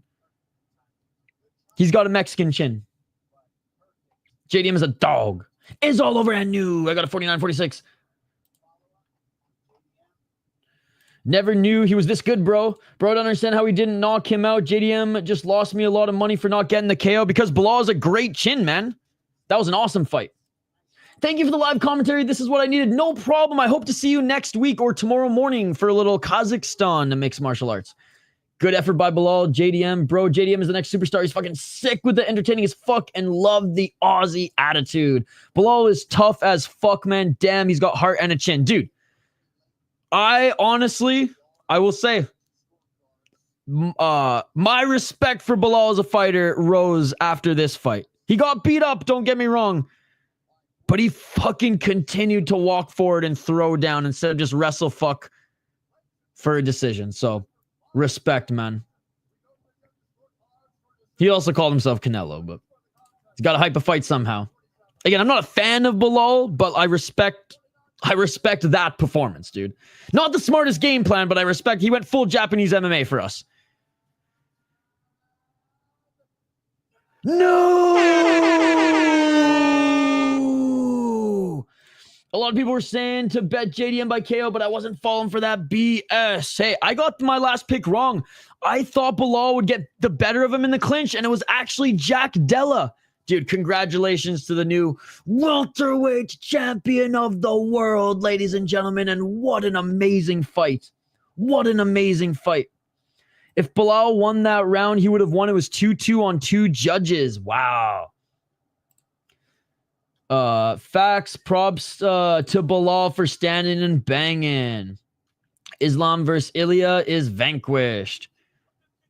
So JDM versus Islam and Oliveira versus Topuria for the vacant. You got this, Jack. 2 Aussie champions. Hey, no problem. Aussie, Aussie, Aussie. Imagine hearing and still. Oh my God. Belal's a good chin, not JDM's fault. I told you JDM was going to piece him up. Let's go, Danny. Shame Belal's 36. Imagine if he had a few more years and he had a long career. Jelly Roll is the man. Looking like I just got $450 in a stoppage. What a weekend. Let's go, Jelani. Buffer forgot the name. Yo, thank you so much, Scott, for the $2 as well, buddy. Thank you so much. Holy shite. Belal loves dumping people on their head. Great job by JDM. I think Jelly Roll is the reason Belal actually stayed on the feet. If you know, you know. Oh, man. Oi, oi, oi. Yeah, that fight's going out the window. No problem, Lex. How could I doubt JDM? Honestly, Sven, me too. Dude, let's go. Jack Della, baby. What a card. Dude, Vancouver delivered. Montreal delivered. Fuck Toronto, man. That's all I got to say. 317, Topuria versus Oliveira and Pantoja versus Kaikar, France. I dig it. I dig it. Islam's going to murder him. Let's go, Shev and Della. Plus 410 hits, dude. What a night. Oi, oi, oi. Good fight of the night. Great performance by both, but a better performance by Jack. He kept his word, went out there and went to war with the best boxer at welterweight. I like Belal after that a lot. Me too. Another Dana White Contender Series champ. Belal gonna need another 10 in a row for a shot again, right? Belal is one of those heads where it looks like he's unknockoutable. Aussie, Aussie, Aussie. Hey, thank you, Dale. Anytime, brother. Anytime. Where the shoey at? Fuck, I don't have any beer left in this, or else I would. I did a shoey from my hockey skate last year, and it was disgusting. Shit card betting-wise, but it was entertaining. It should have been a good card betting-wise, but the underdogs weren't howling. Oh, okay, made a profit, so I ain't hating. Don't any of you ever dare doubt my vibe picking it. Juquan, I am never going to doubt anything you ever say again. Where the shoey at? Unfortunate because he's entertaining. Enjoy the bet, Della. That will be gone soon. Islam going to take that. Shit, they're going to feed JDM Islam. Hey, he just beat the Wish version, so... Crazy how if Belal would have kept that mount with the last minute, he could have done an Aldo on Della. Yo, off topic, but good to see Nori finally getting his recognition. Thank you so much for bringing that up. Iron Fist Black, agreed. I made money. Gonna get it back for Volk. Oh my God. Oh my God. That sends shivers down my spine. I don't think Islam will beat JDM, honestly. I still think Islam will. But we'll see. I mean, Volk almost beat Islam. Volk almost beat Islam, and he was smaller than him. So, Topuria versus Charles Oliveira for the vacant soon. That's going to be such a sick fight. Honestly, I'm more excited for Charles versus Topuria than I was for Ilya Topuria. Live by unanimous decision, die by the unanimous decision. Yo, good fight. What a fun card, man. What a fun card. Realistically, like what, 2-3 stinkers at most? If you even want to call them stinkers. I'm tired of these super fights. From off the pound for pound list to beating the number 1 pound for pound would be the craziest jump of all time. Yeah, Islam is just... I'm not going to let the recency excitement make me say that Islam is going to lose to JDM. Look, we all saw a lot of good from JDM here. And he definitely has the chops to take on top guys, clearly. So I'm excited to see what he has against him. But just like I picked Belal to win, I'm kind of picking Islam as well. But if JDM picks Islam to win, and clip this, whatever you got to do to set it in stone, if JDM beats Islam Makhachev, I will never pick against JDM. Hell, I will never pick against an Aussie again in the UFC. Where's Mad Dog? Who's Mad Dog? Islam will take him down. Hey, cheers, Smoking Purple. Have a great rest of your weekend. Dude, Mr. Grant, how many shoeies did you just down, sir?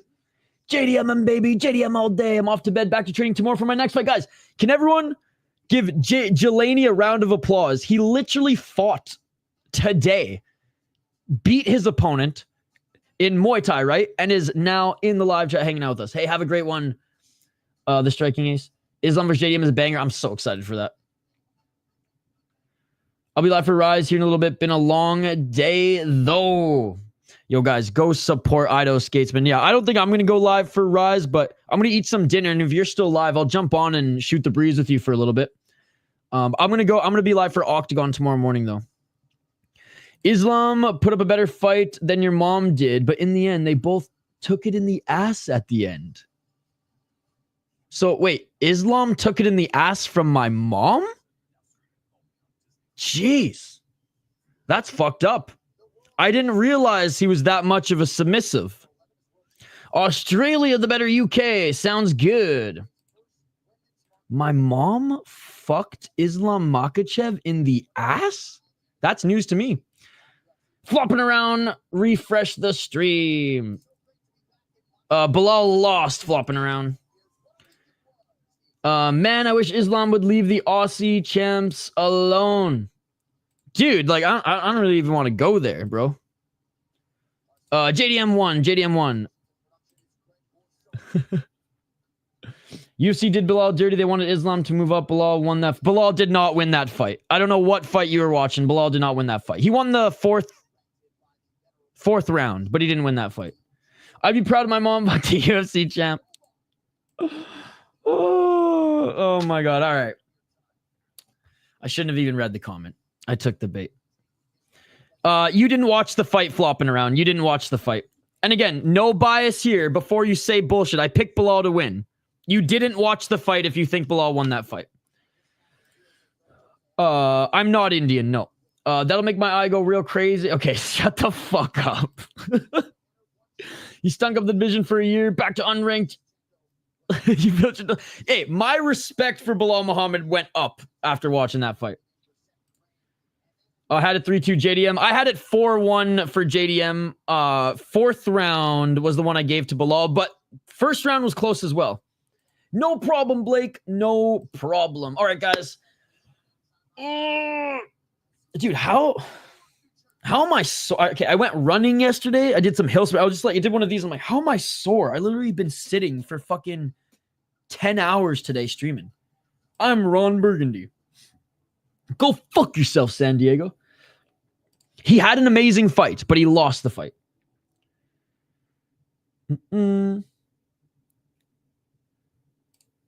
Wait, so you had Belal losing round fight. You sure you watched the fight? Yes, Belal lost the fifth round. Oh, James trolling, brother. James is trolling.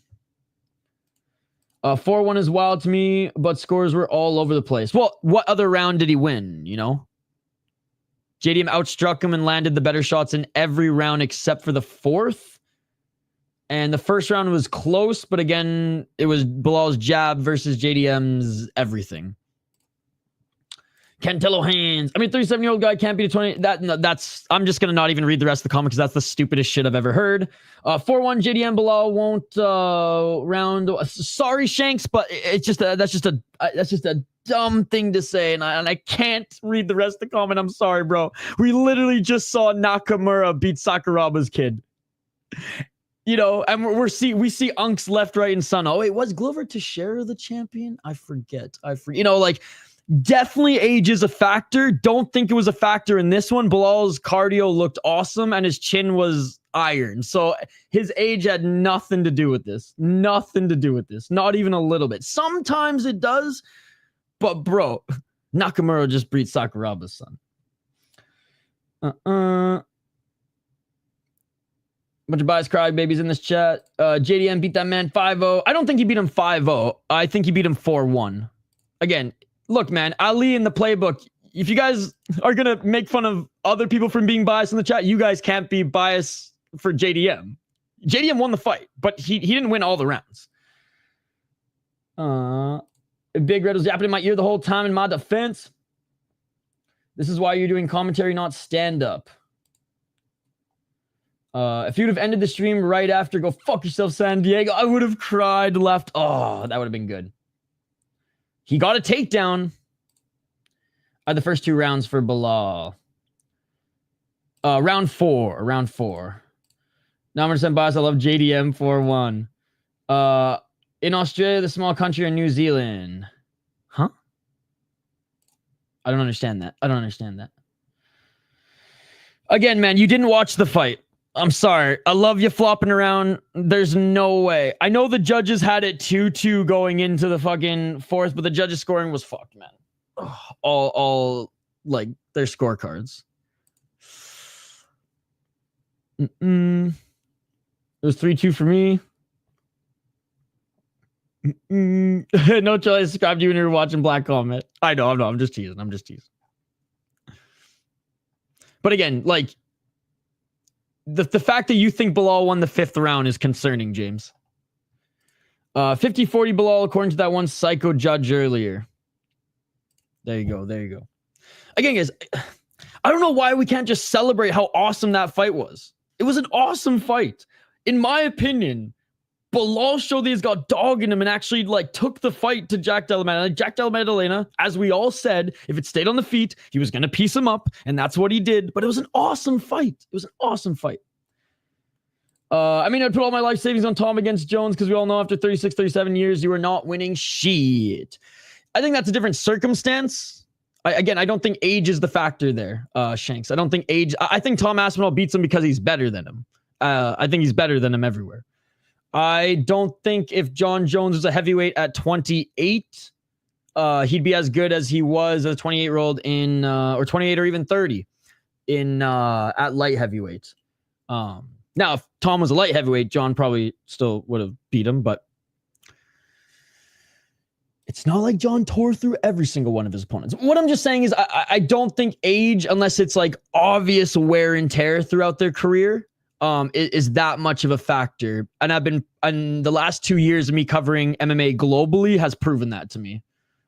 Just because I watched so much of it, and I see these unks, men, who have good fights and who who humbles some of these young guys who just haven't fought a well-rounded fighter, even if the skill level is a little bit or the speed's a little bit behind. The fact that they're still competing at this level, you know, this ain't God, who's an example? I'm trying to think of like a 5 and 15 Japanese fighter who's like a celebrity in Japan, so they put him on a rising card because even though he's 45 years old, right? Unk power is real.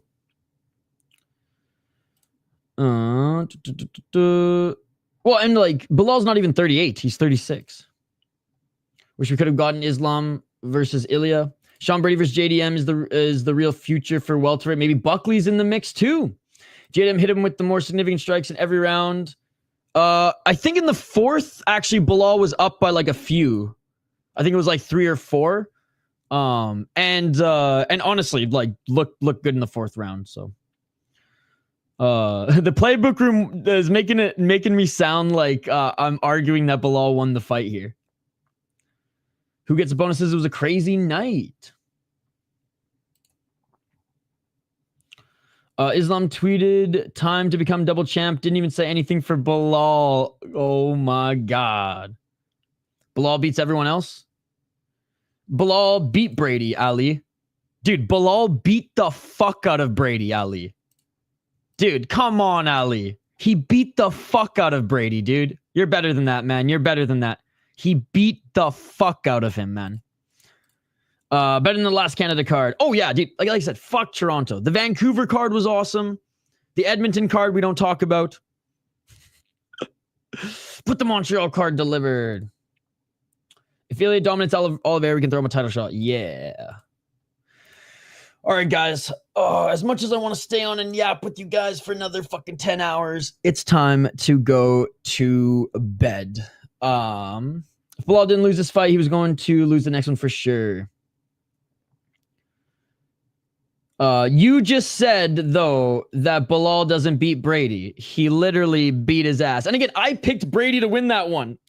I was very upset. I was very upset, Ali. But I expect better from you. You literally were wrong. You were wrong. Who's next for Muhammad Machado rematch? Brady? What is next for Muhammad? How many Canadians won tonight? Ooh, that's a good question. That's a good question. So we had Marc-André, Barriault.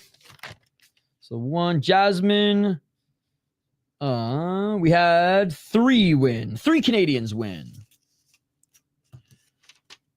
No, Ali, I'm just saying, you said in the live chat, Belal doesn't beat Brady or Buckley, and Belal literally beat Brady. That's all. That's all I'm calling you out for, buddy. That's all I'm calling you out for. Yeah, he did dominate Brady. Aldo Zahabi or the main or Lee Santos for fight of the night. I think Aldo Zahabi. Bro, you didn't watch the fight if you think that's the case.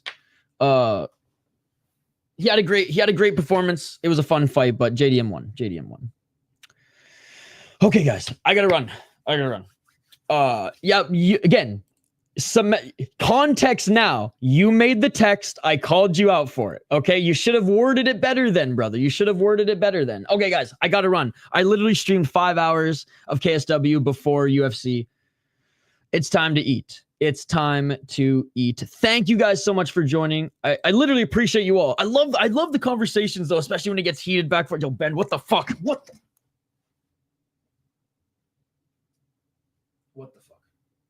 What the fuck, dude? What are you doing? What are you doing? I don't deserve this shit. I don't deserve this shit. Ben with the $15, bro. Undeserved, if you ask me. I don't deserve this. Go Jack Della Maddalena. Dude, thank you so much, bro. Holy fuck. I'm going to give a shout out to everybody who donated. Shout out to Peter with the $31. Shout out to Ben for the $3, $6 on the last stream, and the $14. Shout out to JB for the $2. Shout out to Justin Dillon for the $5 and 15. Or wait, I don't even know how much Justin donated last night, but he donated a lot last night as well. So thank you so much. Shout out to everyone who got the members. Welcome to the community. Justin with another 2, Scott with another 2, and Ben with the 14 or 15, I should say. You guys are far too kind. Thank you so much for hanging out. Really appreciate it. He did. Praise be the welterweight division is saved. 15 roos, baby. I think Islam can easily beat Jack. Jack is so weak on the ground. Well, he proved he wasn't weak on the ground today. But I do think Islam will still beat him. Anyways, guys, thank you to every single one of you. This was a really fun stream. I appreciate every single one of your guys' comments, even if some of the comments got a little heated. I appreciate every single one of you. You made this UFC 315 out of Montreal a really fun card to cover, a really card to hang out with and stream, and the KSW card in Paris delivered as well. I will be live tomorrow morning bright and early for Octagon with a JDM1 unanimous decision. If you guys are into Kazakhstani mixed martial arts, it's the best league in Kazakhstan. Yes, it is better than Alash Pride. There's always some wicked knockouts. See the future of that region's prospect, the Kyrgyzstanis, Uzbekistanis, and a lot of Kazakhs as well. It was awesome, Amberly. Have a great night, Amberly. I'm glad you popped in so I could say good night before you went to bed as well. I'll be live tomorrow morning for one more stream. I'll be live tomorrow night for a membership stream. I promise. Sorry I wasn't able to squeeze one in on Thursday, but I will make up for it tomorrow night, ladies and gentlemen. But that's going to do it for us here tonight. Smash that like button and subscribe, and we'll see you tomorrow bright and early for a little Octagon. That's it, ladies and gentlemen. Go fuck yourself, San Diego. Peace. Yeah.